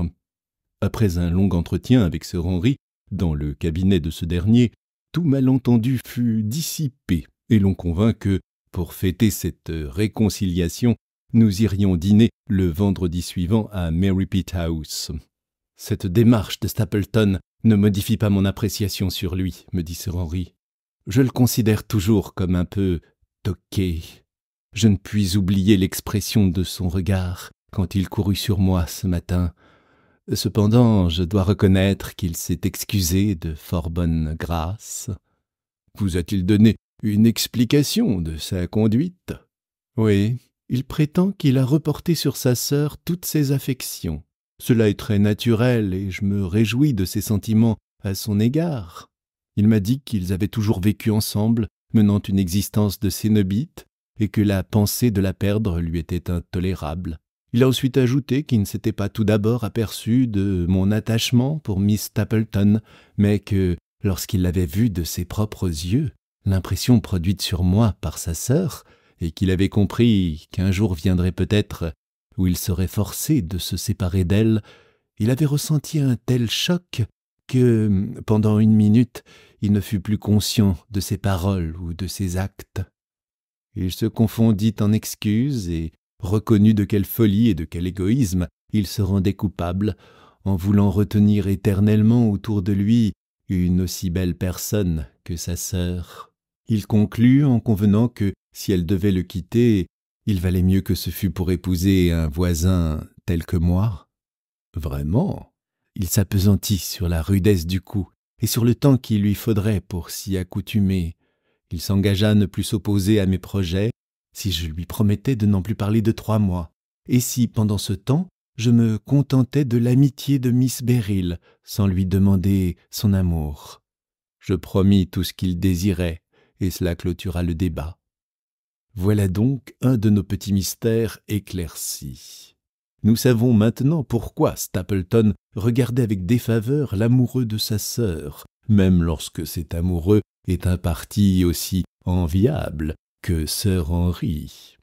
Mais passons maintenant à un autre fil que j'ai débrouillé dans cet écheveau pourtant si emmêlé. Je veux parler des gémissements nocturnes, du visage éploré de Madame Barrymore et des pérégrinations clandestines de son mari. Félicitez-moi, mon cher Holmes. Dites-moi que je n'ai pas déçu l'espoir que vous aviez placé dans mes qualités de détective et que vous ne regrettez pas le témoignage de confiance dont vous m'avez honoré en m'envoyant ici. Il ne m'a fallu qu'une nuit pour tirer tout cela au clair. En disant une nuit, j'exagère. 2 nuits m'ont été nécessaires, car la première, nous avons fait chou blanc. Nous étions restés dans la chambre de Sir Henry à fumer des cigarettes jusqu'à 3 heures du matin. Sauf le carillon de l'horloge du hall, aucun bruit ne frappa nos oreilles. Ce fut une veillée peu réjouissante, qui se termina par notre assoupissement dans les bras de nos fauteuils respectifs. Nous ne nous décourageâmes pas pour cela, et nous convînmes de recommencer. La nuit suivante, nous baissâmes la lampe et, la cigarette aux lèvres, nous nous tâmes quoi? Ah! Combien les heures s'écoulèrent lentement. Cependant, nous avions, pour nous soutenir, l'ardeur du chasseur qui surveille le piège dans lequel il espère voir tomber la bête de chasse. 1 heure sonna, puis 2 heures.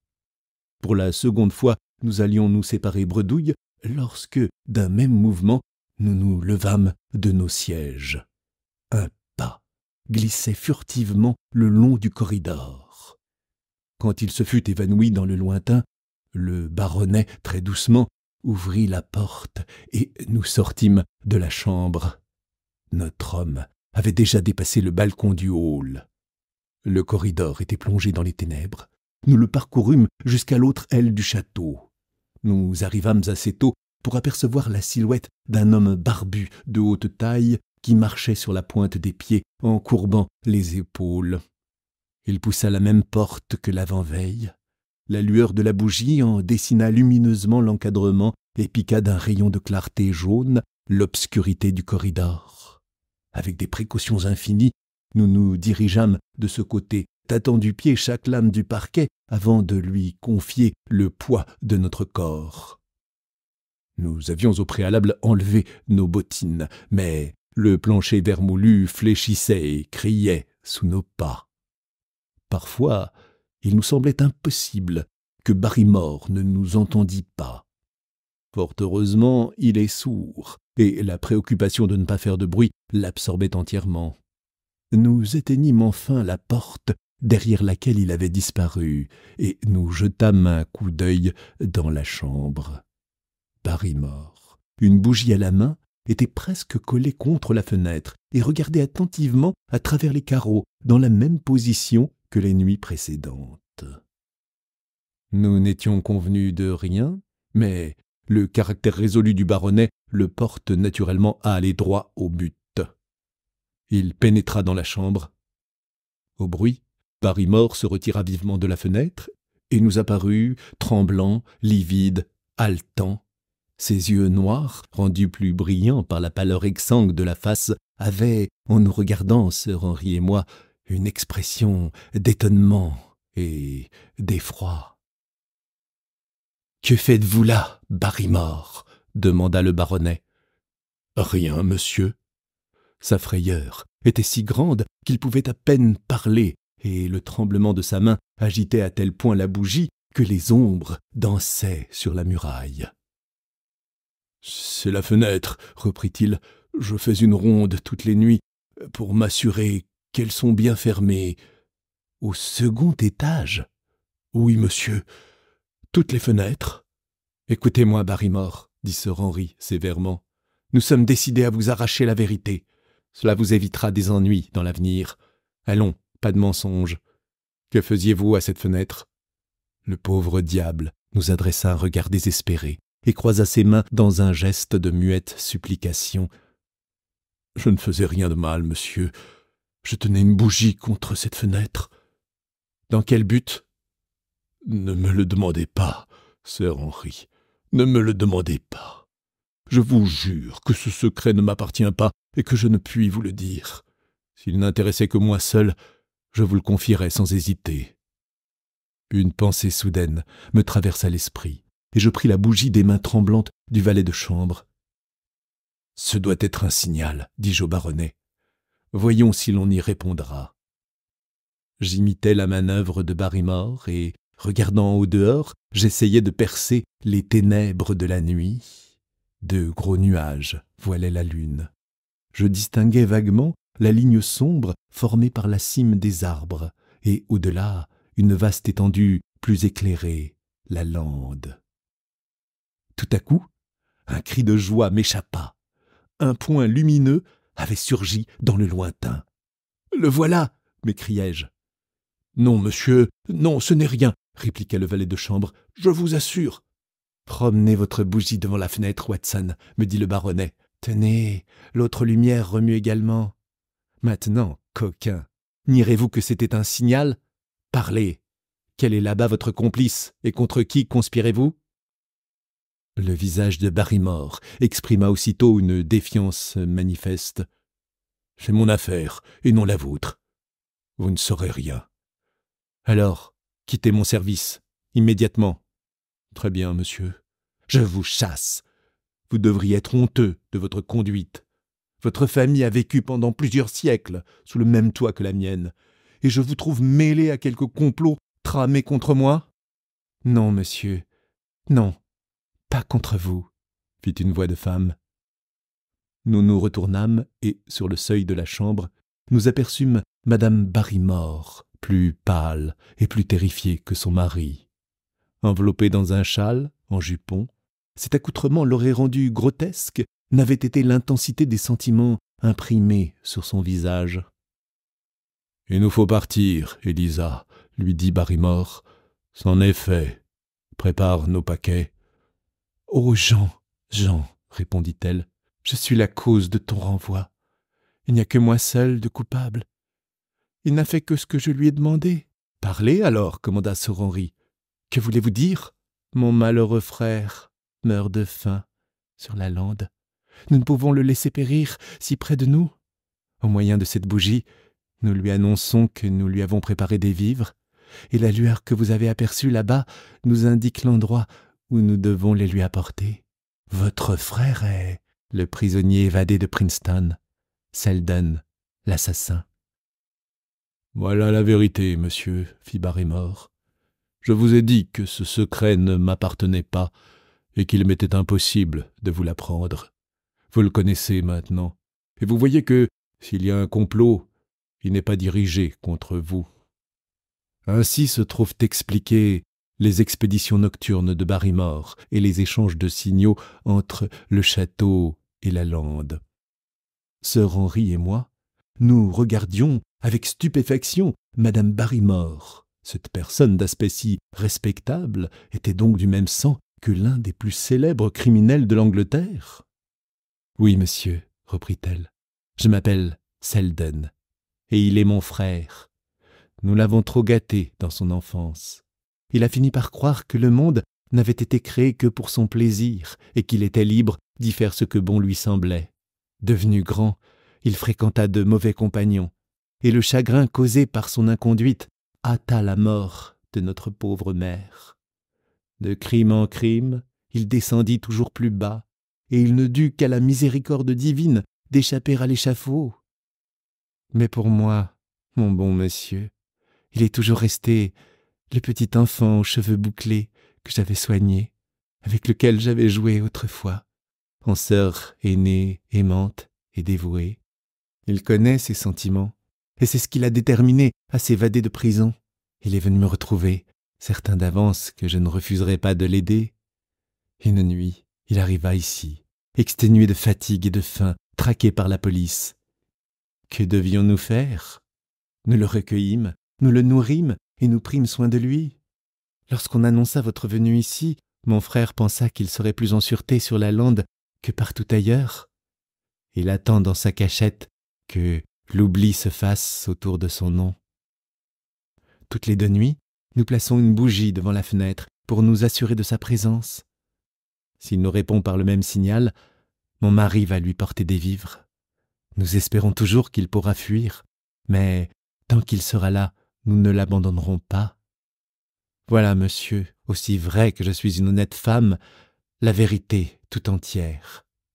Vous conviendrez que, si quelqu'un mérite un blâme, ce n'est pas mon mari, mais moi seul, pour l'amour de qui il a tout fait. Madame Barrymore parlait avec un air de sincérité qui entraînait la conviction. « Est-ce vrai, Barrymore ?» demanda le baronnet. « Oui, sir Henry, absolument. Je ne puis vous blâmer d'avoir assisté votre femme. Oubliez ce que j'ai dit. Rentrez chez vous.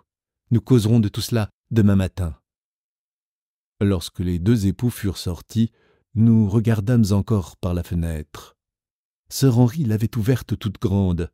Le vent glacial de la nuit nous cinglait le visage. Au loin, le point lumineux brillait toujours.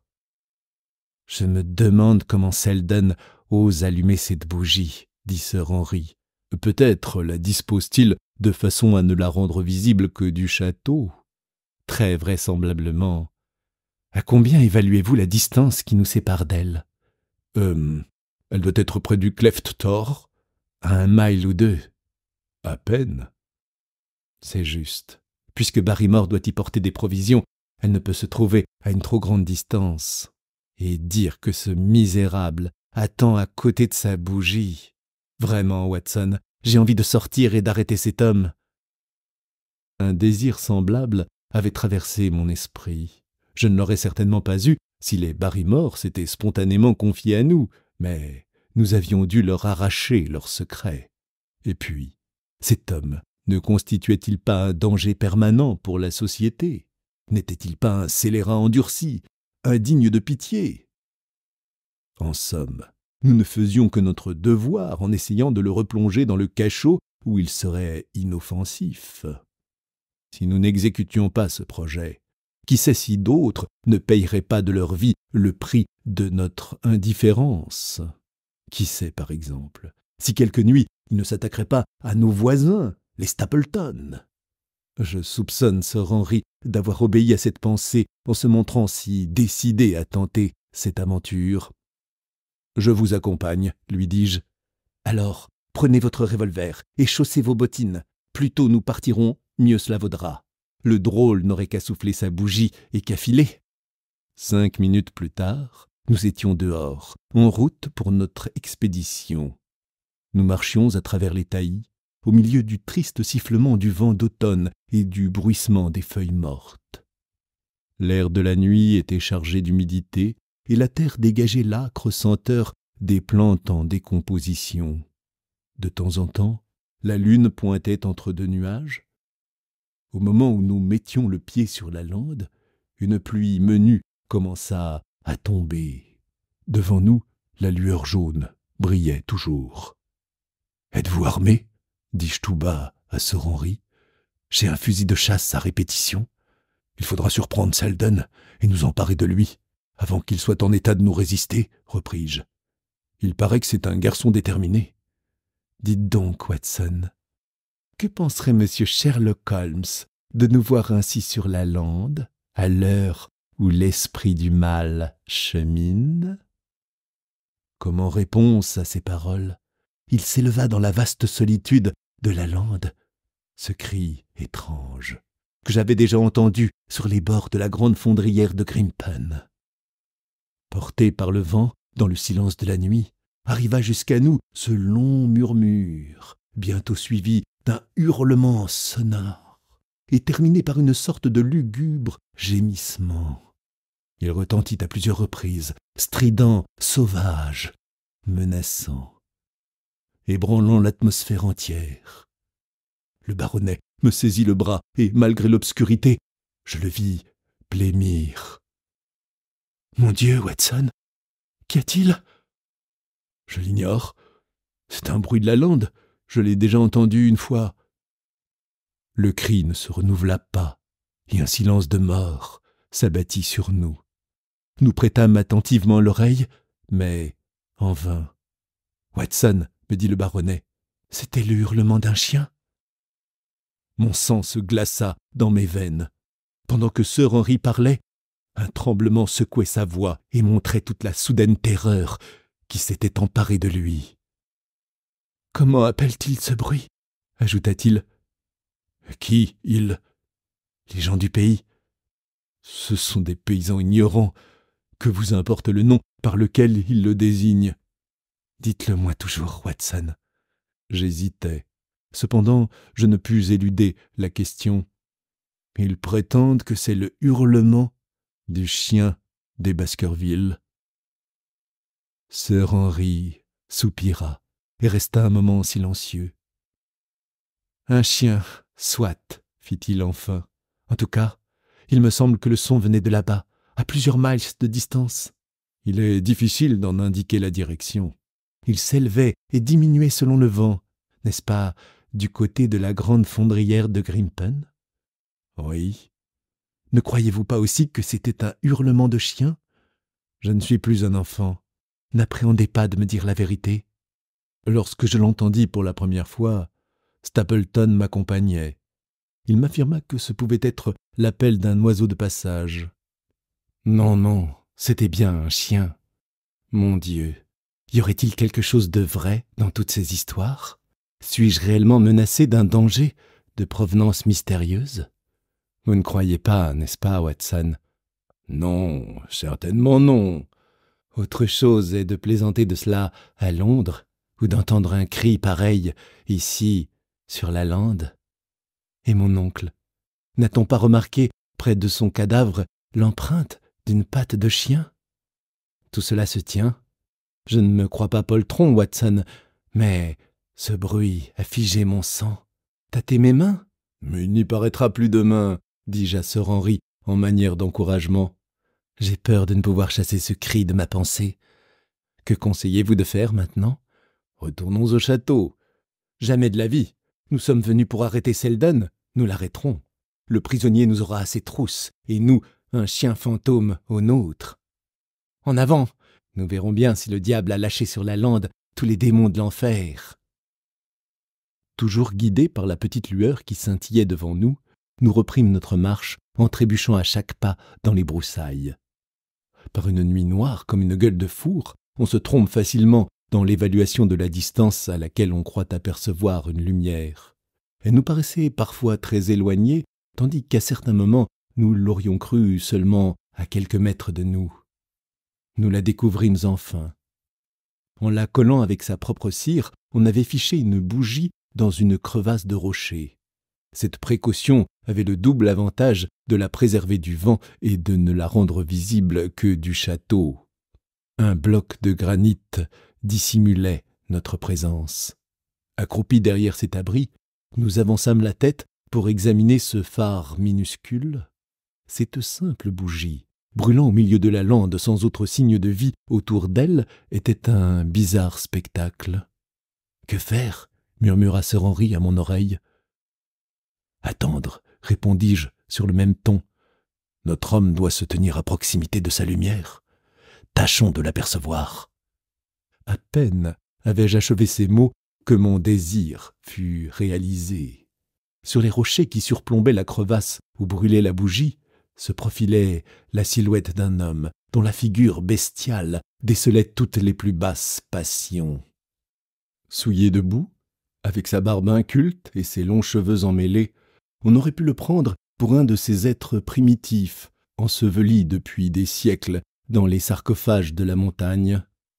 La clarté de la bougie montait jusqu'à lui et se jouait dans ses yeux, petits, astucieux, qui scrutaient fiévreusement à droite et à gauche l'épaisseur des ténèbres, comme ceux d'une bête sauvage qui a éventé la présence des chasseurs.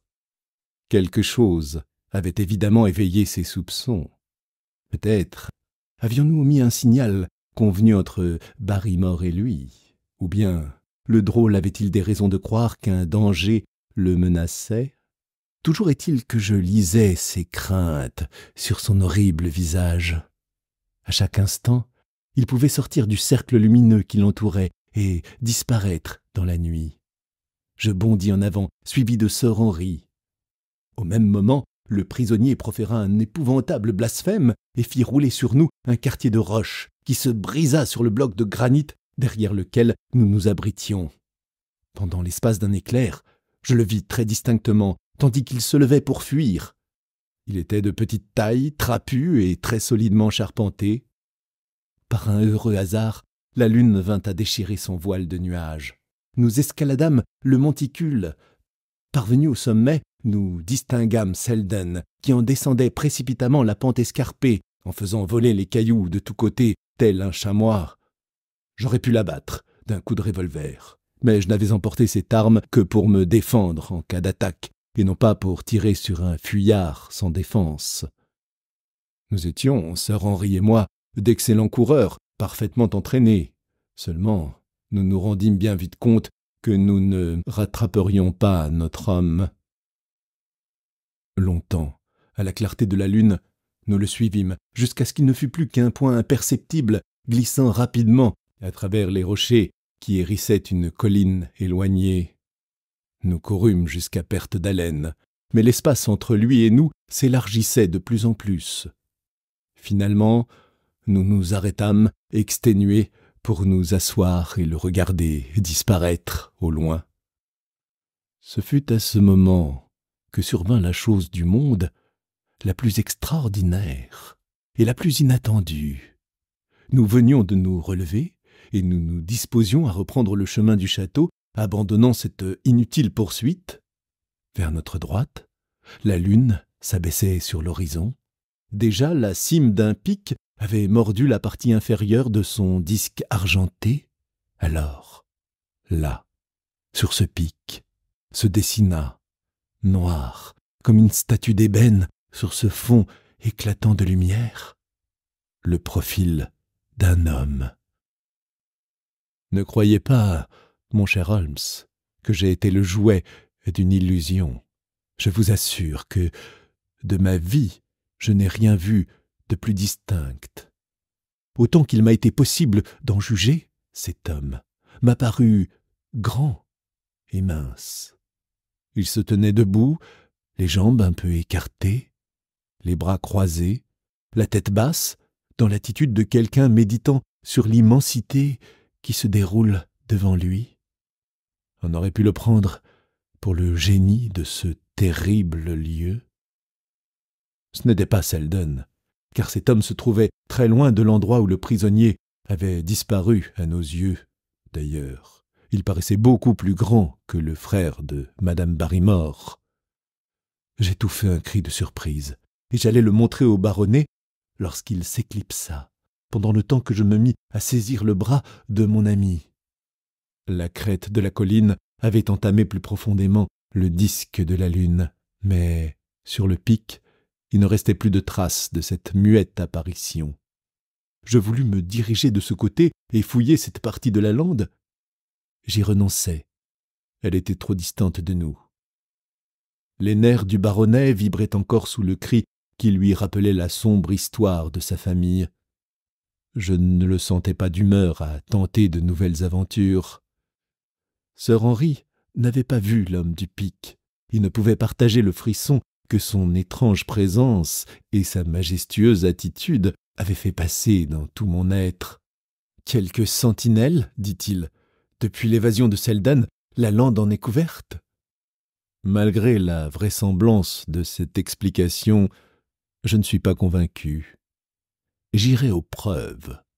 Aujourd'hui, nous écrivons au directeur de la prison de Princeton pour lui indiquer les parages où se cache le contumace.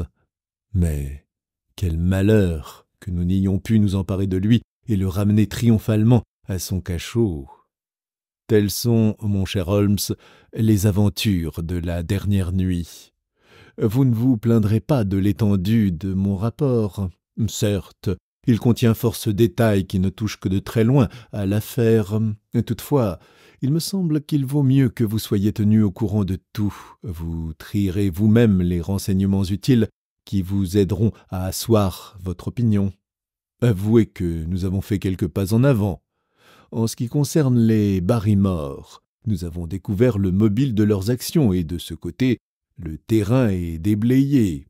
Seule la lande, avec ses mystères et ses étranges habitants, demeure toujours plus insondable que jamais. Peut-être, dans ma prochaine lettre, pourrais-je vous fournir quelques éclaircissements sur ce qui s'y passe? Le mieux serait que vous vinssiez au plus tôt. En tout cas, vous recevrez d'autres nouvelles sous peu de jours. Chapitre 10. Extrait du journal de Watson. Jusqu'ici, j'ai cité certains passages des rapports que j'adressais presque journellement à Sherlock Holmes. Aujourd'hui, j'en suis arrivé à un point de mon récit où je me vois forcé d'abandonner ce procédé et d'avoir recours à mes souvenirs personnels, aidés en cela par le journal que j'ai tenu à cette époque. Quelques extraits me remettront en mémoire les détails de ces scènes fixées dans mon esprit d'une manière indélébile. Je reprends donc au matin qui suivit notre vaine poursuite de Selden et nos autres aventures sur la lande.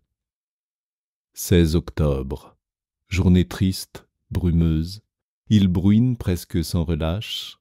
D'épais nuages enveloppent le château, parfois ils se déchirent et laissent entrevoir les ondulations de la lande striées de minces filets d'argent, ruisselets occasionnellement créés par la pluie dévalant sur le flanc raviné des collines. Tout est mélancolie, au dehors comme au dedans. Le baronnet subit maintenant le contre-coup des émotions trop vives de la nuit précédente. Moi-même, je me sens oppressé.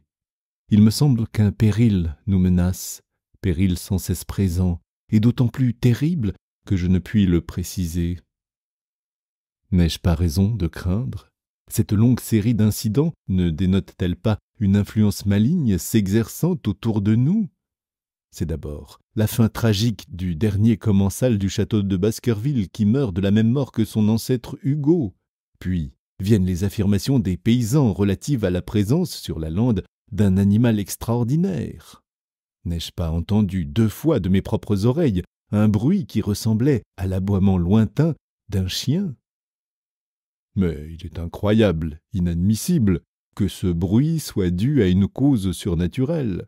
Comment un chien fantôme marquerait-il sur le sol l'empreinte de ses pas et remplirait-il l'air de ses hurlements? Stapleton peut avoir de ses superstitions, Mortimer également. Mais moi, je me flatte de posséder une qualité inappréciable, le sens commun. Et rien ne me fera croire à de pareilles absurdités. Ma crédulité me rabaisserait au niveau de ces paysans ignares qui ne se contentent pas d'affirmer l'existence d'un animal fantastique, mais qui le dépeignent comme lançant du feu par la gueule et par les yeux. Holmes n'ajouterait aucune foi à ses inventions, et je suis son agent. Mais, d'autre part, les faits sont les faits, et à 2 reprises différentes, j'ai entendu ces cris sur la lande. Supposons, pour un instant, qu'un animal prodigieux, d'une espèce inconnue, erre la nuit dans la campagne. Sa présence ne suffirait-elle pas à tout expliquer. Alors, où ce chien se cacherait-il? Où prendrait-il sa nourriture? D'où viendrait-il? Et pourquoi ne l'aurait-on jamais aperçu à la clarté du jour? On doit avouer qu'une explication naturelle de ces faits offre presque autant de difficultés que l'admission d'une intervention surnaturelle. En dehors du chien, il reste toujours le fait matériel de l'homme aperçu dans le cab et de la lettre qui mettait sir Henry en garde contre les dangers de la lande. Ceci au moins appartient bien au domaine de la réalité, mais ce peut être l'œuvre d'un ami aussi bien que celle d'un ennemi. À cette heure, où se trouvait cet ami ou cet ennemi? N'a-t-il pas quitté Londres ou nous a-t-il accompagnés jusqu'ici? Serait-ce l'inconnu que j'ai entrevu sur le pic? Je reconnais que je ne l'ai vu que l'espace d'une minute, et cependant je suis prêt à jurer certaines choses le concernant. D'abord, il ne ressemble à aucune des personnes que j'ai rencontrées dans le pays, et je connais maintenant tous nos voisins. Cet homme était plus grand que Stapleton et plus mince que Frankland. Il se rapprocherait davantage de l'aspect de Barrymore. Mais le valet de chambre était resté au château derrière nous, et je suis sûr qu'il ne pouvait nous avoir suivis. Alors, un inconnu nous espionne ici, de même qu'un inconnu nous espionnait à Londres. Si je mets jamais la main sur cet homme, nous toucherons au terme de nos embarras. Tous mes efforts vont tendre vers ce seul but. Mon premier mouvement fut de confier mes projets à sir Henry. Mon second, beaucoup plus sage, me poussa à jouer la partie tout seul et à parler le moins possible de ce que je comptais entreprendre. Le baronnet est préoccupé. Ce bruit perçu sur la lande a ébranlé ses nerfs. Je ne viendrai pas augmenter ses angoisses, mais je vais prendre toutes mes mesures pour réussir. Ce matin, il s'est passé au château une petite scène qui mérite d'être racontée. Barrymore demanda à sir Henry la faveur d'un entretien. Ils allèrent s'enfermer quelque temps dans la bibliothèque. Je demeurai dans la salle de billard, où j'entendis plusieurs fois un bruit de voix monter à un diapason assez aigu. Je me doutais bien de ce qui faisait l'objet de leur discussion. Enfin, le baronnet ouvrit la porte et m'appela. « Barrymore, me dit-il, estime qu'il a un grief contre nous. Il pense qu'il était peu délicat de notre part de nous mettre à la recherche de son beau-frère, alors qu'il nous avait parlé en confidence de sa présence sur la lande. » Le valet de chambre se tenait devant nous, très pâle, mais aussi très calme. « Peut-être, répondit-il, ai-je eu le tort de m'emporter. S'il en est ainsi, veuillez me pardonner, sir Henry. Tout de même, j'ai été fort surpris d'apprendre ce matin que vous aviez donné la chasse à Selden.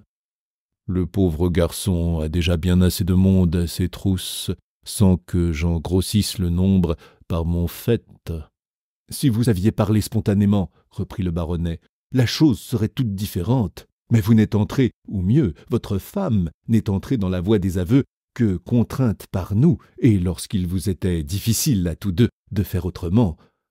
Je ne m'attendais pas, sir Henry, à ce que vous vous prévaudriez de notre confiance. Non, je ne m'y attendais pas. Cet homme constitue un danger public. Il existe, disséminé sur la lande, des maisons isolées, et c'est un misérable que rien n'arrêterait. Il n'y a qu'à le regarder pour s'en convaincre. Prenez par exemple l'intérieur de M. Stapleton. Le naturaliste est l'unique défenseur de son foyer. Non, la sécurité ne régnera dans les environs que lorsque Selden sera bel et bien sous les verrous. Selden ne s'introduira dans aucune maison, monsieur. Je vous en donne solennellement ma parole d'honneur. D'ailleurs, il débarrassera bientôt le pays de sa présence. Je vous assure, sir Henry, qu'avant peu de jours, toutes les démarches seront terminées pour qu'il s'embarque à destination de l'Amérique du Sud. Au nom du ciel, je vous supplie de ne pas le dénoncer à la justice. On a renoncé à le rechercher. Qu'il vive tranquille les quelques jours qui le séparent encore de son départ. Appeler de nouveau sur lui l'attention de la police, c'est nous causer de graves ennuis à ma femme et à moi.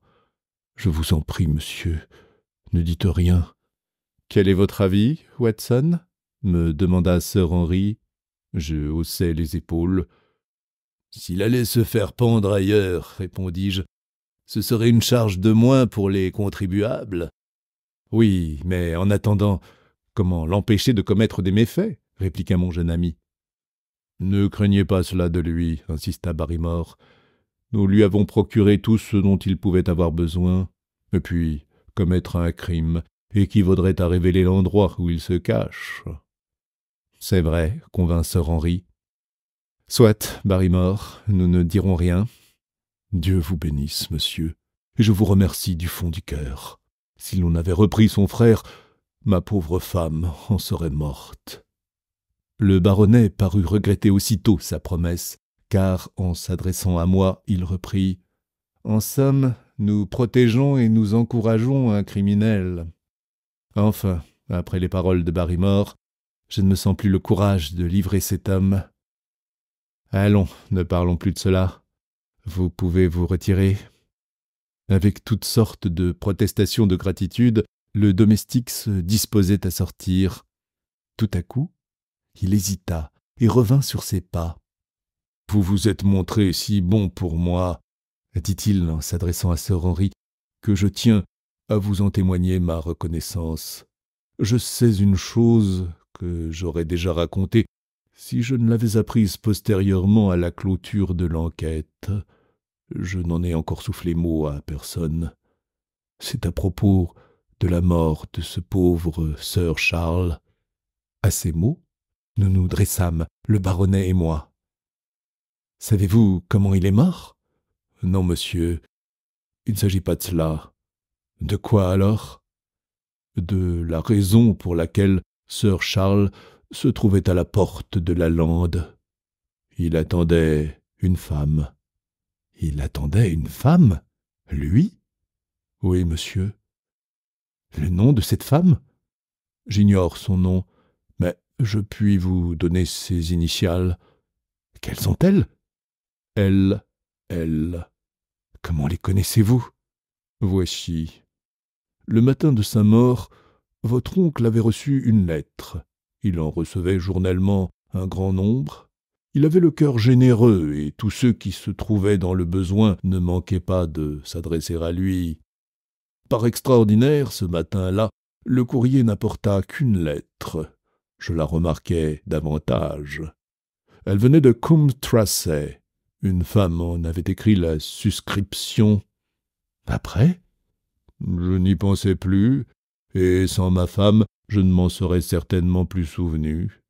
Seulement, il y a quelques jours, en nettoyant le cabinet de Sir Charles, on n'y avait pas touché depuis le jour de sa mort, Élisa trouva au fond de la cheminée les cendres d'une lettre qu'on avait brûlée. Auparavant, on l'avait déchirée en menus morceaux. Cependant, sur une petite bande de papier, une fin de page, on pouvait encore lire l'écriture qui se détachait en gris sur le vélin calciné. Il nous sembla que c'était un post-scriptum. Nous lûmes « Je vous en prie, je vous en supplie, vous êtes un homme d'honneur.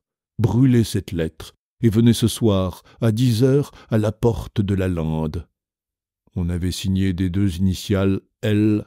L. « Avez-vous conservé cette bande de papier ?»« Non, monsieur.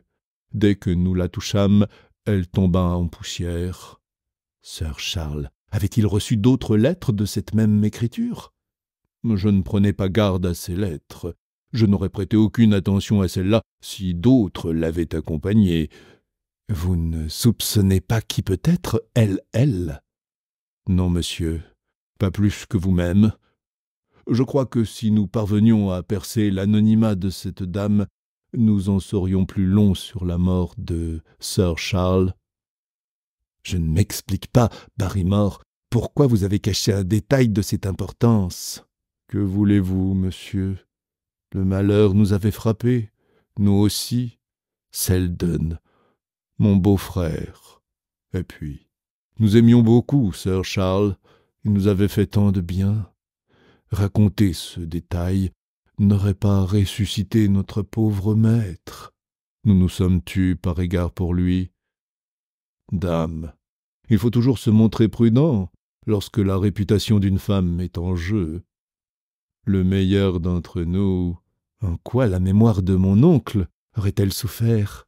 En tout cas, je ne pensais pas que cette révélation dût la servir.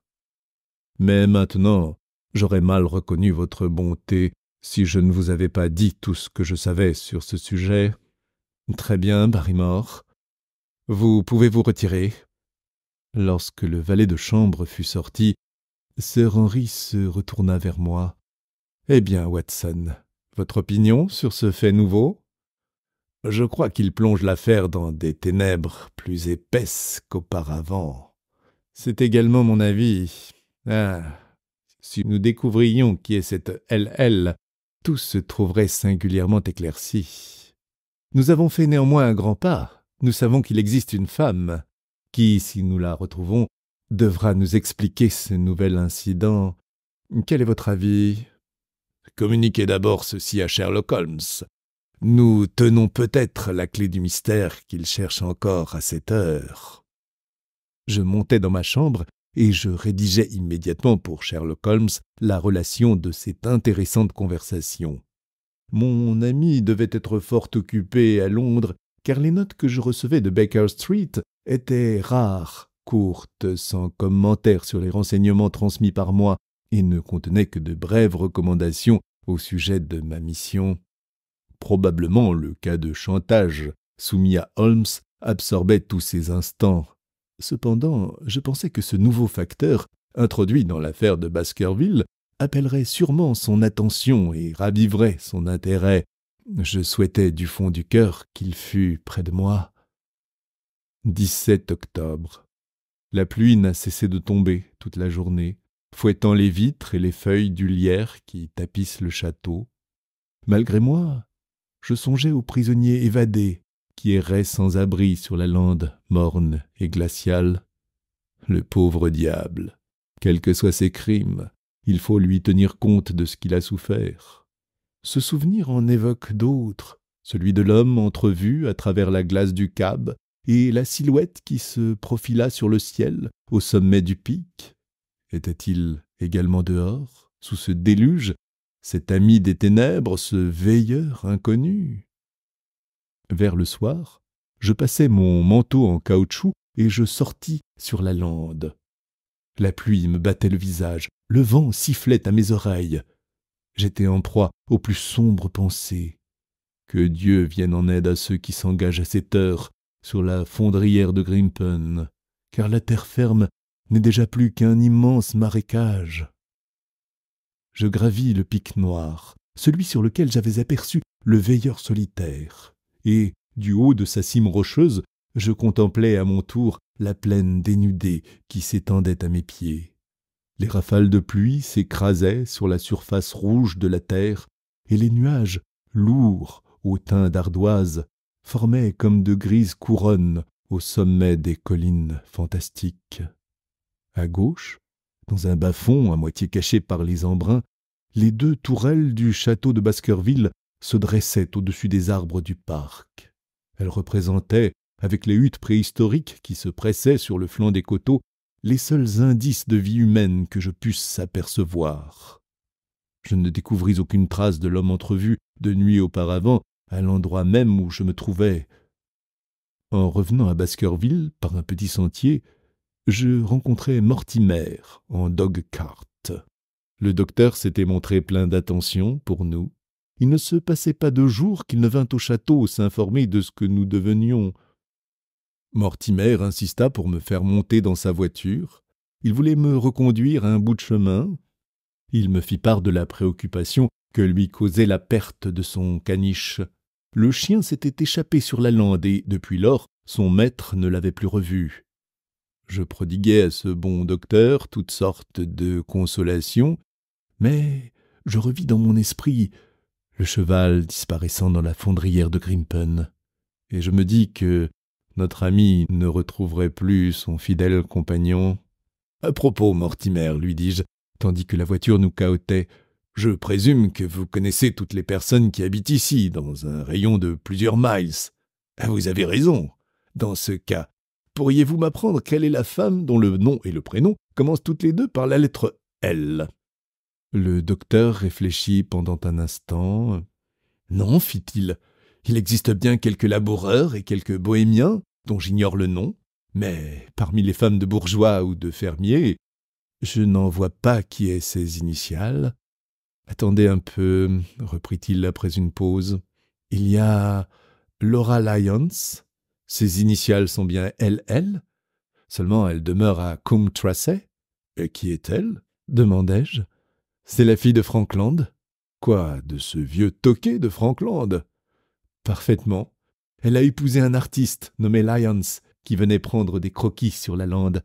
Il s'est conduit envers elle comme un goujat. Il l'a abandonnée. S'il faut en croire la rumeur publique, il n'avait pas tous les torts.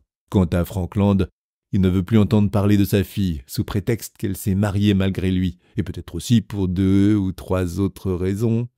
En tout cas, abandonnée de son mari et de son père, la jeune femme n'a pas beaucoup d'agréments. De quoi vit-elle ? Je crois que Frankland lui envoie quelques subsides, bien maigres probablement, car ses affaires sont peu prospères. Quels que soient les torts de Laura, on ne pouvait la laisser dans cette affreuse misère.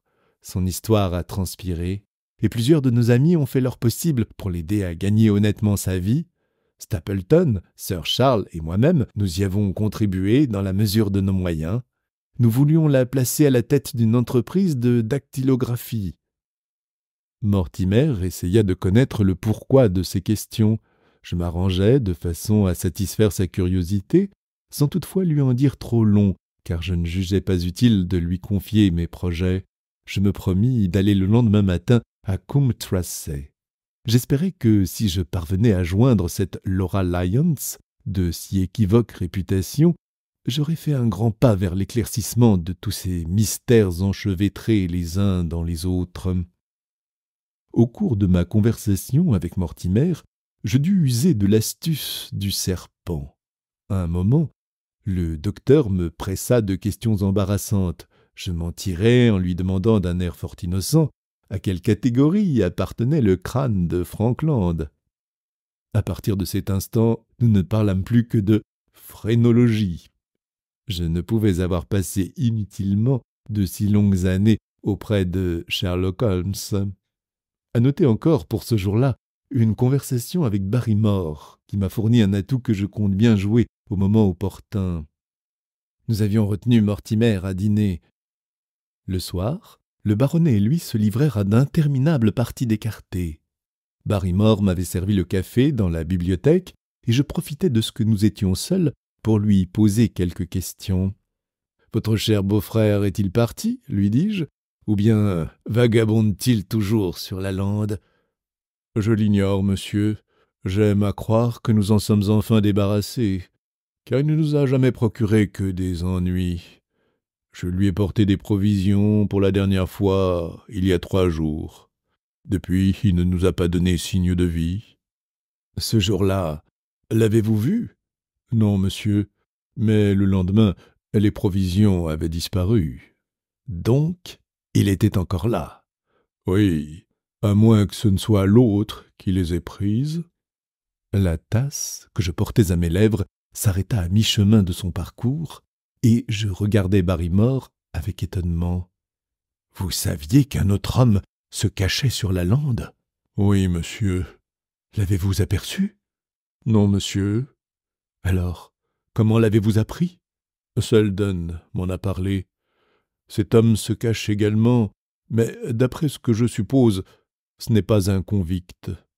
Tout cela me semble louche, docteur Watson. Je vous le dis en vérité, cela me semble très louche. » Barrymore avait prononcé ces paroles avec un grand accent de sincérité. « Écoutez-moi, répliquai-je, je n'ai d'autre souci que l'intérêt de votre maître, et ma présence à Baskerville n'a d'autre but que de lui prêter mon concours. Dites-moi bien franchement ce qui vous paraît louche. » Barrymore hésita un instant. Regrettait-il déjà sa confidence et éprouvait-il de la difficulté à expliquer ses propres sentiments ? Enfin, Il agita ses mains vers la fenêtre, fouetté par la pluie, et, désignant la lande dans un geste de colère, il s'écria « Ce sont tous les potins qui courent. Il y a quelque anguille sous roche. On prépare quelques scélératesses. Ça, j'en jurerais. Je ne me sentirai heureux que lorsque Sir Henry sera reparti pour Londres. Quelle est la cause de vos alarmes? Souvenez-vous de la mort de Sir Charles. Le juge d'instruction nous a dit qu'elle était singulière. Rappelez-vous les bruits de la lande pendant la nuit. Une fois le soleil couché, aucun homme, même à prix d'argent, n'oserait s'y aventurer. Et puis, cet étranger qui se cache là-bas, guettant, attendant. Qu'attend-il? Que signifie tout cela? Certainement rien de bon pour celui qui porte le nom de Baskerville. Je ne serai vraiment soulagé d'un grand poids que le jour où les nouveaux serviteurs de Sir Henry prendront leur service au château. Parlons de cet inconnu, fis-je, en ramenant la conversation sur le seul sujet qui m'intéressa. Pouvez-vous m'apprendre quelque chose sur son compte? Que vous a raconté Selden? Sait-il pourquoi cet homme se cache? Quelles sont ses intentions? Mon beau-frère l'a aperçu une ou deux fois, mais comme il est peu communicatif, il ne s'est pas montré prodigue de renseignements. Tout d'abord, Selden a cru que cet inconnu appartenait à la police, mais comme il cherchait également la solitude, mon beau-frère a vite reconnu son erreur. D'après ce que Selden a pu en juger, ce nouvel habitant de la lande aurait les allures d'un gentleman. Que fait-il là? Mon parent l'ignore. Où vit-il? Sur le versant de la colline, au milieu de ces huttes de pierre, habitées autrefois par nos ancêtres. Comment se procure-t-il de la nourriture? Un jeune garçon prend soin de lui et lui apporte tout ce dont il a besoin. Selden croit que le gamin va s'approvisionner à Coombe-Tracey. « Fort bien, Barrymore, répondis-je. Nous reprendrons plus tard cette conversation. » Le valet de chambre sortit. Je m'approchai de la fenêtre. Dehors, il faisait noir. À travers les vitres recouvertes de buée, je contemplais les nuages que le vent chassait dans le ciel et la cime des arbres qui se courbaient sous la bourrasque. La nuit, déjà dure pour les gens calfeutrés dans une maison confortable, devait être terrible pour ceux qui n'avaient d'autre abri sur la lande qu'une hutte de pierre. Fallait-il qu'elle fût profonde, la haine qui poussait un homme à errer à une pareille heure et dans un tel endroit? Seul un mobile bien puissant pouvait justifier une semblable séquestration du monde. Ainsi donc, dans une hutte de la lande, se trouvait la solution du problème que je brûlais du désir de résoudre. Je jurais que 24 heures ne s'écouleraient pas sans que j'eusse tenté tout ce qu'il est humainement possible de faire pour aller jusqu'au tréfonds même de ce mystère. Chapitre 11. L'homme du pic noir. L'extrait de mon journal particulier, qui forme le chapitre précédent, m'a conduit jusqu'au 18 octobre, date à laquelle commença à se précipiter la conclusion de ces étranges événements. Tous les incidents des jours suivants sont gravés dans ma mémoire d'une façon indélébile, et je puis les compter par le menu sans recourir aux notes prises à cette époque. Je recommence donc mon récit au lendemain du jour où j'avais établi 2 faits d'une importante gravité. Le premier, que Madame Laura Lyons de Coombe-Tracey avait écrit à Sir Charles Baskerville et pris rendez-vous avec lui pour le lieu et l'heure même où il avait trouvé la mort. Le second, que l'inconnu de la lande se terrait dans les huttes de pierre sur le versant de la colline. Ces 2 points acquis, je compris néanmoins que mon intelligence ou mon courage ne suffirait pas pour mener à bien mon entreprise si je ne parvenais à jeter un supplément de lumière sur ceux encore obscurs. La veille, le docteur Mortimer et Sir Henry avaient joué aux cartes jusqu'à une heure avancée de la nuit, et je n'avais pas eu l'occasion d'entretenir le baronnet de ce que j'avais appris sur Madame Laura Lyons. Pendant le déjeuner, je lui fis part de ma découverte et je lui demandai s'il lui plairait de m'accompagner à Coombe Tracey. Tout d'abord, il se montra enchanté de cette petite excursion, puis, après mûre réflexion, il nous parut préférable à tous deux que je la fisse seule. Plus la visite serait cérémonieuse, plus il nous serait difficile d'obtenir des renseignements. Je quittai Sir Henry, non sans quelque remords, et je courus vers cette nouvelle piste. En arrivant à Coombe Tracey, j'ordonnai à Perkins de dételer les chevaux et je m'enquis de la dame que je venais interroger. Je la trouvai sans peine. Elle habitait au centre de la petite localité. La bonne m'introduisit dans le salon sans m'annoncer. Une femme, assise devant une machine à écrire, se leva et s'avança vers moi avec un sourire de bienvenue. Quand elle se trouva en face d'un étranger, ce sourire s'évanouit. Elle se rassit et s'informa de l'objet de ma visite. À première vue, Madame Laura Lyons produisait l'impression d'une très jolie femme. Ses yeux et ses cheveux avaient cette chaude coloration de la noisette. Ses joues, quoique marquées de quelques taches de rousseur, possédaient l'éclat exquis des brunes, avec aux pommettes ce léger vermillon qui brille au cœur de la roseté. La première impression, je le répète, engendrait l'admiration. La critique ne naissait qu'un second examen. Le visage avait quelque chose de défectueux, une expression vulgaire, peut-être une dureté de l'œil ou un relâchement de la lèvre en altérait la parfaite beauté. Mais la remarque de ces défectuosités ne venait qu'après une étude plus approfondie des traits. Sur le moment, je n'éprouvais que la sensation d'être en présence d'une très jolie femme qui me demandait le motif de ma visite. Jusqu'alors, je ne m'étais nullement douté de la délicatesse de ma démarche. « J'ai le plaisir, dis-je, de connaître monsieur votre père. » Ce préambule était maladroit. La dame me le fit aussitôt comprendre. « Il n'existe rien de commun entre mon père et moi, » répliqua-t-elle, « et ses amis ne sont pas les miens. Si je n'avais eu que mon père, à cette heure je serais morte de faim. Fort heureusement, Sir Charles Baskerville et quelques autres âmes généreuses. »« Je suis précisément venu vous voir à propos de Sir Charles Baskerville, » interrompis-je.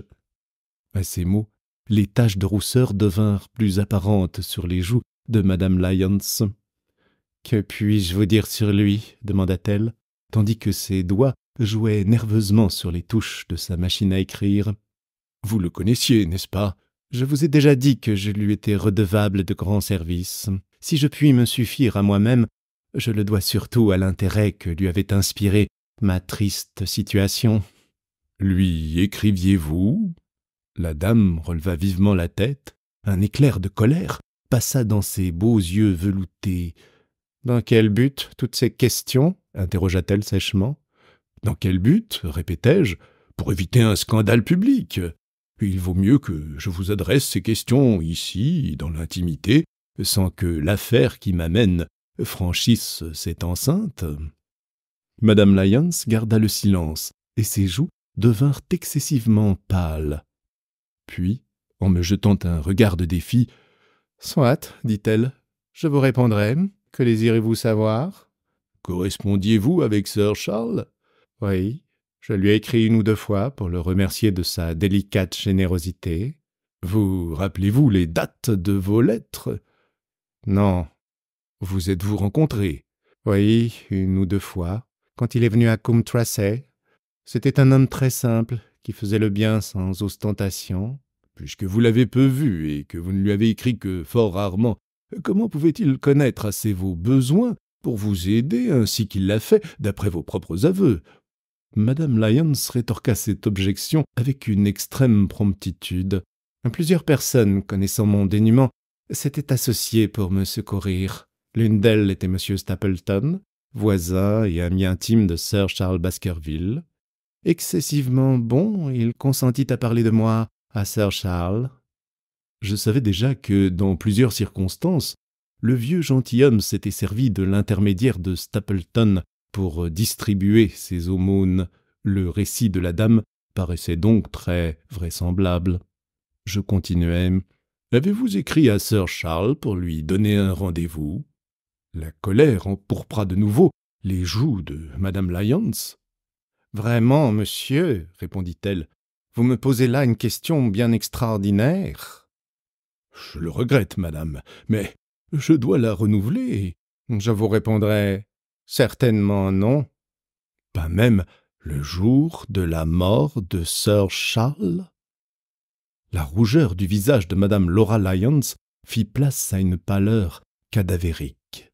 Ses lèvres desséchées s'entr'ouvrirent à peine pour laisser tomber un « non » que je vis plutôt que je ne l'entendis. « Votre mémoire vous trahit sûrement, dis-je. Je puis vous citer un passage de votre lettre. Le voici. Je vous en prie, je vous en supplie, vous êtes un homme d'honneur, brûlez cette lettre et soyez ce soir à 10 heures à la porte de la lande. » Je crus que Madame Lyons allait s'évanouir, mais par un suprême effort de volonté, elle se ressaisit. « Je croyais un galant homme incapable d'une telle action, » bégaya-t-elle. « Vous êtes injuste pour Sir Charles. Il a brûlé votre lettre, mais quelquefois, une lettre, même carbonisée, reste encore lisible. Reconnaissez-vous l'avoir écrite ?»« Oui, je l'ai écrite, » s'écria-t-elle. Et, répandant son âme dans un torrent de mots, elle ajouta « Oui, je l'ai écrite. Pourquoi le nierais-je? Je n'ai pas à en rougir. Je désirais qu'il me secourût, et j'espérais l'y amener, s'il consentait à m'écouter. Voilà pourquoi je lui ai demandé une entrevue. »« Pourquoi avoir choisi cette heure tardive ?»« Parce que j'avais appris le matin que Sir Charles partait le lendemain pour Londres, et que son absence se prolongerait pendant plusieurs mois. »« Mais pourquoi lui donner rendez-vous dans le jardin plutôt que dans le château ? Pensez-vous qu'il soit convenable qu'une femme seule aille à cette heure-là chez un célibataire ? Qu'arriva-t-il au cours de votre entrevue ? Je ne suis pas allé à Baskerville. »« Madame Lyons !»« Je vous le jure, sur tout ce que j'ai de plus sacré. »« Non, je ne suis pas allé à Baskerville. Un événement imprévu m'en a empêché. »« Quel est-il ? » ?»« Il est d'ordre tout intime. Je ne puis vous le dire. »« Alors, vous reconnaissez avoir donné rendez-vous à Sir Charles à l'heure et à l'endroit où il a trouvé la mort. Mais vous niez être venu à ce rendez-vous. Je vous ai dit la vérité. » À maintes reprises, j'interrogeai Madame Lyons sur ce fait. Ses réponses ne varièrent pas. « Madame, lui dis-je, en me levant pour clore cette longue et inutile visite, par votre manque de confiance et de franchise, vous assumez une lourde responsabilité, et vous vous placez dans une situation très fausse. Si vous me forcez à requérir l'intervention de la justice, vous verrez à quel point vous serez sérieusement compromise. Si vous n'avez pas trempé dans ce tragique événement, pourquoi avoir nié tout d'abord la lettre envoyée par vous à Sir Charles à cette date ? Je craignais qu'on ne tirât de ce fait une conclusion erronée et que je ne fusse ainsi mêlé à un scandale. Pourquoi avez-vous tant insisté pour que Sir Charles brûlât votre lettre ? Vous devez le savoir, puisque vous l'avez lue. Je ne prétends pas avoir lu cette lettre. Vous m'en avez cité un passage. Le post-scriptum seulement. Ainsi que je vous l'ai dit, la lettre avait été brûlée, et cette partie demeurait seule lisible. Je vous demande encore une fois, pourquoi vous insistiez si fort pour que Sir Charles brûlât cette lettre, reçue quelques heures avant sa mort ? Ceci est également d'ordre intime. Raison de plus pour éviter une enquête publique. Eh bien, je vais vous l'apprendre. Si vous connaissez un peu ma malheureuse histoire, vous devez savoir que j'ai fait un mariage ridicule et que je le déplore pour plusieurs raisons. Je le sais. Par ces persécutions quotidiennes, mon mari, que je déteste, m'avait rendu la vie commune odieuse. Mais il a la loi pour lui, et je suis tous les jours exposé à ce qu'il m'oblige à réintégrer le foyer conjugal. À l'époque où j'écrivis cette lettre à Sir Charles, j'avais appris que je pourrais reconquérir mon indépendance, moyennant certains frais qu'il fallait consigner. Il s'agissait de tout ce qui m'est le plus cher au monde, tranquillité d'esprit, bonheur, respect de moi-même, de tout. Je connaissais Sir Charles, et je me disais que, s'il entendait mon histoire de ma propre bouche, il ne repousserait pas mes prières. Alors, pourquoi n'êtes-vous pas allé le retrouver? Dans l'intervalle, j'avais reçu du secours d'un autre côté. Pourquoi ne pas écrire une seconde fois à Sir Charles pour lui expliquer tout cela? Je l'eusse certainement fait, si les journaux du lendemain matin n'avaient pas annoncé sa mort. Le récit de Madame Lyons était vraisemblable et cohérent. Pour en contrôler la véracité, il ne me restait plus qu'à vérifier si, vers cette époque, elle avait introduit une action en divorce contre son mari. D'autre part, il me paraissait inadmissible qu'elle osât affirmer ne pas être allée à Baskerville si elle s'y était réellement rendue. Elle aurait dû s'y faire porter en voiture et ne rentrer à Coombe Tracey qu'aux premières heures du matin. Or, comment tenir ce voyage secret? Selon toute probabilité, Madame Lyons m'avait confessé toute la vérité, ou tout au moins une partie de la vérité. Je m'en retournais confus et découragé. Ainsi donc, une fois encore, je me heurtai à un obstacle qui me barrait la voie, au bout de laquelle j'espérais trouver la clé du mystère que j'avais mission de découvrir. Et cependant, plus je songeais au visage et à l'attitude de Madame Lyons, plus j'avais le pressentiment qu'elle me cachait quelque chose. Pourquoi était-elle devenue si pâle? Pourquoi avais-je dû lutter pour lui arracher certaines explications? Pourquoi enfin avait-elle gardé le silence au moment du drame? Et ces explications même ne la rendaient pas aussi innocente à mes yeux qu'elle aurait voulu le paraître. Pour l'instant, je résolus de ne pas pousser plus loin mes investigations du côté de Madame Lyons et de chercher, au contraire, la solution du problème parmi les huttes de pierre de la lande. Le renseignement fourni par Barrymore était très vague. Je m'en convainquis pendant mon retour au château, à la vue de cette succession de collines qui portaient toutes les traces de l'habitation des anciens hommes. La seule indication précise consistait à affecter à l'inconnu une de ces antiques demeures de pierre. Or, j'en comptais plus de 100 disséminées un peu partout sur la lande. Cependant, depuis que j'avais vu l'homme juché sur le sommet du pic noir, j'avais un point de repère pour me guider. Je me promis de concentrer mes recherches autour de ce point. De là-haut, je pouvais explorer successivement toutes les huttes jusqu'à ce que j'eusse découvert la bonne. Si j'y rencontrais mon inconnu, je saurais bien, mon revolver aidant, lui arracher son secret. Il faudra qu'il m'apprenne qui il est et pourquoi il nous espionne depuis si longtemps. Il nous avait échappé au milieu de la foule de Regent Street. Dans cette contrée déserte, la même manœuvre serait plus difficile. Si, au contraire, la hutte était vide, je m'y installerais aussi longtemps qu'il le faudrait pour attendre le retour de son hôte. Holmes l'avait manqué à Londres. Quel triomphe pour moi si je réussissais là où mon maître avait échoué! Dans cette enquête, la malchance s'était acharnée contre nous, mais tout à coup, la fortune tourna et commença à me sourire. Le messager de bonheur se présenta sous les traits de M. Frankland, qui, la figure rubiconde encadrée par ses favoris grisonnants, se tenait sur le pas de la porte de son jardin. La grande route que je suivais passait devant cette porte. « Bonjour, Dr. Watson !» s'écria-t-il avec une bonne humeur inaccoutumée. « Vos chevaux ont besoin de repos. Entrez donc vous rafraîchir. Vous me féliciterez. » Depuis que je connaissais la conduite de Frankland envers sa fille, je n'éprouvais plus aucune sympathie pour lui. Mais comme je souhaitais un prétexte pour envoyer Perkins et la voiture au château, l'occasion me parut excellente. Je mis pied à terre et je fis dire à Sir Henry par le cocher que je rentrerais pour l'heure du dîner. Puis, je pénétrai dans la maison de Frankland. « C'est un grand jour pour moi, » fit cet original. « Un de ces jours qu'on marque avec un caillou blanc.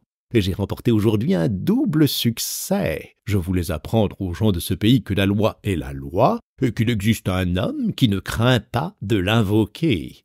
J'avais revendiqué un droit de passage au beau milieu du parc du vieux Middleton, monsieur, sur un espace de 100 mètres et devant la porte de la maison. Qu'en pensez-vous?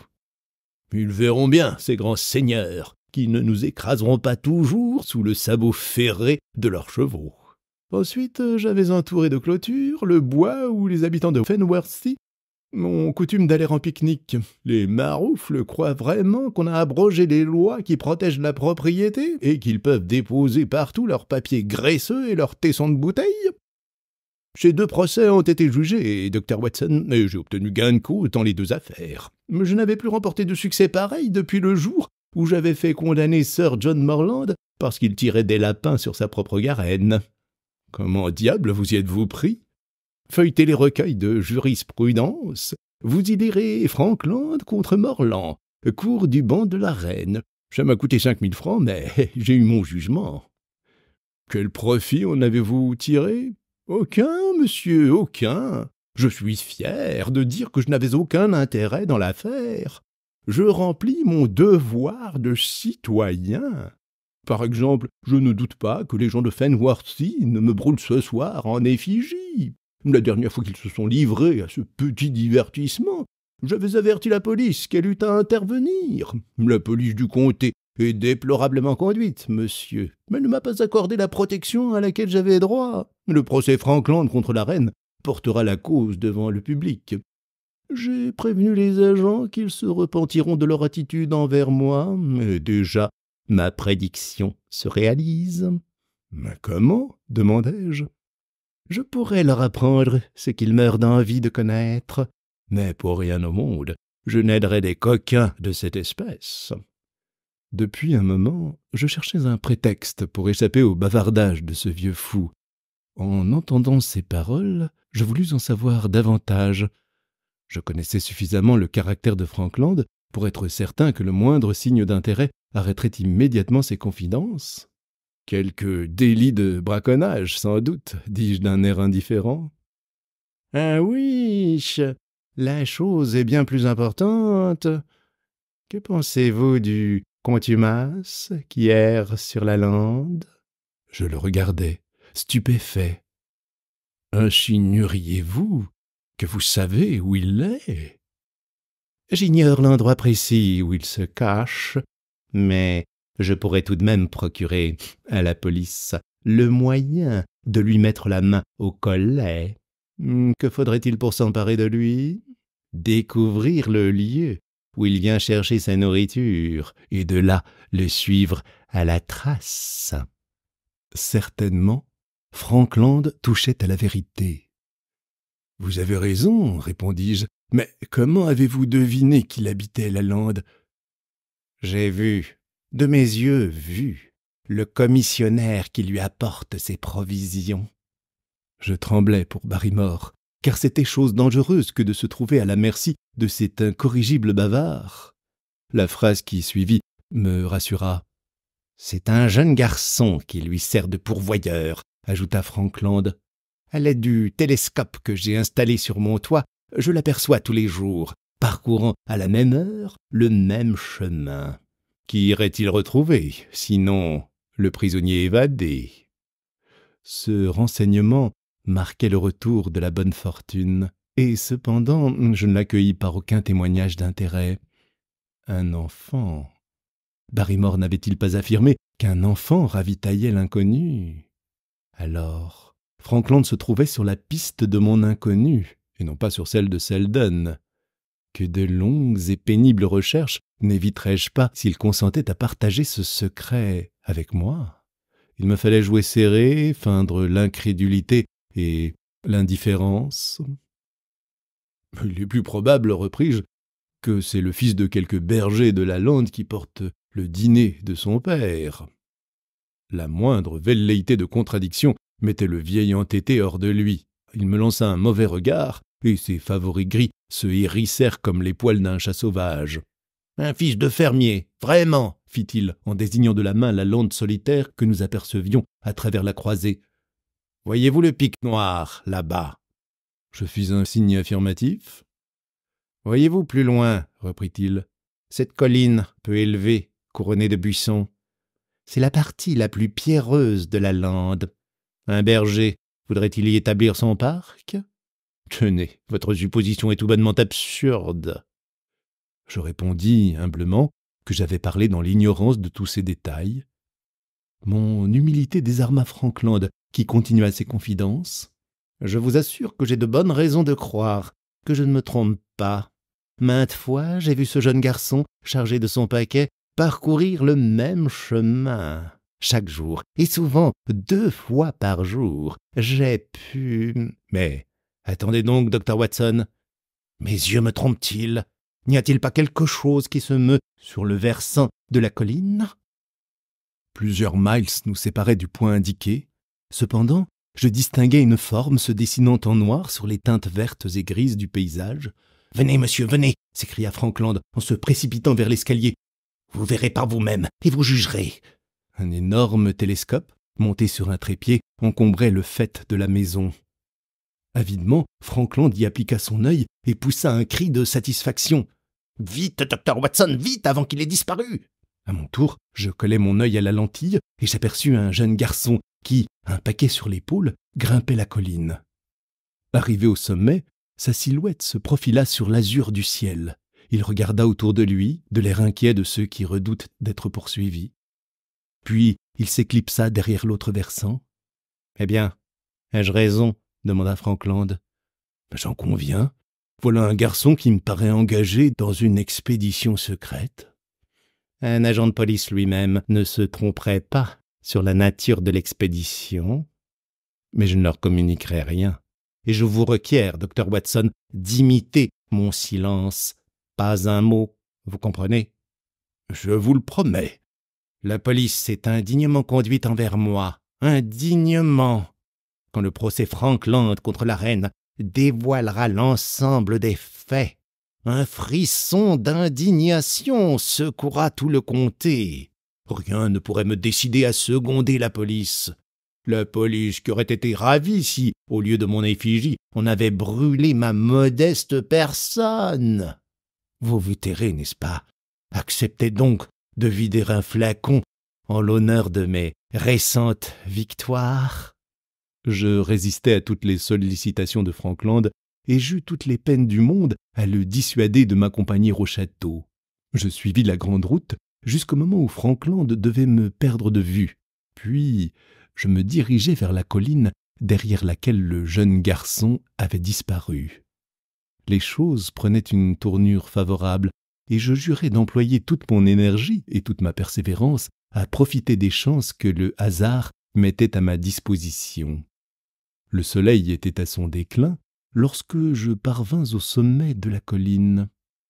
Les longues pentes qui dévalaient vers la plaine revêtaient, du côté de l'Occident, des teintes dorées, tandis que, de l'autre côté, l'ombre croissante les colorait d'un gris sombre. Le brouillard, au-dessus duquel le bel hiver et le pic du renard faisaient encore saillie, montait lentement sur l'horizon. Aucun bruit ne troublait le silence de la lande. Un grand oiseau gris, une mouette ou un courlis planaient dans le ciel bleu. Lui et moi, nous semblions être les 2 seules créatures vivantes s'agitant entre l'arc immense du firmament et le désert qui se développait au-dessous. Ce paysage aride, cette impression de solitude, ce mystère, ainsi que les dangers de l'heure présente, tout cela me glaçait le cœur. Le gamin entrevu à travers le télescope de Frankland restait invisible, mais en bas, dans la déchirure de la colline, se dressaient de nombreuses huttes de pierre, dont l'agglomération affectait la forme d'un immense cercle.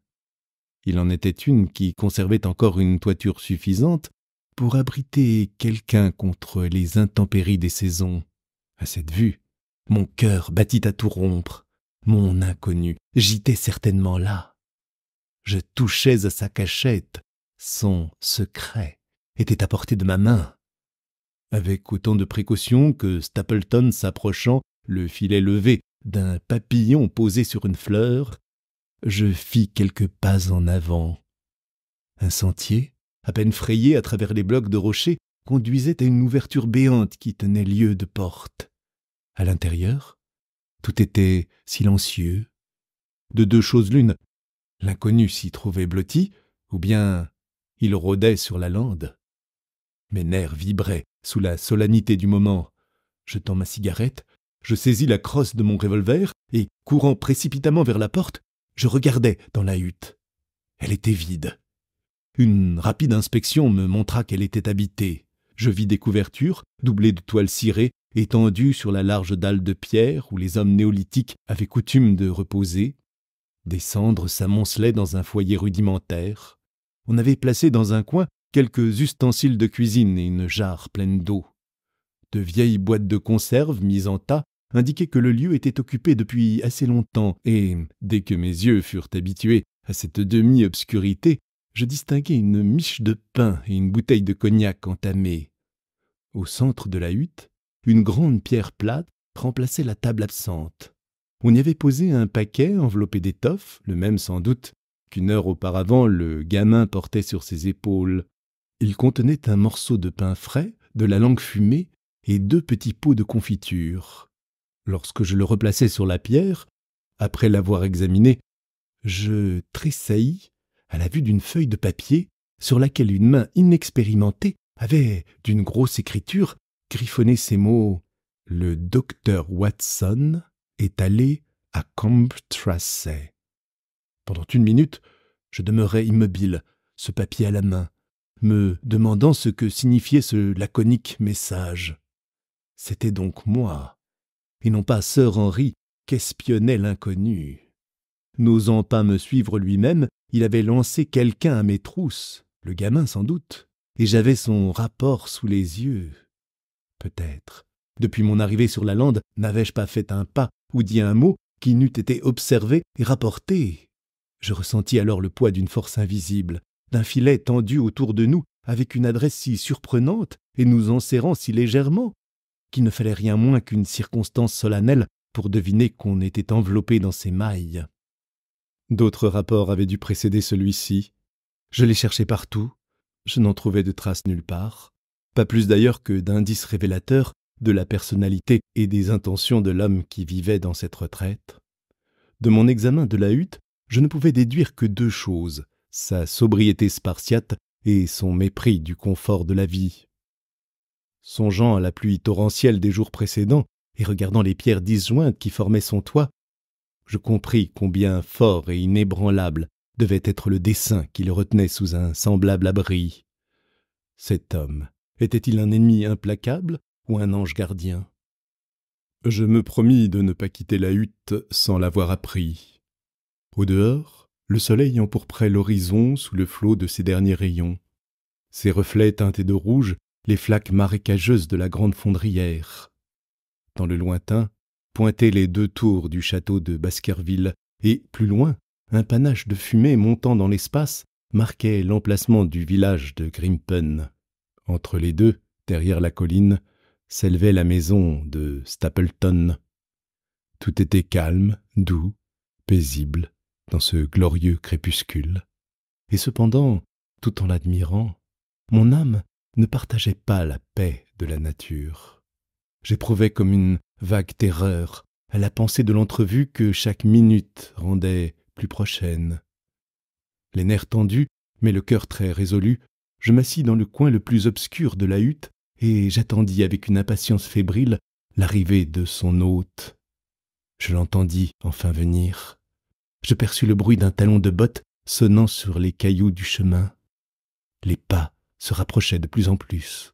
Je me blottis dans mon coin et j'armai mon revolver, déterminé à ne me montrer qu'au moment où l'inconnu aurait pénétré dans la hutte. Une longue pause m'apprit qu'il s'était arrêté. Puis les pas se rapprochèrent encore et une ombre se dessina dans l'encadrement de la porte. « Quelle belle soirée, mon cher Watson !» me dit une voix bien connue. « Je crois vraiment que nous serons mieux dehors que dedans. » Chapitre 12. Mort sur la lande. Pendant 1 minute ou 2, la surprise me suffoqua. J'eus toutes les peines du monde à en croire mes oreilles. Cependant, je me ressaisis, et, en même temps que je reprenais ma respiration, je sentis mon âme soulagée du poids de la terrible responsabilité qui l'oppressait.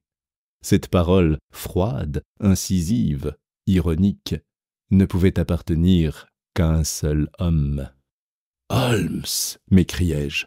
« Holmes !»« Venez, me dit-il, et ne faites pas d'imprudence avec votre revolver. » Je me courbai pour passer sous le linteau de la porte, et, près de la hutte, j'aperçus mon ami assis sur une pierre.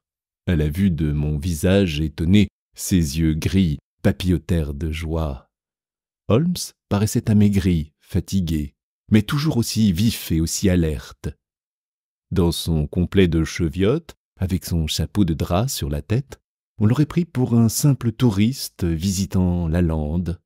Soigneux de sa personne, comme un chat de sa fourrure, c'est une de ses caractéristiques, il s'était arrangé pour avoir son menton aussi finement rasé et son linge aussi irréprochable que s'il fût sorti de son cabinet de toilette de Baker Street. « Je n'ai jamais été plus heureux de voir quelqu'un, » fis-je en lui secouant les mains. « Ni plus étonné, Ah, je l'avoue. Croyez bien que ma surprise a égalé la vôtre. Comment supposer que vous auriez retrouvé ma retraite momentanée? Jusqu'à 20 mètres d'ici, je ne me serais pas douté que vous occupiez la hutte. Vous avez reconnu l'empreinte de mes pas. Non, Watson, je ne me livrerai pas à une recherche aussi ardue. Seulement, si vous désirez vous cacher de moi, je vous conseille de changer de marchand de tabac. Lorsque je trouve un bout de cigarette portant la marque de Bradley Oxford Dyrant, je devine que mon ami Watson n'est pas loin. Regardez, en voilà une à peu près intacte dans le sentier. Vous l'avez jetée sans doute au moment de faire irruption dans la hutte vide. Oui, je l'aurais parié. Et connaissant votre admirable ténacité, j'étais certain de vous y trouver embusqué, une arme à portée de votre main, attendant ainsi le retour de celui qui l'habite. Vous pensiez donc qu'elle servait de refuge à un criminel. J'ignorais le nom de son hôte de passage, mais j'étais déterminé à découvrir son identité. Très bien, Watson. Mais comment aviez-vous appris la présence d'un étranger sur la lande? Peut-être m'avez-vous vu la nuit où vous avez donné la chasse aux convicts, cette nuit où je fus assez imprudent pour m'exposer à la clarté de la lune. En effet, je vous ai vu cette nuit-là. Alors, vous avez fouillé toutes les huttes jusqu'à ce que vous soyez arrivé à celle-ci. Non, j'ai guetté votre jeune commissionnaire et j'ai su où venir tout droit. Je comprends. Le vieux bonhomme au télescope. J'aurais dû m'en méfier lorsque, pour la première fois, je vis ces lentilles étinceler au feu du soleil. Holmes se leva et jeta un coup d'œil dans l'intérieur de la hutte. « Ah !» reprit-il, « Cartwright m'a ravitaillé. Tiens, un papier. Vous êtes donc allé à Comtracey? »« Oui. »« Voir Madame Laura Lyons. »« Parfaitement. » Bonne idée. Nos enquêtes suivaient une route parallèle, et à l'heure où nous combinerons nos renseignements respectifs, nous ne serons pas loin d'avoir fait la lumière. Si vous saviez, mon cher Holmes, combien je suis heureux de vous retrouver ici. Ce mystère, cette responsabilité pesait trop lourdement sur mes pauvres nerfs. Mais pourquoi diable êtes-vous venu à Dartmoor, et qui faisiez-vous ? Je vous croyais toujours à Baker Street, occupé à débrouiller cette affaire de chantage. J'avais intérêt à ne pas vous détromper. Ainsi, vous vous moquiez de moi, et qui plus est, vous me refusez votre confiance, fis-je avec quelque amertume. Je méritais mieux que cela, Holmes, mon cher ami. dans ce cas, comme dans beaucoup d'autres, votre concours m'a été très utile, et je vous prie de me pardonner ce semblant de méfiance. En vérité, je ne me suis caché de vous que par souci de votre propre sécurité, et seul le sentiment du danger que vous couriez m'a poussé à venir examiner par moi-même la situation. Auprès de sœur Henri et de vous, j'aurais partagé votre manière de voir, et ma présence aurait mis en garde nos redoutables adversaires. Notre séparation, au contraire, m'a permis d'atteindre un résultat que je n'aurais pas osé espérer si j'avais vécu au château. Je reste un facteur inconnu, prêt à se lancer dans la bagarre au moment opportun. Pourquoi ne pas me prévenir? Cela ne vous aurait été d'aucune utilité et aurait peut-être amené ma découverte. Vous auriez eu à me parler. Avec le cœur compatissant que je vous connais, vous m'auriez apporté des provisions de toutes sortes, que sais-je? Enfin, nous aurions couru un risque inutile. Cartwright, le gamin de l'Express-Office, vous vous rappelez, m'avait accompagné. Il a pourvu à mes besoins peu compliqués, une miche de pain et un col propre. Que faut-il de plus? Ensuite, il représentait une paire d'yeux supplémentaires, surmontant 2 pieds excessivement agiles.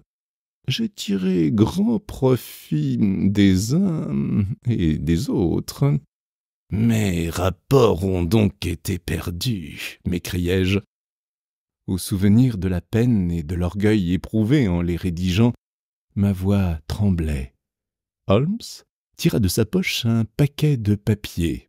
« Les voilà, vos rapports, dit-il. Lus et relus, je vous l'assure.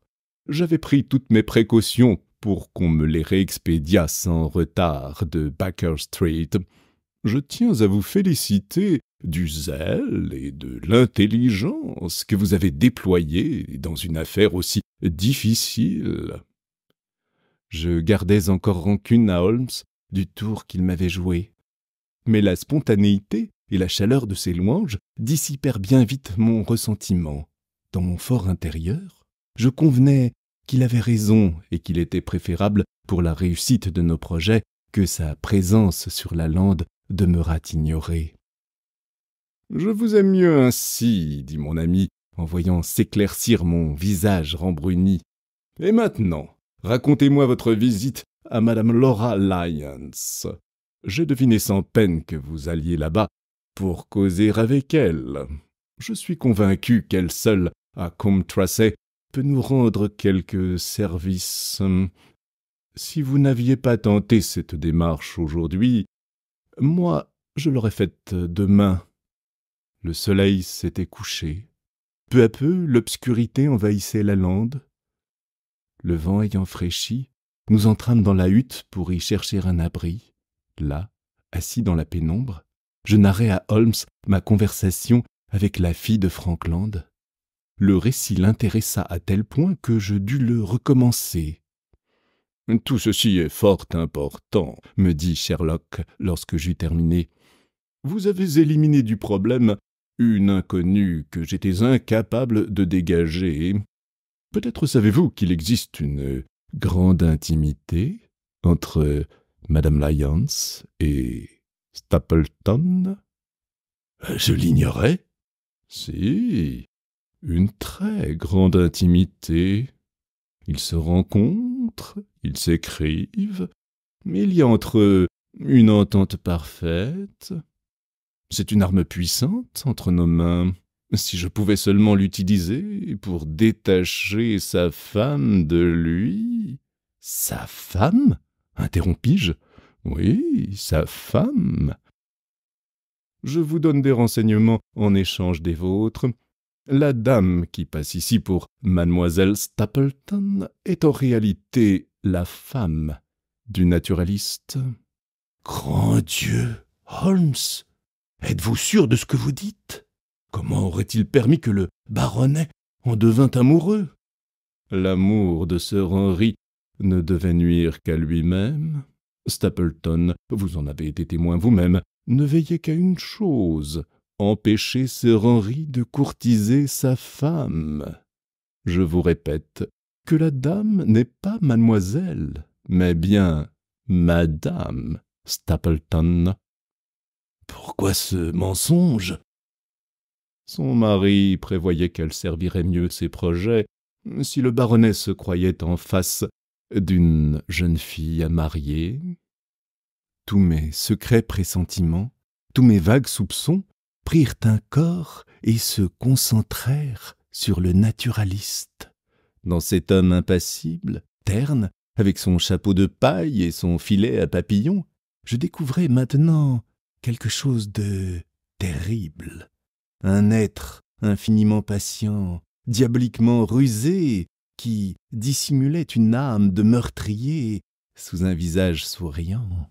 « Alors, c'est lui qui nous a espionnés à Londres ?» demandai-je à Holmes. « Notre ennemi, le voilà donc ?» »« Oui, j'explique ainsi l'énigme. »« Et la lettre d'avis, elle émanait de sa femme ?»« Parfaitement. » Des ténèbres qui nous environnaient, je voyais poindre une monstrueuse infamie. « Ne vous trompez-vous pas, Holmes ?» insistai-je. « Comment avez-vous découvert qu'ils étaient mariés ?»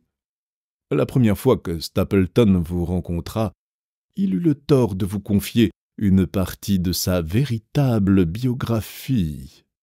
Depuis, il a dû regretter bien souvent ce moment de franchise. J'appris par vous qu'il avait ouvert autrefois une école dans le nord de l'Angleterre. Rien n'est plus aisé que de retrouver les traces d'un magistère. Il existe des agences à l'aide desquelles on peut identifier tout homme ayant exercé cette profession. Quelques recherches me montrèrent qu'on avait supprimé une école dans d'assez vilaines circonstances. Son propriétaire, le nom différait, avait disparu, ainsi que sa femme. Les signalements concordaient.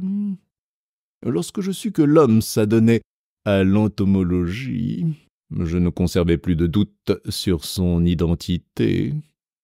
Le nuage se déchirait insensiblement. Toutefois, beaucoup de points restaient encore dans l'ombre. Je questionnai de nouveau Sherlock Holmes. « Si cette femme est vraiment Madame Stapleton, dis-je, que vient faire ici Madame Laura Lyons ?» Vos enquêtes ont élucidé ce point. Votre entrevue avec cette jeune femme a considérablement déblayé la situation. J'ignorais l'existence d'un projet de divorce entre son mari et elle. Si les tribunaux prononçaient la séparation, elle espérait que Stapleton, qu'elle croyait célibataire, l'épouserait. Qu'adviendra-t-il lorsqu'elle connaîtra la vérité? Elle nous sera un précieux allié. Demain, nous irons la voir ensemble. Mais ne pensez-vous pas, Watson, que vous avez abandonné votre poste depuis bien longtemps? Votre place, mon ami, est au château de Baskerville. Les dernières lueurs du crépuscule venaient de s'éteindre dans la direction de l'Occident, et la nuit était descendue sur la lande. Quelques étoiles clignotaient sur la surface violacée du ciel. « Une dernière question, Holmes, fis-je en me levant. Il ne peut y avoir de secret entre vous et moi. Que signifie tout ceci? Où Stapleton veut-il en arriver ?» Sherlock baissa la voix pour me répondre. « Un meurtre, Watson. Un meurtre longuement prémédité, froidement exécuté, avec d'odieux raffinements. Ne me demandez pas de détails, mes filets se resserrent autour du meurtrier, autant que les siens autour de Sir Henry, et grâce à votre appui, je le sens déjà à ma merci. Un seul danger nous menace, c'est qu'il frappe avant que nous soyons prêts à frapper nous-mêmes. Encore un jour, 2 au plus, et j'aurai réuni toutes mes preuves. Jusque-là, veillez sur le baronnet avec la seule licitude d'une tendre mère pour son enfant malade. Votre sortie d'aujourd'hui s'imposait, et cependant je souhaiterais que vous n'eussiez pas quitté Sir Henry. Écoutez !» Un cri perçant, cri d'horreur et d'angoisse, éclata dans le silence de la lande et nous glaça le sang. « Oh mon Dieu !» balbutiai-je. « Que se passe-t-il? Pourquoi ce cri ?» Holmes s'était dressé vivement. Sa silhouette athlétique se profilait dans l'encadrement de la porte, les épaules voûtées, la tête penchée en avant, ses yeux fouillant l'épaisseur des ténèbres. « Silence !» dit-il tout bas. « Silence !» Ce cri n'était parvenu jusqu'à nous qu'en raison de sa violence. Tout d'abord, il avait surgi des profondeurs lointaines de la lande. Maintenant, il se rapprochait, plus fort et plus pressant que jamais. « Wes !» reprit Holmes en sourdine. « Wes, Watson !» Au tremblement de sa voix, je reconnus que cet homme d'airain était remué jusqu'au fond de l'âme. J'indiquai un point dans la nuit. « Là ?» répondis-je. « Non, là !» rectifia Holmes. Une fois encore, ce cri, toujours plus proche et plus strident, passa sur la lande. Il s'y mêlait un nouveau son, un grondement profond, rythmé quoique menaçant, qui s'élevait et s'abaissait, semblable au murmure continu de la mer. « Le chien !» s'écria Holmes. « Venez, Watson, venez vite, pourvu que nous n'arrivions pas trop tard. » Mon ami partit comme une flèche. Je courais sur ses talons. D'un endroit quelconque de ce sol tourmenté, en avant de nous, monta un dernier appel désespéré, suivi du bruit sourd que fait un corps en s'abattant comme une masse. Nul autre bruit ne troubla plus le calme de cette nuit sans vent. Je vis Holmes porter la main à son front comme un homme affolé. Il frappait du pied avec impatience. « Ce Stapleton nous a vaincus, dit-il. Nous arriverons trop tard. »« Non, non, répondis-je. Sûrement, non. J'ai été assez insensé pour ne pas lui mettre la main au collet. Et vous, Watson, voyez ce que nous coûte votre sortie du château. Mais par Dieu, si Sir Henry est mort, nous le vengerons. » En aveugle, nous marchions dans l'obscurité, trébuchant contre les quartiers de roche, escaladant les collines, dégringolant les pentes, dans la direction des appels déchirants que nous avions entendus. Du haut de chaque sommet, Holmes regardait avidement autour de lui, mais l'ombre était épaisse sur la lande et rien ne bougeait sur cette immense solitude. Holmes me demanda « Apercevez-vous quelque chose, Watson ?»« Non, rien. » « Écoutez. » Sur notre gauche, on avait poussé un faible gémissement. De ce côté, une ligne de rochers formait une sorte de falaise, surplombant un escarpement parsemé de grosses pierres. Au bas, nous distinguâmes vaguement quelque chose de noir et d'informe. La face contre terre, un homme gisait sur le sol, la tête repliée sous lui, suivant un angle horrible à voir, les épaules remontées, le corps en boule, dans le mouvement de quelqu'un qui va exécuter un saut périlleux. L'attitude était si grotesque que sur le moment, je ne pus admettre que le gémissement qui avait appelé notre attention fût un râle d'agonie. Pas une plainte, pas un souffle ne sortait de cette masse noire sur laquelle nous étions penchés. Holmes promena sa main sur ce corps inerte, mais il la retira aussitôt avec une exclamation d'horreur. Je frottai une allumette et je vis que ses doigts étaient ensanglantés. Un filet de sang suintait du crâne de la victime. L'allumette nous permit de voir autre chose encore, le corps de Sir Henry Baskerville.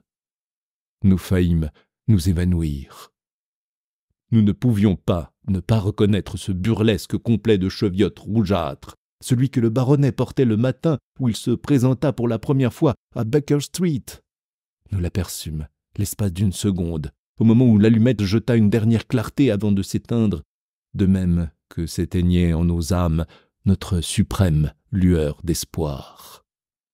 Holmes soupira profondément, et malgré l'obscurité, je le vis pâlir. « La brute! Oh, la brute !» m'écriai-je, les mains crispées. « Je ne me pardonnerai jamais d'avoir causé ce malheur. » « Je suis tout autant à blâmer que vous, Watson. Pour satisfaire mon amour-propre professionnel, pour réunir un faisceau de preuves irréfutables, j'ai laissé tuer mon client. C'est le plus gros échec de toute ma carrière. Mais comment pouvais-je prévoir que, malgré mes avis réitérés, Sir Henry s'aventurerait seul sur la lande. Oui, comment pouvais-je le prévoir? Dire que nous avons entendu ses appels. Et quels appels, mon Dieu! Et qu'il nous a été impossible de le sauver. Où est ce chien qui l'a tué? Il doit errer parmi ces rochers. Et Stapleton, où se cache-t-il? Il le payera cher, ce meurtre. Oui, mais ce soin me regarde, répondit Holmes avec énergie. L'oncle et le neveu sont morts. Le premier, de la frayeur ressentie à la vue d'un animal qu'il croyait surnaturel. Le second, d'une chute faite en voulant échapper à la bête. Il ne nous reste plus qu'à prouver la complicité de l'homme et du chien. Malheureusement, nous ne pouvons affirmer l'existence de ce dernier que pour l'avoir entendu aboyer, car Sir Henry est évidemment mort à la suite de sa chute. Mais, quelque rusé que soit Stapleton, je jure bien que je le tiendrai en mon pouvoir avant la nuit prochaine. Le cœur serré, abattu par l'épouvantable accident qui terminait si brusquement notre longue et ingrate mission, nous nous tenions chacun d'un côté de ce cadavre. La lune se levait, nous gravîmes le sommet des rochers, du haut desquels cet infortuné Sir Henry était tombé, et de ce point culminant, nous promenâmes nos regards sur la lande, irrégulièrement illuminée par les pâles rayons de l'astre de la nuit. Dans le lointain, à plusieurs miles de distance, brillait, dans la direction de Grimpen, une petite lumière jaune. Elle ne pouvait venir que de la demeure isolée de Stapleton. Je me tournai vers elle, et, montrant le poing dans un geste de menace, « Pourquoi n'avons-nous pas arrêté cet homme ?» dis-je à Sherlock Holmes. « Les preuves suffisantes nous manquent. Le coquin est habile et rusé au suprême degré. En justice, il ne faut pas se contenter de savoir, il faut encore prouver. À la première fausse manœuvre, le drôle nous aurait échappé certainement. Alors, qu'allons-nous faire? La journée de demain sera bien remplie. Pour cette nuit, bornons-nous à rendre les derniers devoirs à notre pauvre ami. » Nous nous rapprochâmes du cadavre de Sir Henry. J'eus un accès de douleur à la vue de ses membres tordus par les dernières convulsions de l'agonie, et mes yeux se remplirent de larmes.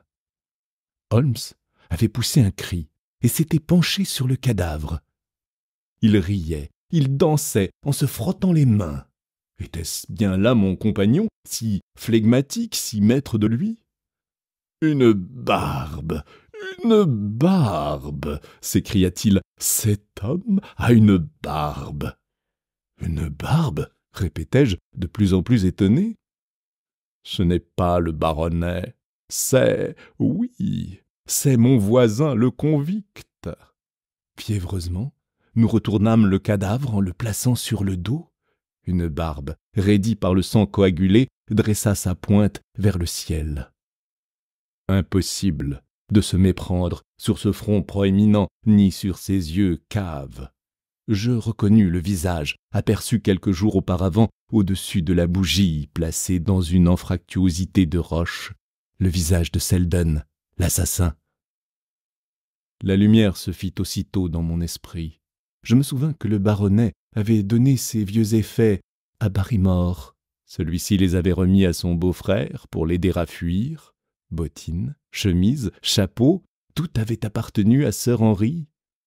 Certes, cet homme avait trouvé la mort dans des circonstances particulièrement tragiques, mais les juges ne l'avaient-ils pas déjà condamné?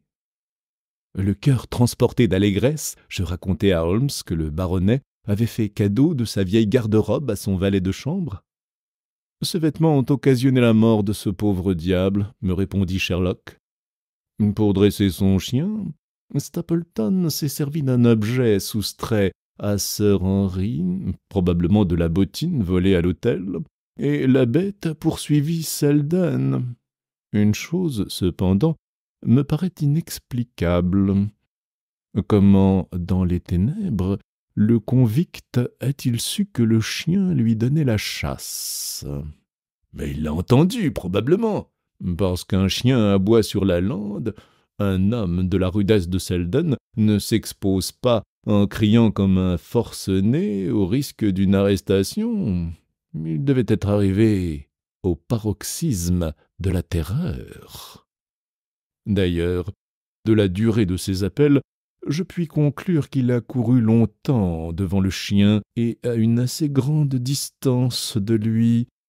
Comment savait-il que l'animal avait pris sa piste ? En supposant que nos conjectures soient vraies, je trouve plus inexplicable encore. « Je ne suppose rien, » interrompit Sherlock Holmes. « Alors, ripostai-je, pourquoi aurait-on lâché ce chien sur la lande cette nuit ? Je ne présume pas qu'on le laisse continuellement vagabonder. Stapleton l'aura mis en liberté parce qu'il avait de bonnes raisons de croire que Sir Henry sortirait ce soir. Il est plus difficile de répondre à mes points d'interrogation qu'aux vôtres. Nous serons bientôt fixés sur ce qui vous préoccupe, tandis que les questions que je me pose demeureront éternellement un mystère pour nous. En attendant, nous voilà bien embarrassés de ce cadavre. Nous ne pouvons l'abandonner en pâture aux vautours et aux renards. Je propose de le placer dans une de ces huttes jusqu'à ce que nous ayons prévenu la police. « Accepté, » dit Holmes. « À nous deux, nous l'y porterons facilement. Mais qui vient là, Watson ? C'est Stapleton lui-même. Quelle audace !» Pas un mot qui donne l'éveil, pas un mot, sinon toutes mes combinaisons s'effondreront. Sur la lande, une forme indécise s'avançait vers nous. Je distinguais le cercle rouge d'un cigare allumé. Sous la lumière incertaine de la lune, je reconnus la démarche saccadée du naturaliste.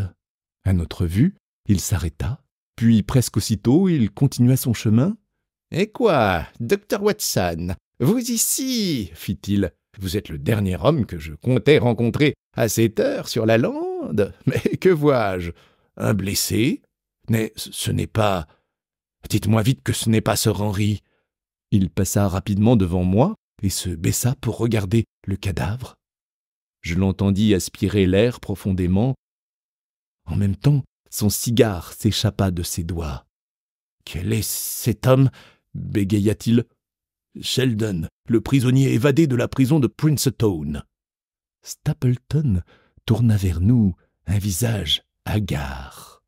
Par un suprême effort, il refoula au fond de son être son désappointement et sa stupeur. Ses regards se portaient alternativement sur Holmes et sur moi. « Quelle déplorable aventure !» reprit-il enfin, et, s'adressant plus particulièrement à moi, il ajouta « De quoi est-il mort ?»« Nous croyons, répondis-je, qu'il se sera cassé la tête en tombant de ces rochers.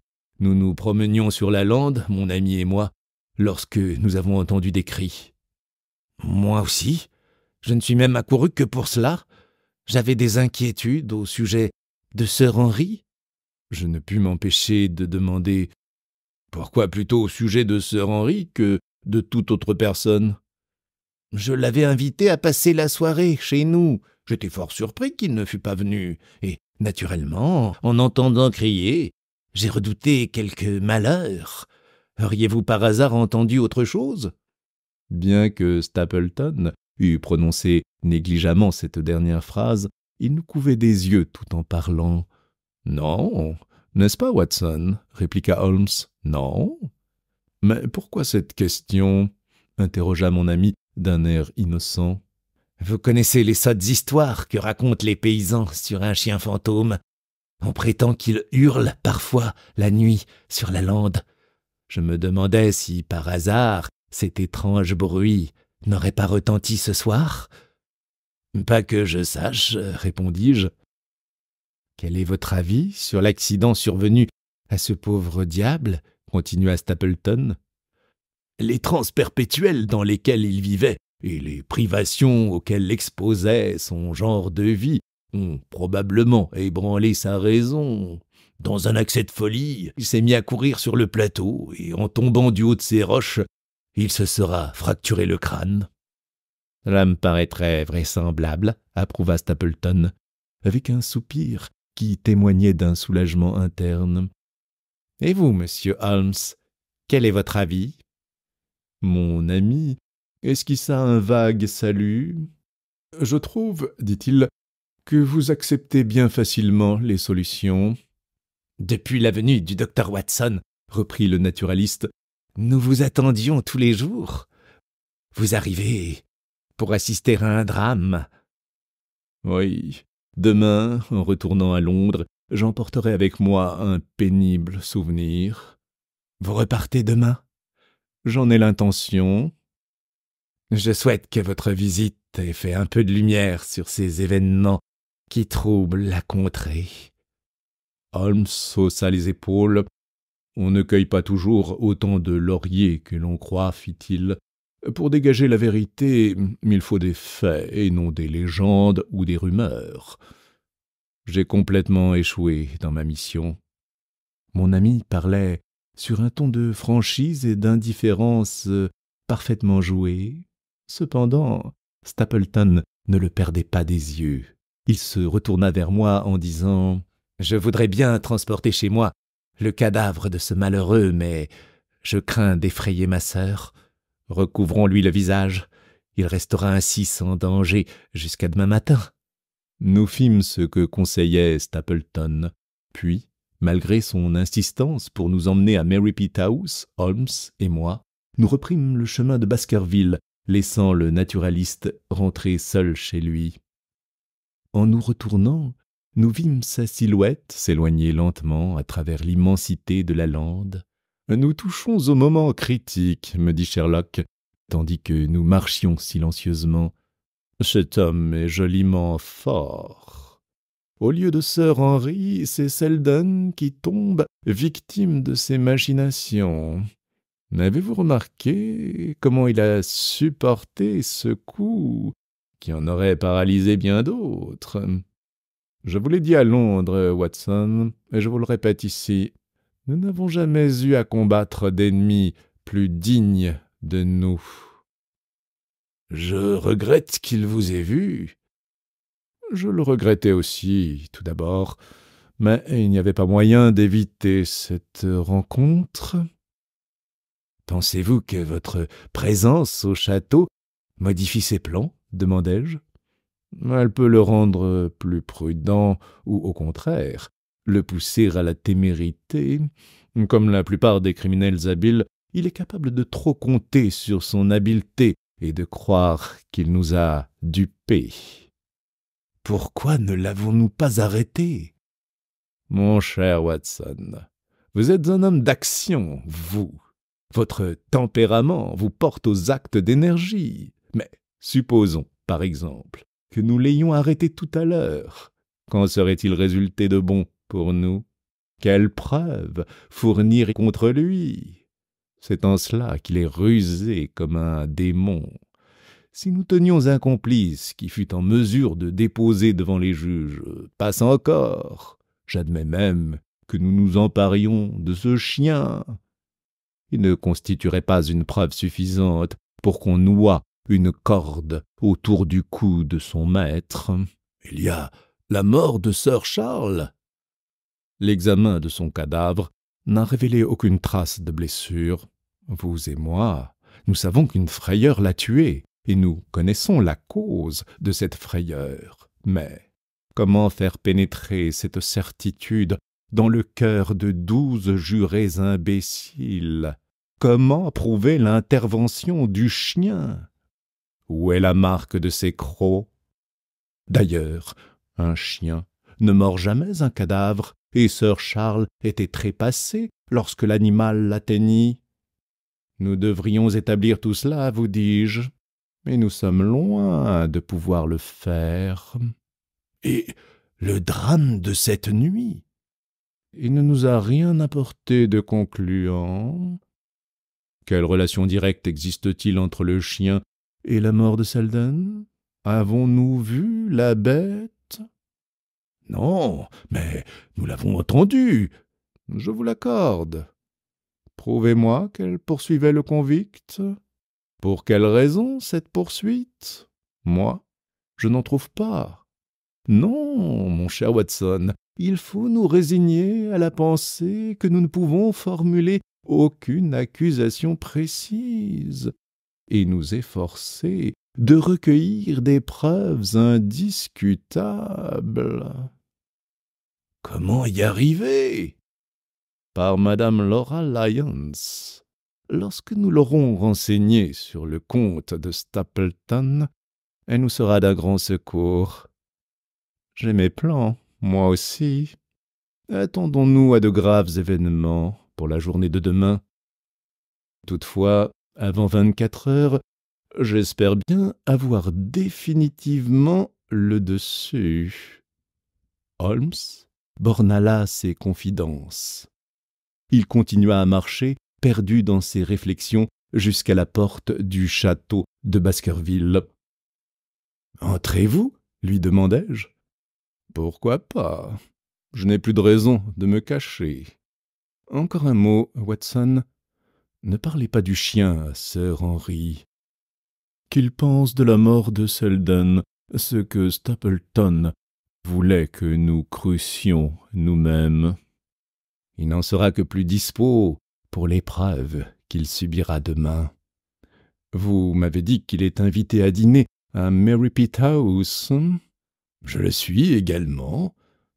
Vous vous excuserez. Sir Henry doit seul accepter l'invitation.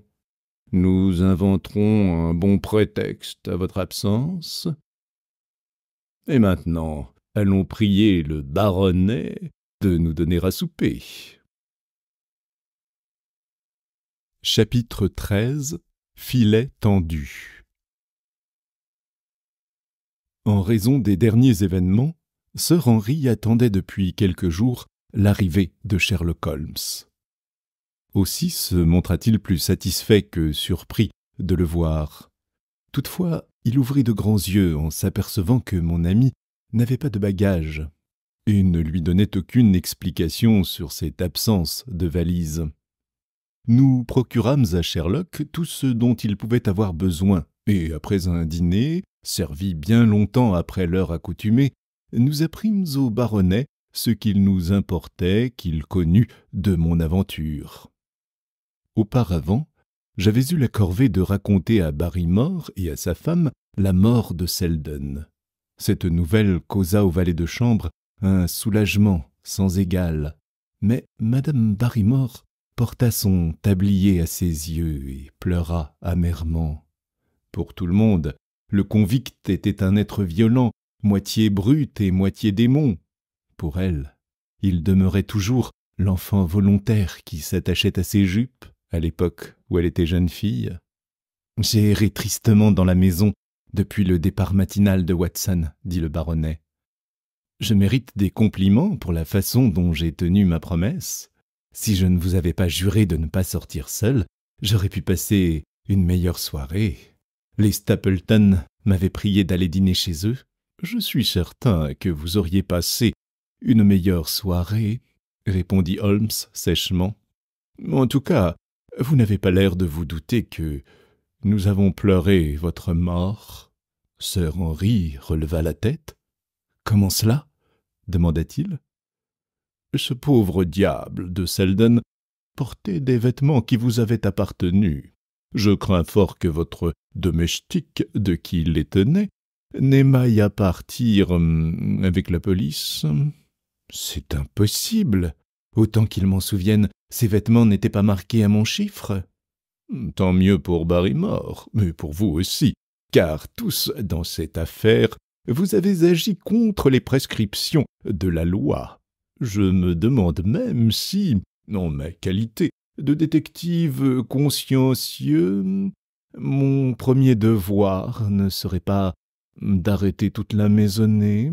Les rapports de Watson vous accablent. »« Faites, dit le baronnet en riant. Puis, redevenant sérieux, il ajouta « Quoi de neuf à propos de votre affaire? Avez-vous un peu débrouillé les chevaux? Je ne crois pas que, depuis votre arrivée ici, nous ayons fait un pas en avant, Watson et moi. »« Avant qu'il soit longtemps, j'espère avoir déblayé le terrain et rendu votre situation sensiblement plus claire. Tout cela est très difficile, très compliqué. Il existe encore quelques points sur lesquels la lumière est nécessaire, mais elle est en marche, la lumière. Watson vous a certainement appris que nous avions acquis une certitude, reprit le baronnet. Nous avons entendu le chien hurler sur la lande, et je jurerais bien que la légende accréditée dans le pays n'est pas une vaine superstition. Autrefois, quand je vivais en Amérique, dans le Far West, j'ai eu des chiens, et je ne puis me méprendre sur leurs hurlements.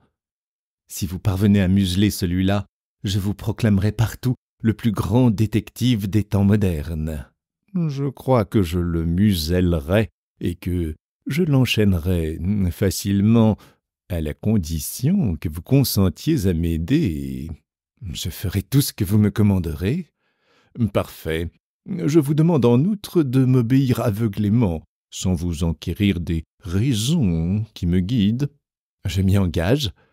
Si vous tenez cette promesse, nous avons les plus grandes chances de résoudre bientôt le problème qui vous intéresse. Je n'ai aucun doute. Sherlock Holmes s'arrêta soudain pour regarder en l'air, au-dessus de ma tête. La lumière de la lampe tombait d'aplomb sur son visage, qui avait pris une expression si attentive, si immobile, qu'il ressemblait à une tête de statue, personnifiant l'étonnement et la réflexion. « Qu'y a-t-il » criâmes-nous, le baronnet et moi. Lorsque les yeux de Sherlock se reportèrent sur nous, je vis qu'il réprimait une violente émotion intérieure. « Excusez l'admiration d'un connaisseur » dit-il à Sir Henry, en étendant la main vers la série de portraits qui couvrait le mur. « Watson me dénie toute compétence en matière d'art, par pure jalousie, parce que nous ne sommes pas de la même école. Vous avez là une fort belle collection de portraits. »« Je suis heureux de vous les entendre vanter, » dit Sir Henry, avec surprise. « Je ne connais pas grand-chose à tout cela, et je puis mieux juger un cheval qu'un tableau. Je ne croyais pas que vous eussiez le temps de vous occuper de ces bagatelles. »« Je sais apprécier le beau quand je l'ai sous les yeux. Tenez, ceci est un Kneller. Je parierais que cette dame en soie bleue, là-bas, ainsi que ce gros gentilhomme en perruque, doivent être des Reynolds. Des portraits de famille, je suppose. »« Tous. » »« Savez-vous le nom de ses ancêtres ?»« Barrymore m'en a rebattu les oreilles, et je crois que je puis réciter ma leçon. »« Quel est ce gentilhomme avec un télescope ?»« Il s'appelait le vice-amiral de Baskerville, et servit aux Indes sous Rodney. Celui qui a cet habit bleu et ce rouleau de papier à la main fut Sir William Baskerville, président des commissions de la Chambre des communes sous Pitt. »« Et ce cavalier en face de moi, celui qui porte un habit de velours noir garni de dentelle ?»« Il mérite qu'on vous le présente, car il est la cause de tous nos malheurs. Il se nomme Hugo le maudit, celui pour qui l'enfer a vomi le chien des Baskerville.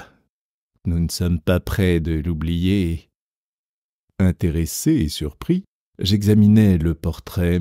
« Vraiment, dit Holmes, il a l'air d'un homme simple et paisible, mais cependant on devine dans ses yeux une pensée de mal qui sommeille. Je me le figurais plus robuste et d'aspect plus brutal. » L'authenticité du portrait n'est pas douteuse. Le nom et la date, 1647, se trouvent au dos de la toile. Pendant le dîner, Holmes parla peu. Le portrait du vieux libertin exerçait sur lui une sorte de fascination, et ses yeux ne s'en détachèrent pas. Ce ne fut que plus tard, à l'heure où Sir Henry se retira dans sa chambre, que mon ami me communiqua ses pensées. Nous redescendîmes dans la salle à manger, et là, son bougeoir à la main, Holmes attira mon attention sur la vieille peinture que le temps avait recouverte de sa patine. « Apercevez-vous ou quelque chose ?» me demanda Sherlock. J'examinai ce visage long et sévère, encadré par un grand chapeau à plumes, une abondante chevelure bouclée et une collerette de dentelle blanche. La physionomie, point bestiale, avait toutefois un air faux et mauvais, avec sa bouche en coup de sabre, ourlée de lèvres minces, et ses yeux insupportablement fixes. « Ressemble-t-il à quelqu'un que vous connaissiez ?» me demanda Sherlock Holmes. « Il a quelque chose des maxillaires de Sir Henry, répondis-je. Un phénomène de suggestion, probablement. Attendez un instant. » Holmes monta sur une chaise et, élevant son bougeoir qu'il tenait de la main gauche, il arrondit son bras sur le portrait de façon à cacher le large chapeau à plumes et les boucles de cheveux. « Grand Dieu !» m'écriai-je, étonné. Le visage de Stapleton venait de surgir de la toile. « Voyez-vous, maintenant, » fit Holmes, « mes yeux sont exercés à détailler les traits des visages et non pas les accessoires.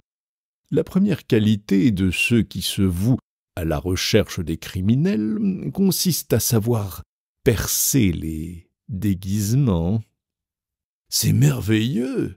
On dirait le portrait de Stapleton. » »« Oui. Nous nous trouvons en présence d'un cas intéressant, d'atavisme, aussi bien au physique qu'au moral. Il suffit d'étudier des portraits de famille pour se convertir à la théorie de la réincarnation. Ce Stapleton est un Baskerville. La chose me paraît hors de doute. »« Un Baskerville avec des vues sur la succession, » repartis-je. « Exactement. L'examen de ce portrait nous a procuré le plus intéressant des chaînons qui nous manquaient. Nous le tenons, Watson, nous le tenons. Je jure qu'avant demain soir, il se débattra dans nos filets aussi désespérément que ses propres papillons. Une épingle, un bouchon, une étiquette, et nous l'ajouterons à notre collection de Baker Street. » En s'éloignant du portrait, Holmes fut pris d'un de ces accès de rire peu fréquents chez lui. Je l'ai rarement entendu rire, mais sa gaieté a toujours été fatale à quelqu'un. Le lendemain matin, je me levai de bonne heure. Holmes avait été plus matinal que moi, puisque, de ma fenêtre, je l'aperçus dans la grande allée du parc. « Nous aurons aujourd'hui une journée bien remplie, » fit-il, en se frottant les mains à la pensée de l'action prochaine. « Les filets sont tendus et la traîne va commencer. Avant la fin du jour, nous saurons si nous avons ramené le gros brochet que nous guettons ou s'il a passé à travers les mailles. Êtes-vous allé déjà sur la lande ? De Grimpen, j'ai envoyé à la prison de Princetown un rapport sur la mort de Selden. Je ne pense pas m'avancer trop, en promettant que personne de vous ne sera inquiété à ce sujet. J'ai écrit aussi à mon fidèle Cartwright. Le pauvre garçon se serait lamenté sur la porte de ma hutte comme un chien sur le tombeau de son maître, si je n'avais eu la précaution de le rassurer sur mon sort. Et maintenant, qu'allons-nous faire en premier lieu ? Causer avec Sir Henry. Justement, le voici. « Bonjour, Holmes, » dit le baronnet. « Vous ressemblez à un général en chef dressant un plan avec son chef d'état-major. »« Votre comparaison est exacte. Watson me demandait les ordres. »« Je vous en demande aussi pour moi. »« Très bien. Vous êtes invité à dîner ce soir chez les Stapleton. »« Oui. Vous y viendrez également. Ce sont des gens très accueillants. Ils seront très heureux de vous voir. »« Je crains que nous ne soyons obligés, Watson et moi, d'aller à Londres aujourd'hui. »« À Londres ? Oui. J'ai le pressentiment que dans les présentes conjonctures, notre présence là-bas est indispensable. » La figure du baronnet s'allongea considérablement. « J'espérais que vous étiez venu ici pour m'assister. Quand on est seul, le séjour du château et de la lande manque de gaieté. »« Mon cher ami, répliqua Holmes, vous devez vous fier aveuglément à moi et exécuter fidèlement mes ordres. Vous direz aux Stapleton que nous aurions été très heureux de vous accompagner, mais que des affaires urgentes nous ont rappelés à Londres. Vous ajouterez que nous comptons revenir bientôt dans le Devonshire. Voulez-vous ne pas oublier de faire cette commission à vos amis? Si vous y tenez, certainement, c'est très important. » Je vis au front rembruni de Sir Henry que notre désertion, il qualifiait ainsi intérieurement notre départ, l'affectait péniblement. « Quand désirez-vous partir » interrogea-t-il d'un ton sec. « Aussitôt après déjeuner, nous irons en voiture à Coombe-Tracey. Afin de vous prouver que son absence sera de courte durée, Watson laissera ici tous ses bagages. » Et se retournant vers moi, Holmes continua. « Watson, envoyez donc un mot aux Stapleton pour leur dire que vous regrettez de ne pouvoir accepter leur invitation. »« J'ai bien envie de vous suivre à Londres, » fit le baronnet. « Pourquoi resterais-je seul ici ?»« Parce que le devoir vous y retient. Parce que vous m'avez engagé votre parole d'exécuter tous mes ordres et que je vous commande de demeurer ici. »« Très bien, alors je resterai. »« Encore une recommandation, » reprit Sherlock. « Je veux que vous alliez en voiture à Merripit House et qu'ensuite vous renvoyiez votre cocher en disant aux Stapleton que vous rentrerez à pied au château. »« À pied? À travers la lande ? » ?»« Oui, mais c'est précisément la chose que vous m'avez le plus expressément défendue. Aujourd'hui, vous pouvez faire cette promenade en toute sécurité. Si je n'avais la plus entière confiance dans la solidité de vos nerfs et la fermeté de votre courage, je ne vous y autoriserais pas. Il est essentiel que les choses se passent ainsi. Je vous obéirai. Si vous tenez à votre existence, ne suivez sur la lande d'autre route que celle qui conduit de Merripit House au village de Grimpen. C'est d'ailleurs votre chemin tout naturel pour retourner au château. Je ferai tout ce que vous me commandez. »« À la bonne heure, » approuva Holmes. « Je partirai le plus tôt possible après déjeuner, de façon à arriver à Londres dans le courant de l'après-midi. » Ce programme ne manquait pas de me surprendre, bien que, la nuit précédente, Holmes eût dit à Stapleton que son séjour à Baskerville ne se prolongerait pas au-delà du lendemain. Il ne m'était jamais venu à l'idée que Sherlock pût m'emmener avec lui, pas plus que je ne comprenais que nous fussions absents l'un et l'autre, à un moment que mon ami lui-même qualifiait de très critique. Il n'y avait qu'à obéir, en silence. Nous prîmes congé de notre pauvre Sir Henry, et une couple d'heures plus tard, nous arrivions à la gare de Coombe-Tracey. La voiture repartit pour le château, et nous passâmes sur le quai où nous attendait un jeune garçon. « Avez-vous des ordres à me donner, monsieur ?» demanda-t-il à Sherlock Holmes. « Oui, Cartwright. Vous prendrez le train pour Londres. Aussitôt en ville, vous expédierez en mon nom à Sir Henry un télégramme pour le prier de m'envoyer à Baker Street, sous pli recommandé, le portefeuille que j'ai laissé tomber dans le salon. »« Oui, monsieur. Allez donc voir maintenant au télégraphe si l'on n'a pas un message pour moi. » Cartwright revint avec une dépêche. Holmes me l'attendit. Elle était ainsi conçue. « Selon votre désir, j'arrive avec un mandat d'arrêt en blanc. Serai à Grimpen à 5h40. L'Estrade. » « Ceci, me dit Holmes, répond à un de mes télégrammes de ce matin. Ce Lestrade est le plus habile détective de Scotland Yard, et nous pouvons avoir besoin d'aide. Tâchons, Watson, d'utiliser notre temps. Nous n'en trouverons pas de meilleur emploi qu'en allant rendre visite à notre connaissance, Madame Laura Lyons. Le plan de campagne de Sherlock Holmes commençait à devenir évident. Par le baronnet, il voulait convaincre les Stapleton de notre départ, alors que nous devions reprendre clandestinement le chemin de Grimpen pour nous trouver là au moment où notre présence serait nécessaire. Le télégramme, expédié de Londres par Cartwright, achèverait de dissiper les soupçons des Stapleton si Sir Henry leur en parlait.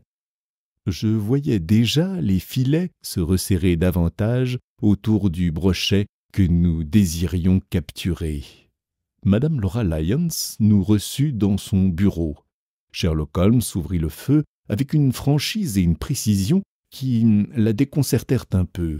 « Je suis en train de rechercher, dit-il, les circonstances qui ont accompagné la mort de feu Charles Baskerville. Mon ami, le docteur Watson, m'a fait part de ce que vous lui aviez raconté, et aussi de ce que vous lui aviez caché à ce sujet. »« Qu'ai-je caché ?» demanda Madame Lyons, devenue subitement défiante. « Vous avouez avoir prié Sir Charles de venir à la porte du parc à 10 heures du soir. Nous savons que le vieux gentilhomme a trouvé la mort à cette heure et à cet endroit.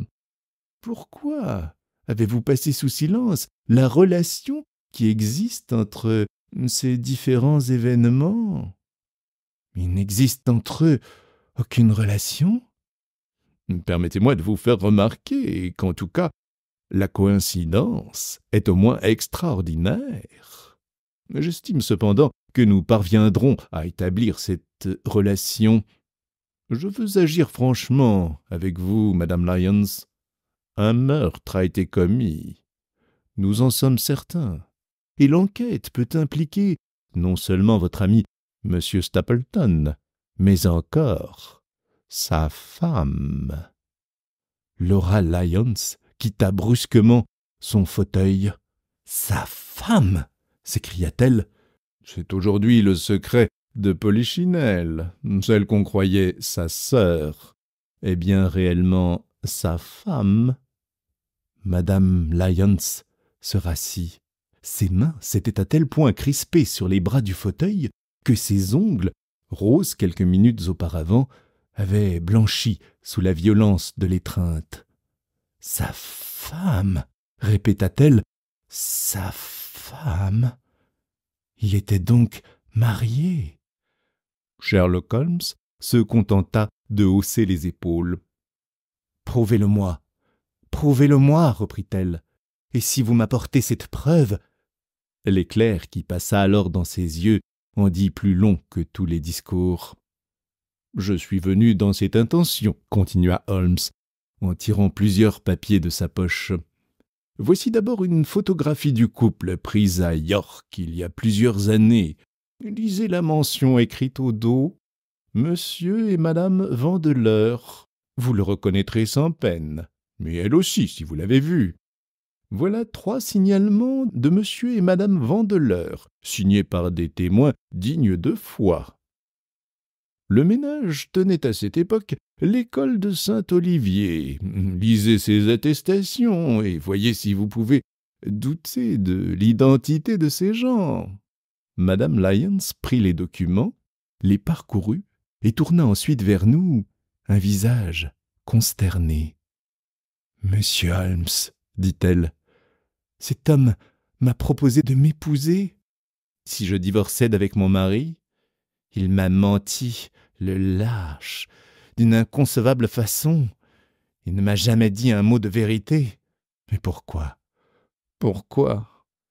Je croyais qu'il n'agissait que dans mon seul intérêt. Mais maintenant, je me rends compte que je n'étais qu'un instrument entre ses mains. Pourquoi me montrerais-je généreuse envers celui qui m'a si indignement trompée? Pourquoi tenterais-je de le soustraire aux conséquences de ses actes déloyaux? Interrogez-moi Demandez-moi ce que vous voulez savoir. Je vous répondrai sans embâge. Je vous jure qu'au moment d'écrire à Sir Charles Baskerville, je n'aurais même pas osé rêver qu'il arriverait malheur à ce vieillard, que je considérais comme le meilleur de mes amis. « Je vous crois absolument, madame, dit Sherlock Holmes. Je comprends que le récit de ces événements vous soit très pénible, et peut-être vaudrait-il mieux qu'il vînt de moi. Reprenez-moi si je commets quelque erreur matérielle. L'envoi de cette lettre vous fut suggéré par Stapleton. Il me l'a dicté. Je présume qu'il fit miroiter à vos yeux le secours que Sir Charles vous enverrait pour faire face aux dépenses nécessitées par votre instance en divorce. » « Très exact. Puis, après le départ de votre lettre, il vous dissuada d'aller au rendez-vous. Il me dit qu'il se sentirait froissé si un autre homme me remettait de l'argent pour une semblable destination. Il ajouta que, quoique pauvre, il dépenserait volontiers jusqu'à son dernier sou pour abattre l'obstacle qui nous séparait. »« Ah, il se montrait d'une logique irréfutable, dit Holmes. Ensuite, vous n'avez plus entendu parler de rien jusqu'au moment où vous avez lu dans les journaux les détails de la mort de Sir Charles. Non, je suppose qu'il vous fit jurer de ne révéler à personne votre rendez-vous avec le vieux baronnet. En effet, il prétexta que cette mort était environnée de mystère et que, si je parlais de ma lettre, on me soupçonnerait certainement. Il m'effraya pour obtenir mon silence. Évidemment. Cependant, vous eûtes des doutes. Madame Lyons hésita et baissa la tête. « Je le connaissais, reprit-elle. Toutefois, s'il s'était conduit autrement à mon égard, jamais je ne l'aurais trahi. »« À mon avis, vous l'avez échappé belle, dit Sherlock Holmes. Vous le teniez en votre pouvoir, il le savait. Et vous vivez encore. Pendant plusieurs mois, vous avez côtoyé un précipice. Maintenant, madame, il ne nous reste plus qu'à prendre congé de vous. Avant peu, vous entendrez parler de nous. » Nous allâmes à la gare attendre l'arrivée du train de Londres. Sur le quai, Holmes me dit « Tout s'éclaircit et peu à peu, les difficultés s'aplanissent autour de nous. Bientôt, je pourrai raconter d'une façon cohérente le crime le plus singulier et le plus sensationnel de notre époque. Ceux qui se livrent à l'étude de la criminalité se souviendront alors d'événements analogues survenus à Grodno, dans la petite Russie en 1866. Il y a aussi les meurtres d'Anderson, commis dans la Caroline du Nord. Mais cette affaire présente des particularités qui lui sont propres. Ainsi, à cette heure encore, la culpabilité de ce Stapleton n'est pas matériellement établie. Seulement, j'espère bien y être arrivé ce soir, avant de me mettre au lit. L'Express de Londres pénétrait en gare. Un petit homme, trapu, musclé, sauta d'un wagon de première classe. Nous échangeâmes avec lui une poignée de main, et je devinais, à la façon respectueuse dont Lestrade regarda mon compagnon, qu'il avait appris beaucoup de choses depuis le jour où nous avions travaillé ensemble pour la première fois. Je me souvenais du profond mépris avec lequel le praticien accueillit alors les raisonnements d'un théoricien tel que Sherlock Holmes. « Un cas sérieux ?» interrogea Lestrade. « Le fait le plus extraordinaire qui se soit produit depuis nombre d'années, » reprit Holmes. « Nous avons devant nous 2 heures avant de songer à nous mettre en route. Dis non, puis, mon cher Lestrade, vous chasserez le brouillard de Londres en aspirant à plein poumon la fraîche brise vespérale de Dartmoor. Jamais venu dans ces parages? Non? Eh bien, je ne pense pas que vous oubliez de longtemps votre première visite. » Chapitre 14. Le chien des Baskerville. Un des défauts de Sherlock Holmes, si l'on peut appeler cela un défaut, consistait en sa répugnance à communiquer ses projets à ceux qui devaient l'aider dans leur exécution. Il préférait attendre le dernier moment. J'attribue cette retenue partie à son caractère impérieux qui le portait à dominer et à surprendre ses amis, et partie aussi à sa méfiance professionnelle qui le poussait à ne négliger aucune précaution. Le résultat n'en était pas moins fort désagréable pour ceux qui l'assistaient dans ses entreprises. Pour mon compte, j'en ai souvent souffert, mais jamais autant que pendant la longue course en voiture que nous fîmes ce soir-là dans l'obscurité. Nous étions sur le point de tenter la suprême épreuve. Nous allions enfin donner notre dernier effort, et Holmes ne nous avait encore rien dit. À peine pouvais-je soupçonner ce qu'il comptait faire. Je frémis par anticipation lorsque le vent glacial qui nous frappait le visage et les sombres espaces qui s'étendaient de chaque côté de l'étroite route m'apprirent que nous retournions de nouveau sur la lande. Chaque tour de roue, chaque foulée des chevaux nous rapprochait davantage de notre ultime aventure. La présence du conducteur s'opposait à toute espèce de conversation intéressante, et nous ne parlâmes que de choses insignifiantes, alors que nos nerfs vibraient sous le coup de l'émotion et de l'attente. Après cette longue contrainte, je me sentis soulagé à la vue de la maison de Frankland et en reconnaissant que nous nous dirigions vers le château. Au lieu de nous arrêter à l'entrée principale, nous poussâmes jusqu'à la porte de l'avenue. Là, Sherlock Holmes paya le cocher et lui ordonna de retourner sur-le-champ à Coombe-Tracey. Nous nous acheminâmes vers Merripit House. « Êtes-vous armé, Lestrade ?» demanda mon ami. Le petit détective sourit.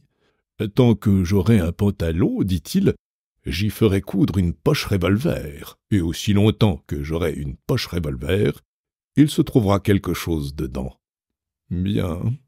Nous sommes également prêts pour toute éventualité, Watson et moi. « Vous êtes peu communicatif, monsieur Holmes, » reprit Lestrade. « Qu'allons-nous faire ?»« Attendre. »« Vrai ?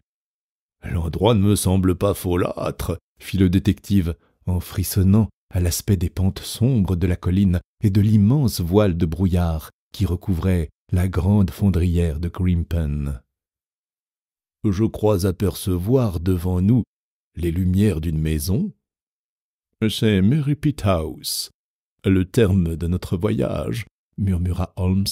« Je vous enjoins de marcher sur la pointe des pieds et de ne parler qu'à voix très basse. » Nous suivîmes le sentier qui conduisait à la demeure des Stapleton, mais à 200 mètres d'elle, Holmes fit halte. « Cela suffit, dit-il. Ces rochers à droite nous serviront d'abri. »« C'est ici que nous devons attendre ?» demanda Lestrade. « Oui, nous allons nous mettre en embuscade ici. Placez-vous dans ce creux, Lestrade. Vous, Watson, vous avez pénétré dans la maison, n'est-ce pas? Pouvez-vous m'indiquer la situation des pièces?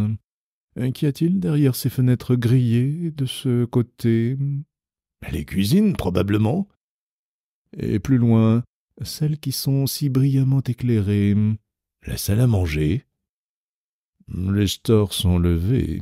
Vous connaissez mieux le terrain. Rampez sans bruit et voyez ce qui s'y passe. Mais, au nom du ciel, que Stapleton ne se doute pas qu'on le surveille. Sur la pointe des pieds, je m'avançai dans le sentier et je parvins au petit mur qui entourait le verger. À la faveur de cet abri, je me glissai jusqu'à un endroit d'où je pus apercevoir l'intérieur de la pièce. 2 hommes étaient assis en face l'un de l'autre, Sir Henry et Stapleton. Je distinguai nettement leur profil. Ils fumaient. Du café et des liqueurs se trouvaient devant eux sur la table. Stapleton parlait avec animation. Le baronnet semblait pâle et distrait. La longue promenade nocturne qu'il devrait faire sur cette lande maudite assombrissait peut-être ses pensées. Un instant, Stapleton se leva et sortit. Sir Henry remplit son verre, s'enfonça dans son fauteuil et souffla vers le plafond la fumée de son cigare. J'entendis le grincement d'une porte et le craquement d'une chaussure sur le gravier. Les pas suivaient l'allée qui borde le mur derrière lequel j'étais accroupi. Je risquai un œil et je vis le naturaliste s'arrêter à la porte d'un pavillon construit dans un coin du verger. Une clé tourna dans la serrure, et comme Stapleton pénétrait dans le réduit, je perçus un bruit singulier, semblable au claquement d'une lanière de fouet. Stapleton ne resta pas enfermé plus d'une minute. La clé tourna de nouveau, il repassa devant moi et rentra dans la maison. Quand il eut rejoint son hôte, je revins doucement auprès de mes compagnons, auxquels je racontai ce dont j'avais été témoin. « Vous dites donc, Watson, que la dame n'est pas là ?» me demanda Holmes lorsque j'eus terminé mon rapport. « Non. Où peut-elle être? Puisque, sauf celle de la cuisine, toutes les autres fenêtres sont plongées dans l'obscurité. » « Je l'ignore. » J'ai dit qu'au-dessus de la grande fondrière de Grimpen s'étendait un voile de brouillard, épais et blanchâtre. Lentement, comme un mur mobile, bas mais épais, il se rapprochait de nous. La lune l'éclairait, lui donnant, avec la cime des pics éloignés qui émergeaient de sa surface, l'aspect d'une gigantesque banquise. Holmes se tourna de ce côté et laissa échapper quelques paroles d'impatience, arrachées sans doute par la marche lente mais continue du brouillard. « Il va nous gagner, Watson, fit-il, en me le désignant d'un geste. « Est-ce un contretemps fâcheux? »« Très fâcheux.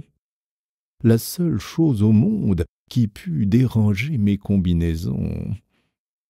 Sir Henry ne tardera pas à partir maintenant. Il est déjà 10 heures. Notre succès, et même sa vie à lui, dépendent de sa sortie avant que le brouillard ait atteint ce sentier. » Au-dessus de nos têtes, la nuit était calme et sereine.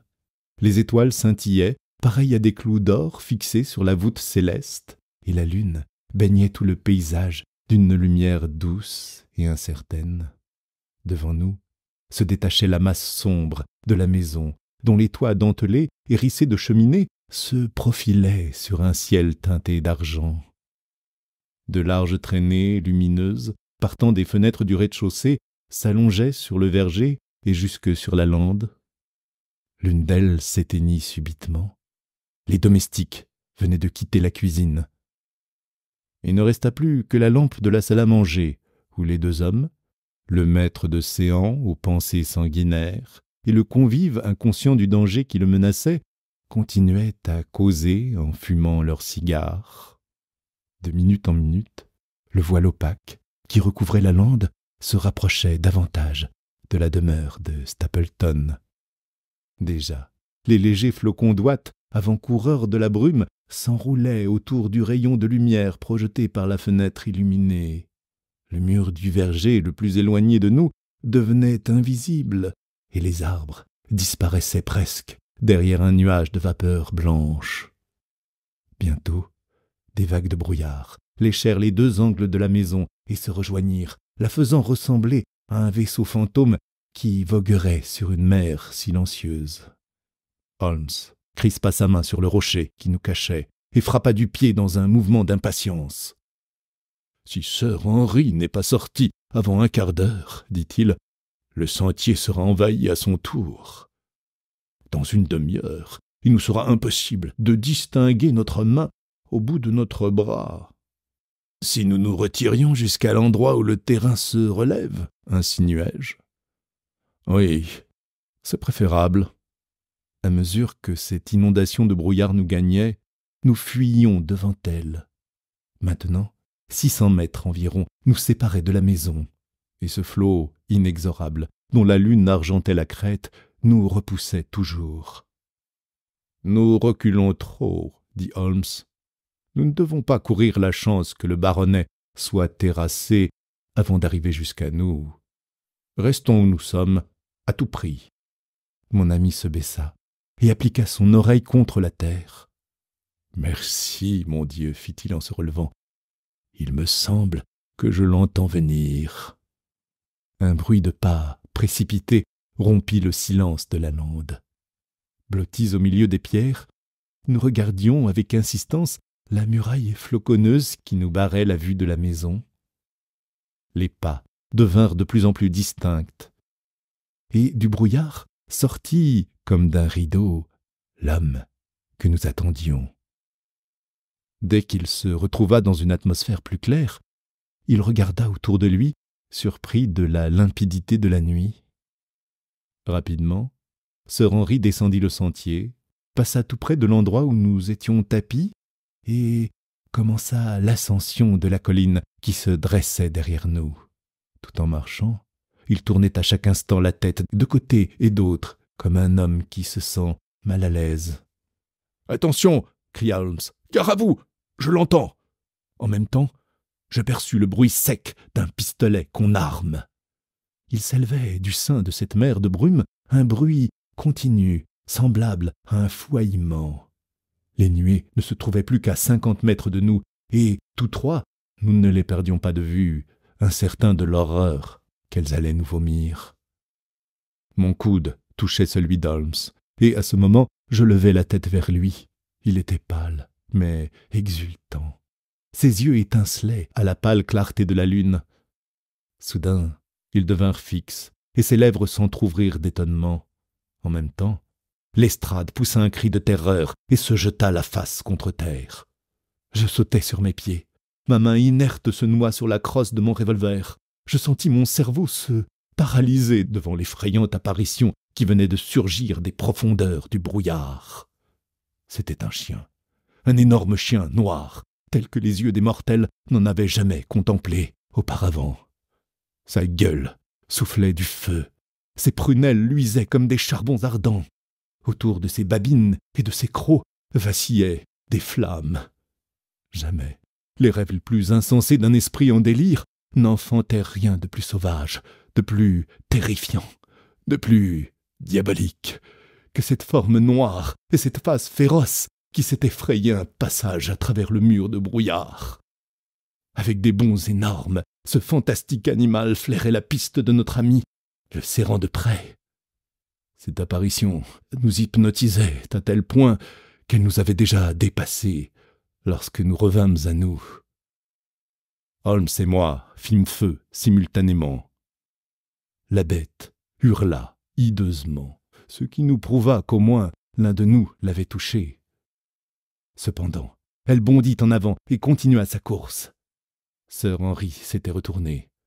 Nous aperçûmes son visage décomposé et ses mains étendues en signe d'horreur devant cet être sans nom qui lui donnait la chasse. Au cri de douleur du chien, toutes nos craintes s'évanouirent. Il était mortel, puisque vulnérable, et si nous l'avions blessé, nous pouvions également le tuer. Je n'ai jamais vu courir un homme avec la rapidité que Sherlock Holmes déploya cette nuit-là. Je suis réputé pour ma vitesse, mais il me devança avec autant de facilité que je dépassais moi-même le petit Lestrade. Tandis que nous volions sur les traces du chien, nous entendîmes plusieurs cris répétés de Sir Henry, ainsi que l'aboiement furieux de la bête. Je la vis s'élancer sur sa victime, la précipiter à terre et la saisir à la gorge. Holmes déchargea 5 fois son revolver dans les flancs du monstre. Dans un dernier hurlement d'agonie et après un dernier coup de dent lancé dans le vide, il roula sur le dos. Ses 4 pattes s'agitèrent convulsivement, puis il s'affaissa sur le côté, immobile. Je m'avançai, tremblant encore, et j'appuyai le canon de mon revolver sur cette horrible tête. Inutile de presser la détente. Le chien géant était mort, et bien mort cette fois. Sir Henry s'était évanoui. Nous déchirâmes son col, et Holmes murmura une prière d'action de grâce en ne découvrant aucune trace de blessure. Dans quelques minutes, le baronnet serait revenu à lui. Déjà, notre jeune ami ouvrait ses yeux et essayait de se lever. Lestrade lui desserra les dents et lui fit avaler quelques gouttes de cognac. « Mon Dieu !» balbutia-t-il, en tournant vers nous des yeux que la frayeur troublait encore. « Qu'était-ce ? Au nom du ciel, dites-moi ce que c'était !»« Peu importe, puisqu'il est mort, » dit Holmes. « Nous avons tué, pour une bonne fois, le revenant de la famille Baskerville. » L'animal qui gisait à nos pieds avait des proportions qui le rendaient effrayant. Ce n'était ni un limier, ni un dogue. Élancé, sauvage, aussi gros qu'une petite lionne, il était matiné de ces deux races. Même en ce moment, dans le repos de la mort, une flamme bleuâtre semblait suinter de son énorme gueule, et un cercle de feu cernait ses yeux petits, féroces. Je posai la main sur ce museau lumineux, et, quand je retirai mes doigts, ils brillèrent dans les ténèbres. « C'est du phosphore !» dis-je. « Oui, une très curieuse préparation, » répliqua Holmes, en flairant l'animal. « Elle ne répand aucune odeur capable de nuire à l'odorat de la bête. Nous vous devons des excuses, Sir Henry, pour vous avoir exposé à une semblable frayeur. Je croyais avoir affaire à un chien, et non pas à une créature de cette sorte. Et puis, le brouillard nous avait laissé peu de temps pour lui faire l'accueil que nous lui réservions. Vous m'avez sauvé la vie. Après l'avoir d'abord mise en péril. Vous sentez-vous assez fort pour vous tenir debout? Versez-moi encore une gorgée de cognac, et je serai prêt à tout. Là, merci. Maintenant, voulez-vous m'aider à me mettre sur pied? Qu'allez-vous faire? Vous n'êtes pas en état de tenter cette nuit de nouvelles aventures. Attendez un moment, et l'un de nous retournera avec vous au château. Sir Henry essaya de s'affermir sur ses jambes, mais il était encore pâle comme un spectre, et il tremblait de tous ses membres. Nous le conduisîmes jusqu'à une roche sur laquelle il s'assit, tout frissonnant, la tête enfouie entre ses mains. « Il faut que nous vous quittions, » dit Holmes. « Nous devons achever notre tâche, et chaque minute a une importance capitale. Nous tenons notre crime à cette heure. Il ne nous manque plus que le criminel. » Et, tandis que nous nous hâtions dans le petit sentier, mon ami ajouta « Il y a 1000 à parier contre 1 que nous ne trouverons plus Stapleton chez lui. Les coups de revolver lui auront appris qu'il a perdu la partie. » Nous étions assez loin de Merripit House, hasardai-je. Le brouillard aura étouffé le bruit des détonations. Il suivait le chien pour l'exciter. Vous pouvez en être certain. Non, non, il est déjà loin. D'ailleurs, nous fouillerons la maison pour nous en assurer. La porte d'entrée était ouverte. Nous nous ruâmes à l'intérieur, courant d'une chambre à l'autre, au grand étonnement d'un vieux domestique que nous rencontrâmes dans le corridor. Seule, la salle à manger était restée éclairée. Holmes prit la lampe et explora jusqu'au plus petit recoin. Nous ne découvrîmes aucune trace de Stapleton. Cependant, à l'étage supérieur, on avait fermé une porte à clé. « Il y a quelqu'un !» s'écria Lestrade. « J'ai entendu du bruit. Ouvrez !» Une plainte étouffée, un gémissement, partit de l'intérieur. Holmes prit son élan et, d'un violent coup de pied, appliqué à la hauteur de la serrure, fit voler la porte en éclats. Le revolver au poing, nous nous précipitâmes dans la pièce. Nous ne vîmes rien qui ressemblât à l'affreux coquin que nous espérions y surprendre. Au contraire, nous nous arrêtâmes devant un objet si étrange, si inattendu, que nous en demeurâmes saisis pendant un moment.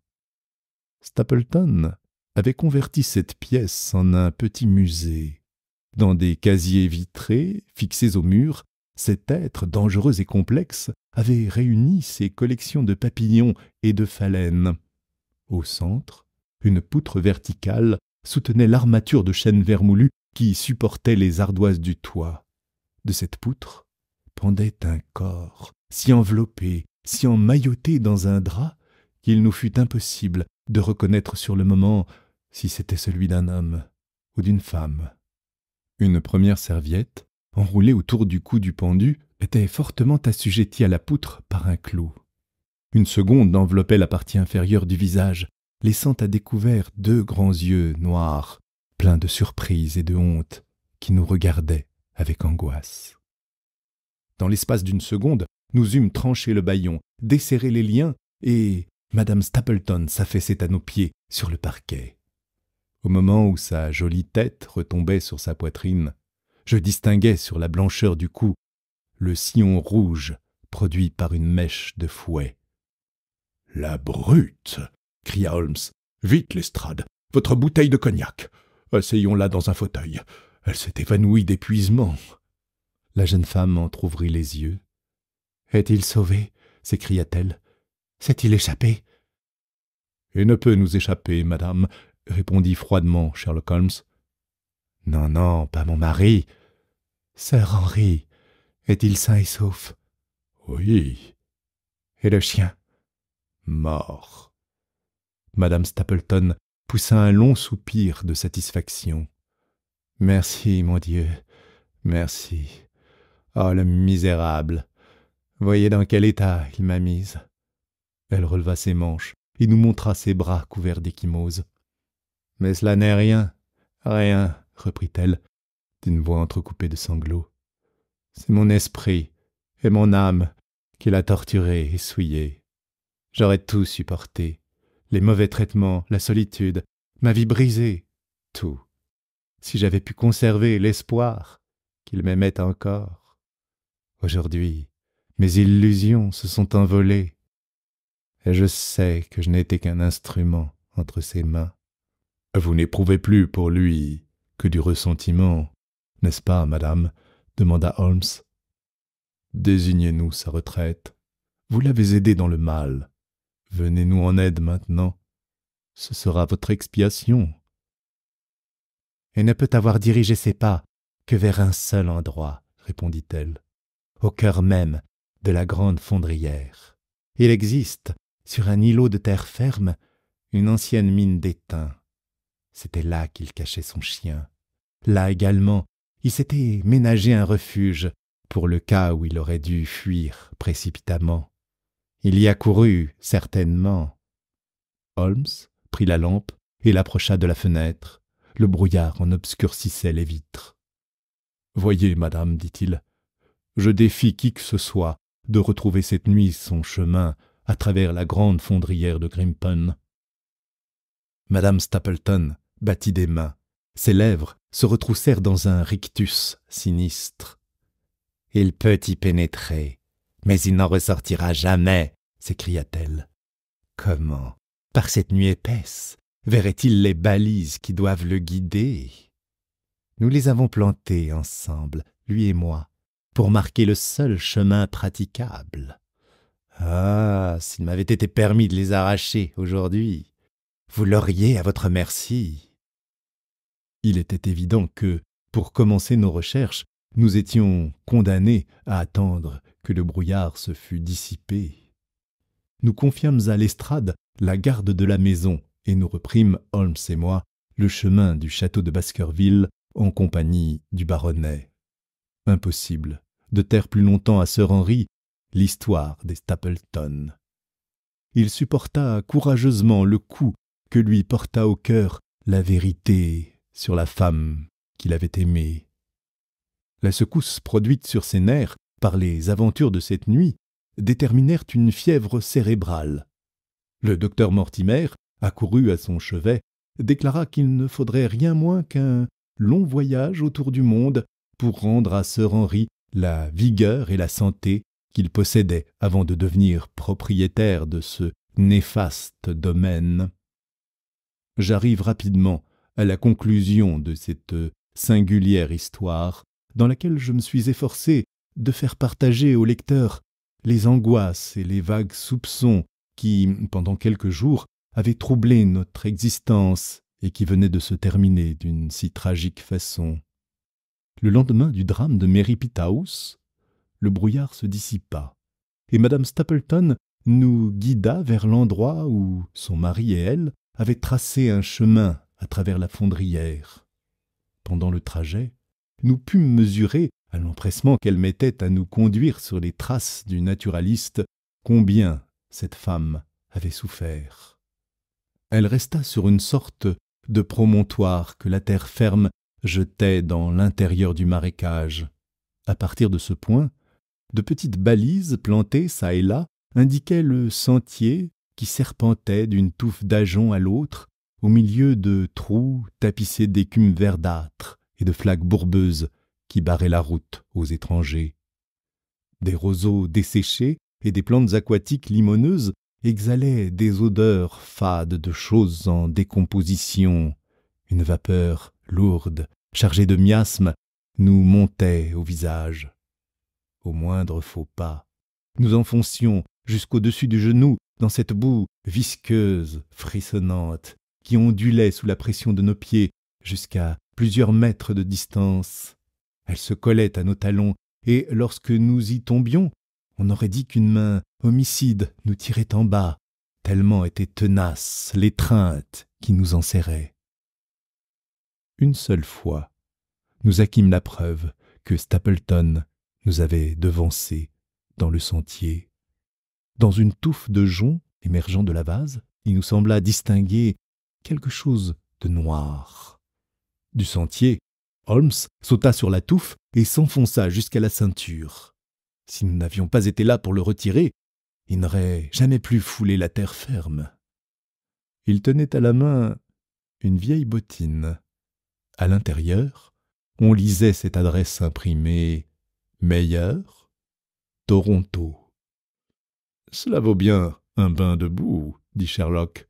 « C'est la bottine volée à notre ami, Sir Henry. »« Stapleton l'aura jetée là dans sa fuite, fis-je. « Certainement. Il l'avait conservée à la main, après s'en être servi pour mettre le chien sur la piste. Quand il a vu que tout était perdu, il s'est enfui de Merripit House, ayant toujours cette bottine, et il s'en est débarrassé ici. Cela nous montre qu'il a atteint sain et sauf ce point de la fondrière. » Ce fut tout ce que nous découvrîmes de lui. D'ailleurs, comment relever des traces de pas dans le marécage où cette surface de fange mobile reprenait son uniformité après le passage d'un homme? Parvenus sur un terrain plus solide, formant une espèce d'île au milieu de la fondrière, nous poursuivîmes nos recherches avec un soin minutieux. Elles furent inutiles. Si la terre ne mentait pas, jamais Stapleton n'avait dû gagner cet endroit, malgré sa lutte désespérée contre le brouillard. Quelque part, dans la grande fondrière de Grimpen, cet homme au cœur froid et cruel était enseveli, aspiré par la boue visqueuse.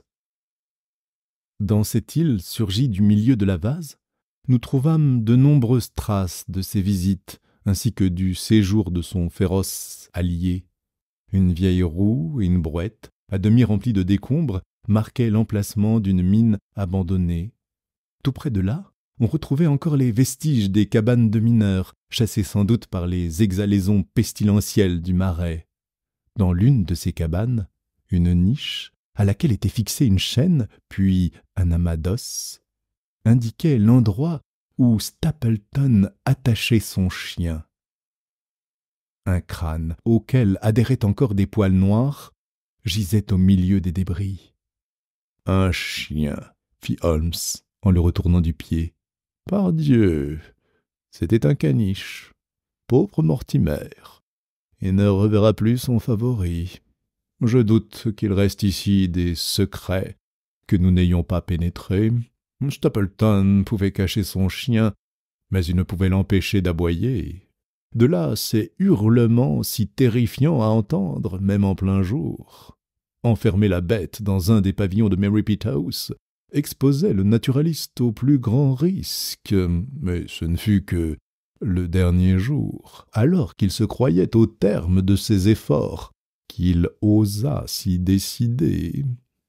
La pâte contenue dans cette boîte d'étain est sans doute la composition phosphorescente dont il induisait son chien.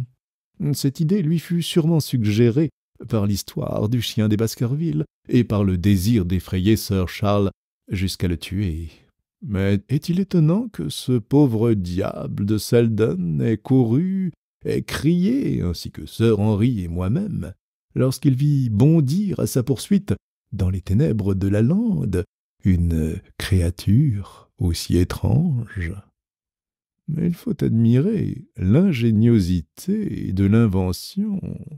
En effet, indépendamment de la possibilité de tuer sa victime, cela présentait l'avantage d'éloigner du monstre tous les paysans qui, le rencontrant sur la lande, cela est arrivé à plusieurs, auraient eu l'intention de l'examiner de trop près.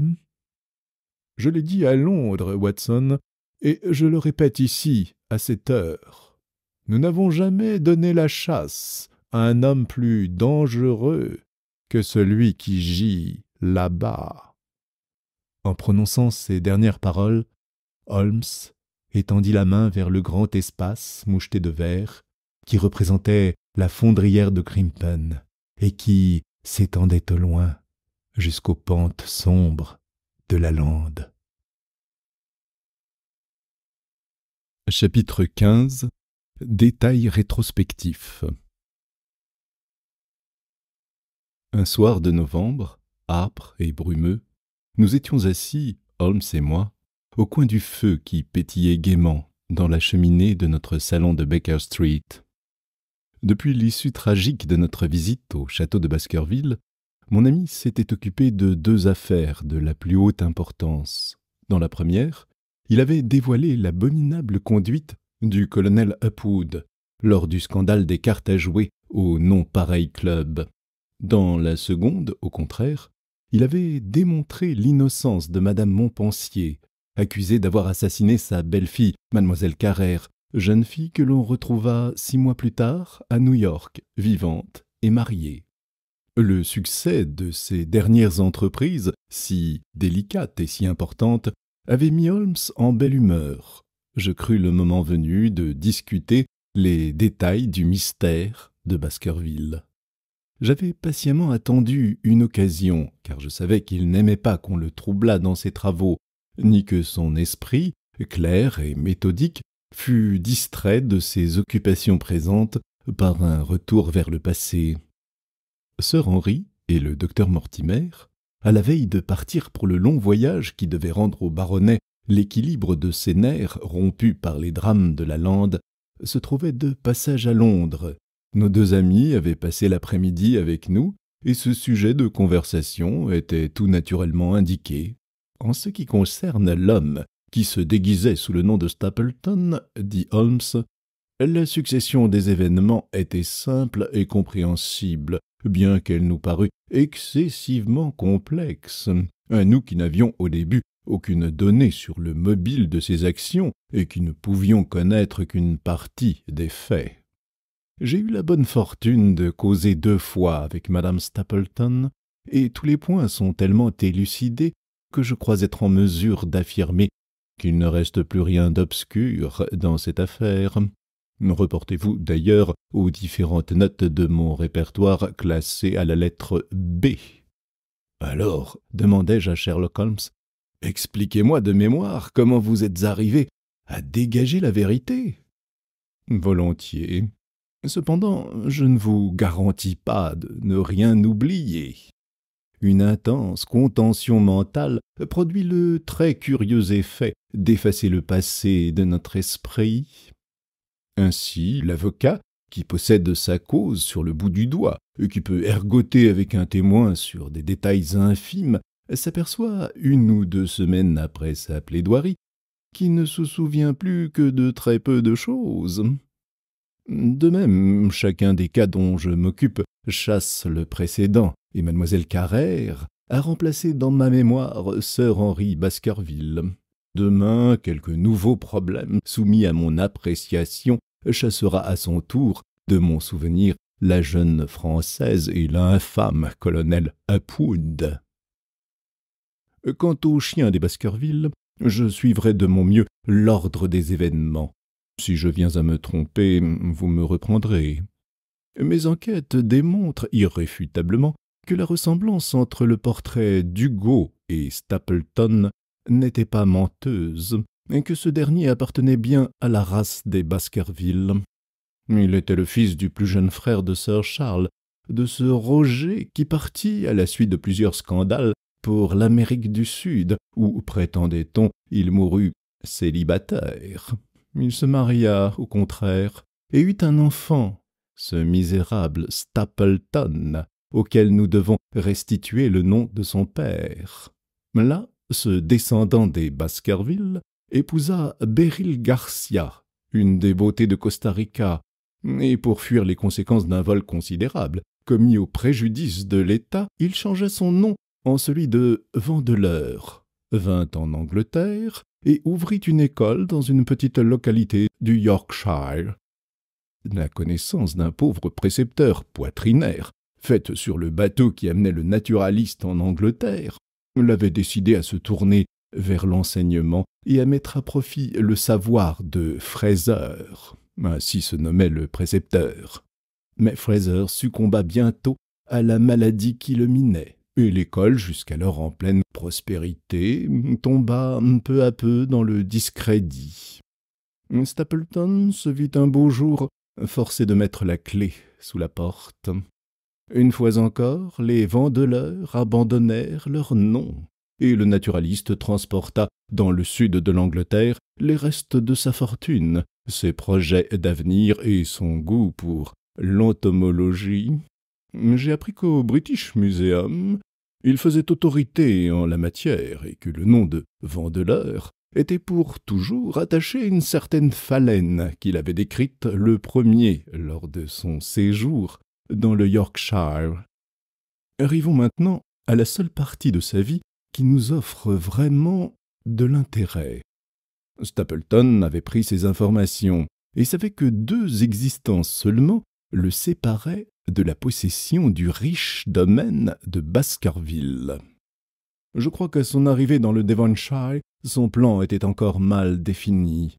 Mais dans le fait de présenter sa femme comme sa sœur, je trouve la preuve que, dès le début, il nourrissait déjà de mauvais desseins.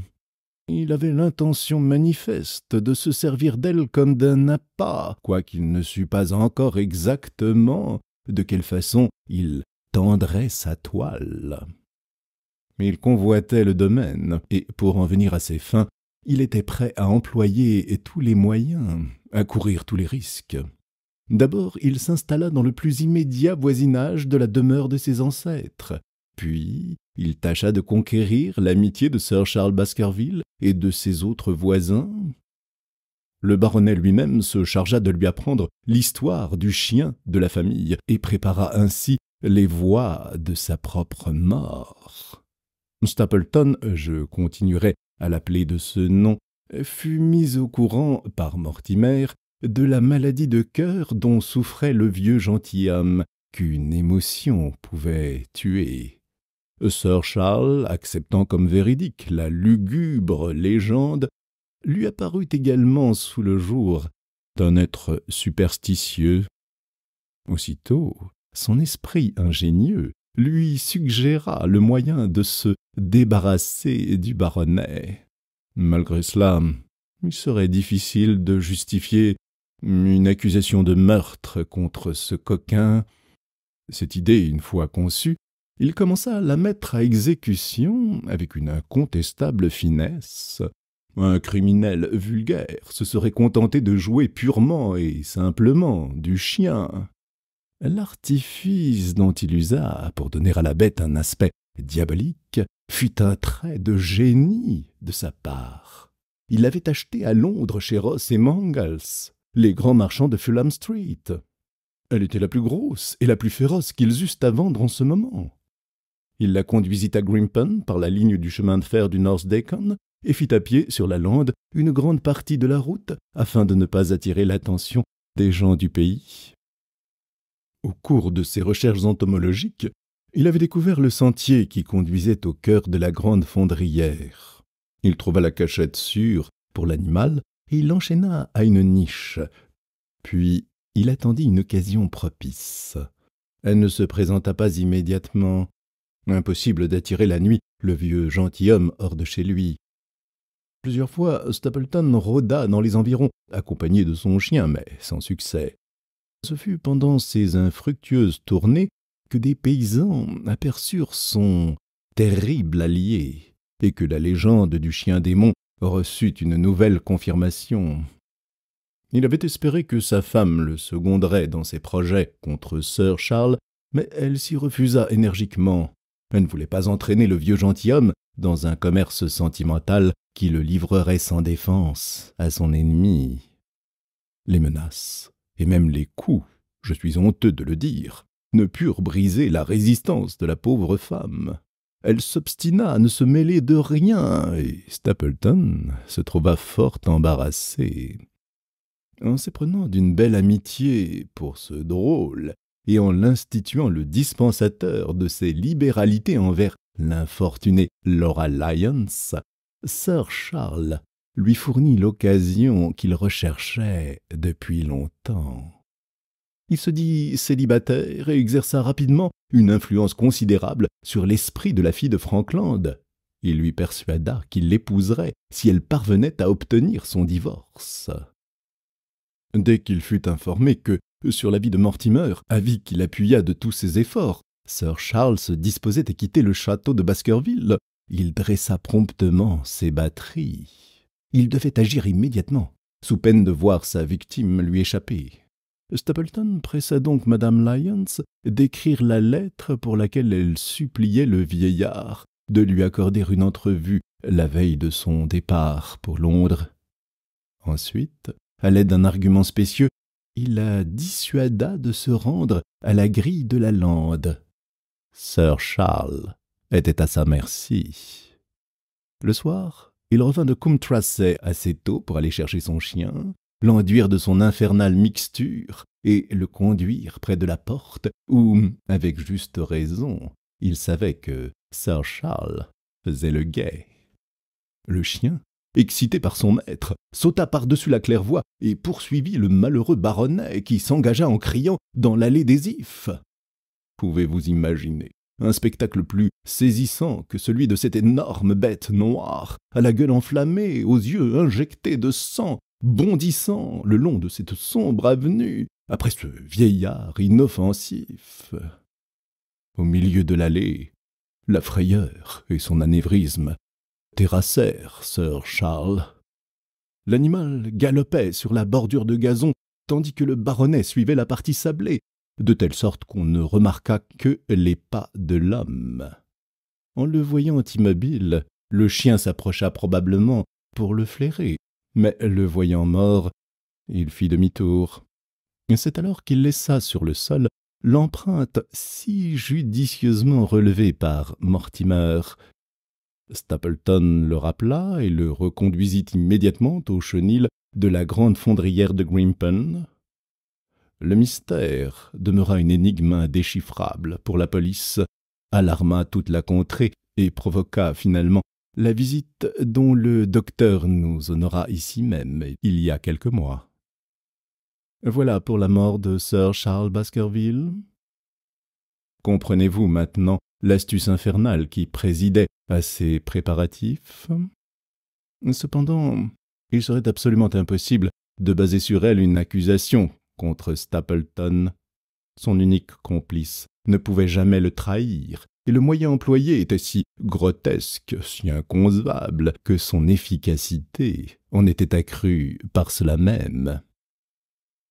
Les deux femmes mêlées à l'affaire, Madame Stapleton et Laura Lyons, conçurent bien quelques soupçons à l'encontre du naturaliste.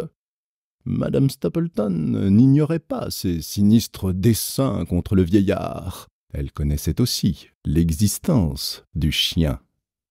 Madame Laura Lyons ne savait rien de tout cela, mais la nouvelle de la mort de Sir Charles l'avait d'autant plus impressionnée qu'elle était survenue à l'heure précise d'un rendez-vous donné à l'instigation de Stapleton et non contremandé par elle. Comme l'une et l'autre vivaient sous la dépendance de ce dernier, il n'avait rien à redouter de leur part. Le succès couronna la première moitié de sa tâche. Il restait encore la seconde, de beaucoup la plus difficile. Il se peut que Stapleton ait ignoré l'existence de l'héritier canadien. En tout cas, il en entendit bientôt parler par le docteur Mortimer, et par lui, il apprit tous les détails de la prochaine arrivée de Sir Henry Baskerville.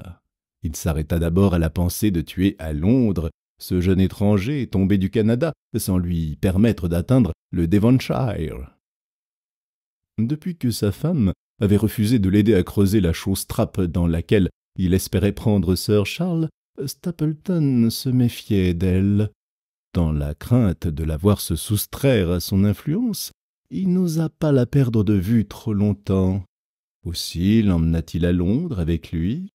Ils logèrent à Mexborough Hotel dans Craven Street, l'un des établissements visités sur mon ordre par Cartwright pour rechercher un commencement de preuve. Il retint sa femme prisonnière dans sa chambre, tandis qu'affublé d'une fausse barbe, il suivait le docteur à Baker Street, puis à la gare et enfin à Northumberland Hotel. Madame Stapleton avait pressenti une partie des projets de son mari, mais elle en avait une telle peur fondée sur sa brutalité et sur les mauvais procédés dont il l'abreuvait, qu'elle n'osa pas écrire à Sir Henry pour le prévenir de dangers éventuels.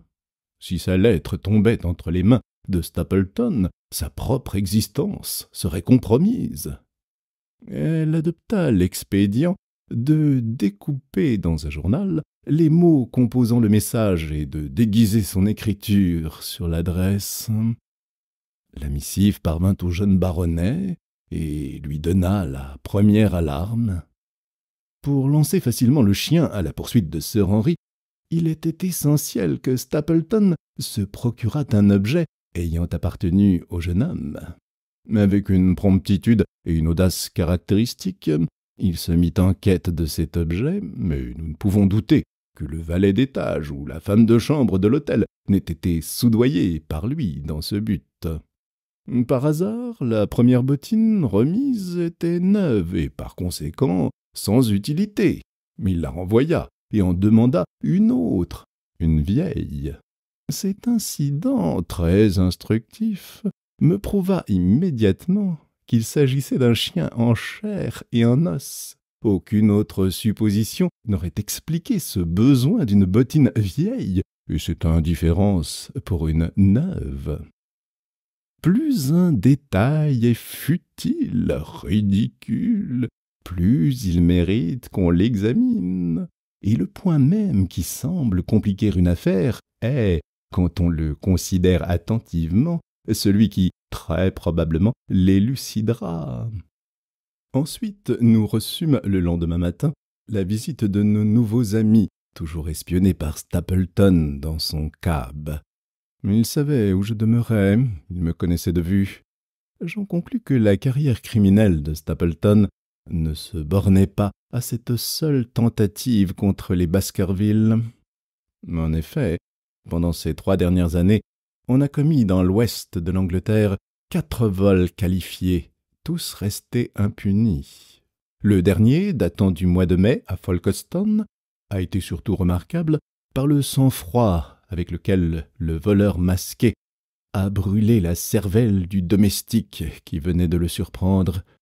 Je ne serais pas étonné que Stapleton augmentât ainsi ses ressources de jour en jour plus minces, et que, depuis longtemps déjà, il méritât d'être classé parmi les coquins les plus audacieux et les plus résolus. Il nous a donné la mesure de sa décision le matin où il nous a glissé entre les doigts si heureusement pour lui, et le fait de me renvoyer mon propre nom par le cocher prouve son audace. Dès lors, il comprit que je l'avais démasqué à Londres et qu'il n'y avait rien à tenter dans cette ville. Il retourna à Dartmoor et attendit l'arrivée du baronnet. « Un moment, dis-je, vous avez certainement décrit les événements dans leur ordre chronologique, mais il est un point que vous avez laissé dans l'ombre. Que devint le chien pendant le séjour de son maître à Londres? Je m'en suis préoccupé, répondit Holmes. Ce détail avait son importance. Il est hors de doute que Stapleton ait eu un confident, mais je suis non moins certain qu'il a toujours évité avec soin de lui donner barre sur lui en lui confiant tous ses projets. Un vieux domestique nommé Anthony vivait à Merripit House. Ce rapport avec Stapleton remonte à plusieurs années, à l'époque où la famille habitait le Yorkshire.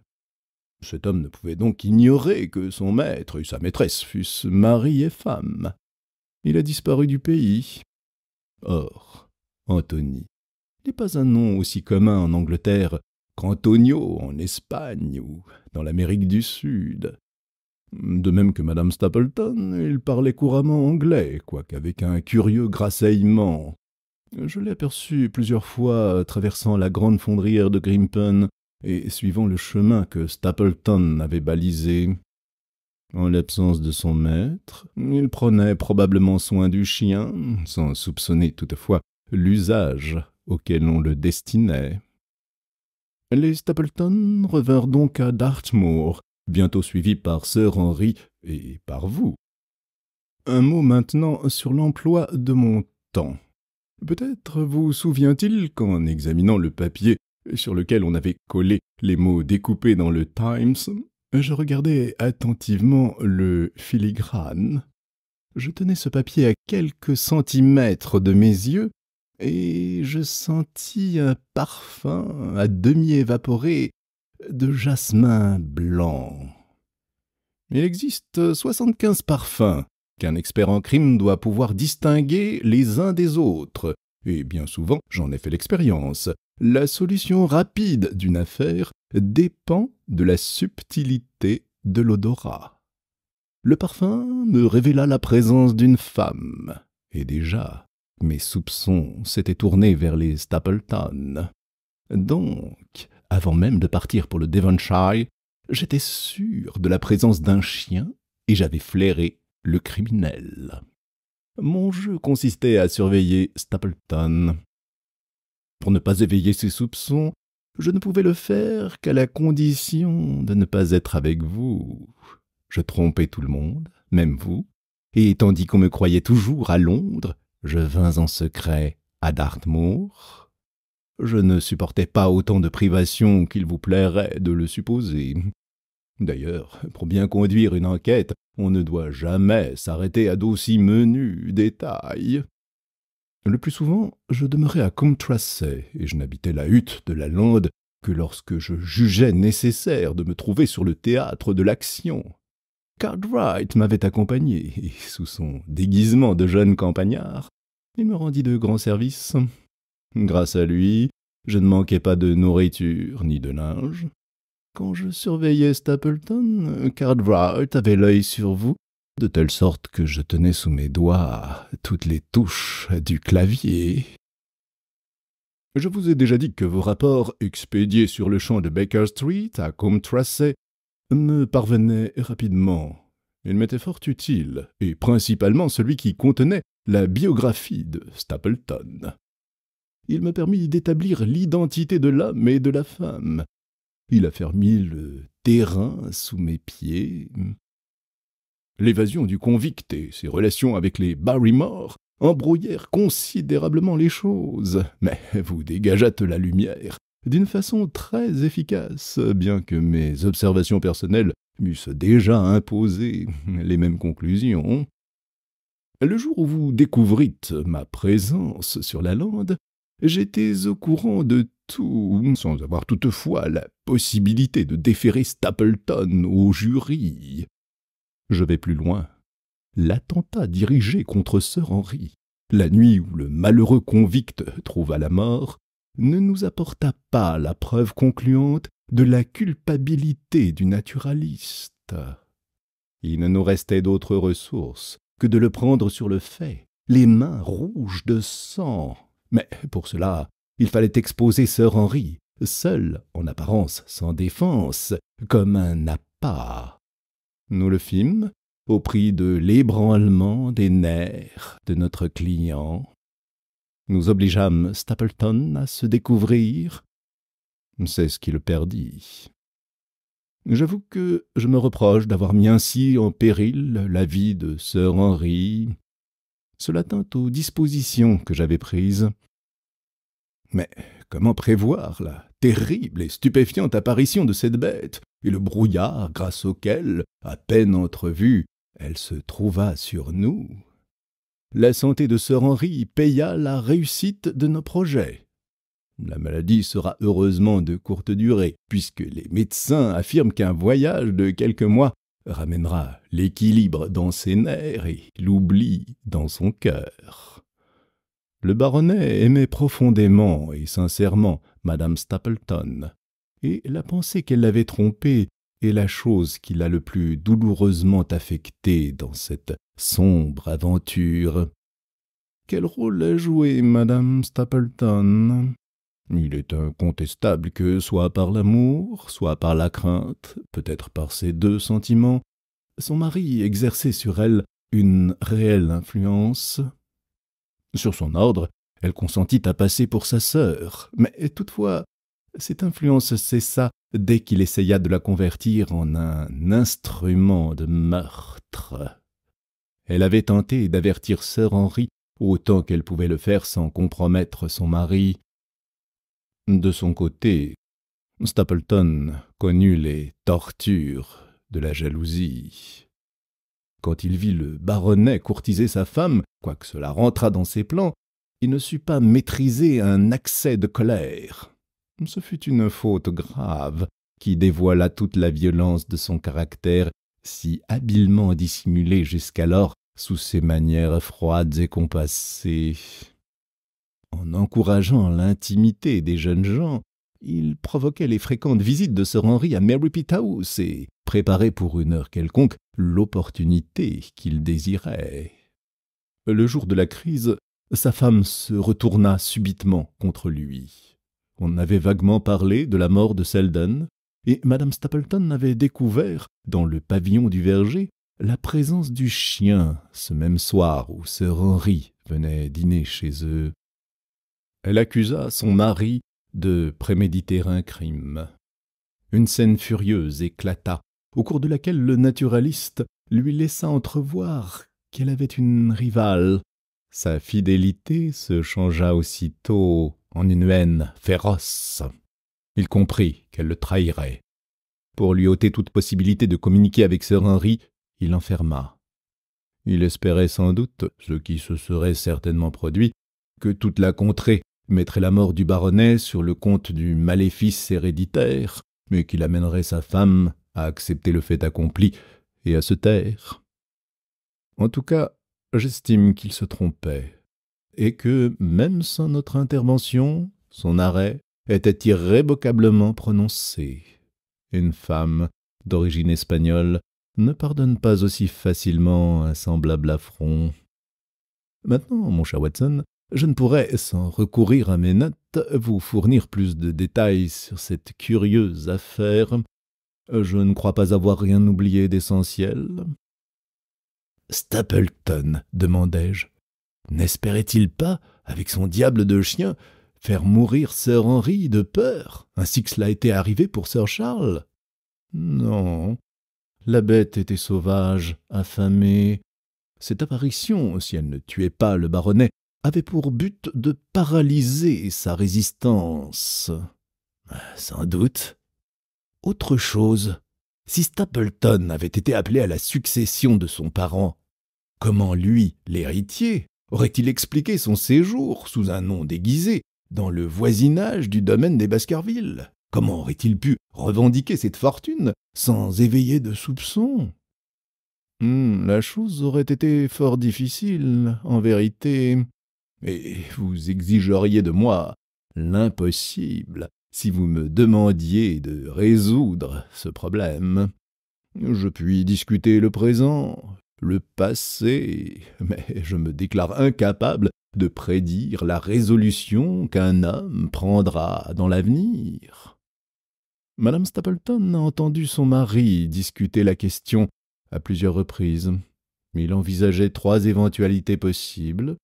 Dans la première, il revendiquait cette fortune du fond de l'Amérique du Sud, et sans avoir à paraître en Angleterre, il serait envoyé en possession de cet héritage sur la simple justification de son identité devant les autorités anglaises de là-bas. Dans la seconde, il se rendrait à Londres et y vivrait le temps nécessaire sous un habile déguisement. En troisième lieu, il se procurerait un complice, lequel, après la remise de toutes les preuves exigées par la loi, chausserait ses souliers, moyennant une certaine commission. Parce que nous savons de lui, nous sommes en mesure d'affirmer que Stapleton aurait tourné cette difficulté. Après ces quelques semaines de dur labeur, je crois, mon cher Watson, que nous pouvons nous octroyer un peu de distraction. Ce soir, j'ai une loge pour les Huguenots. Soyez prêts dans une demi-heure. Nous nous arrêterons en route pour dîner chez Marcini.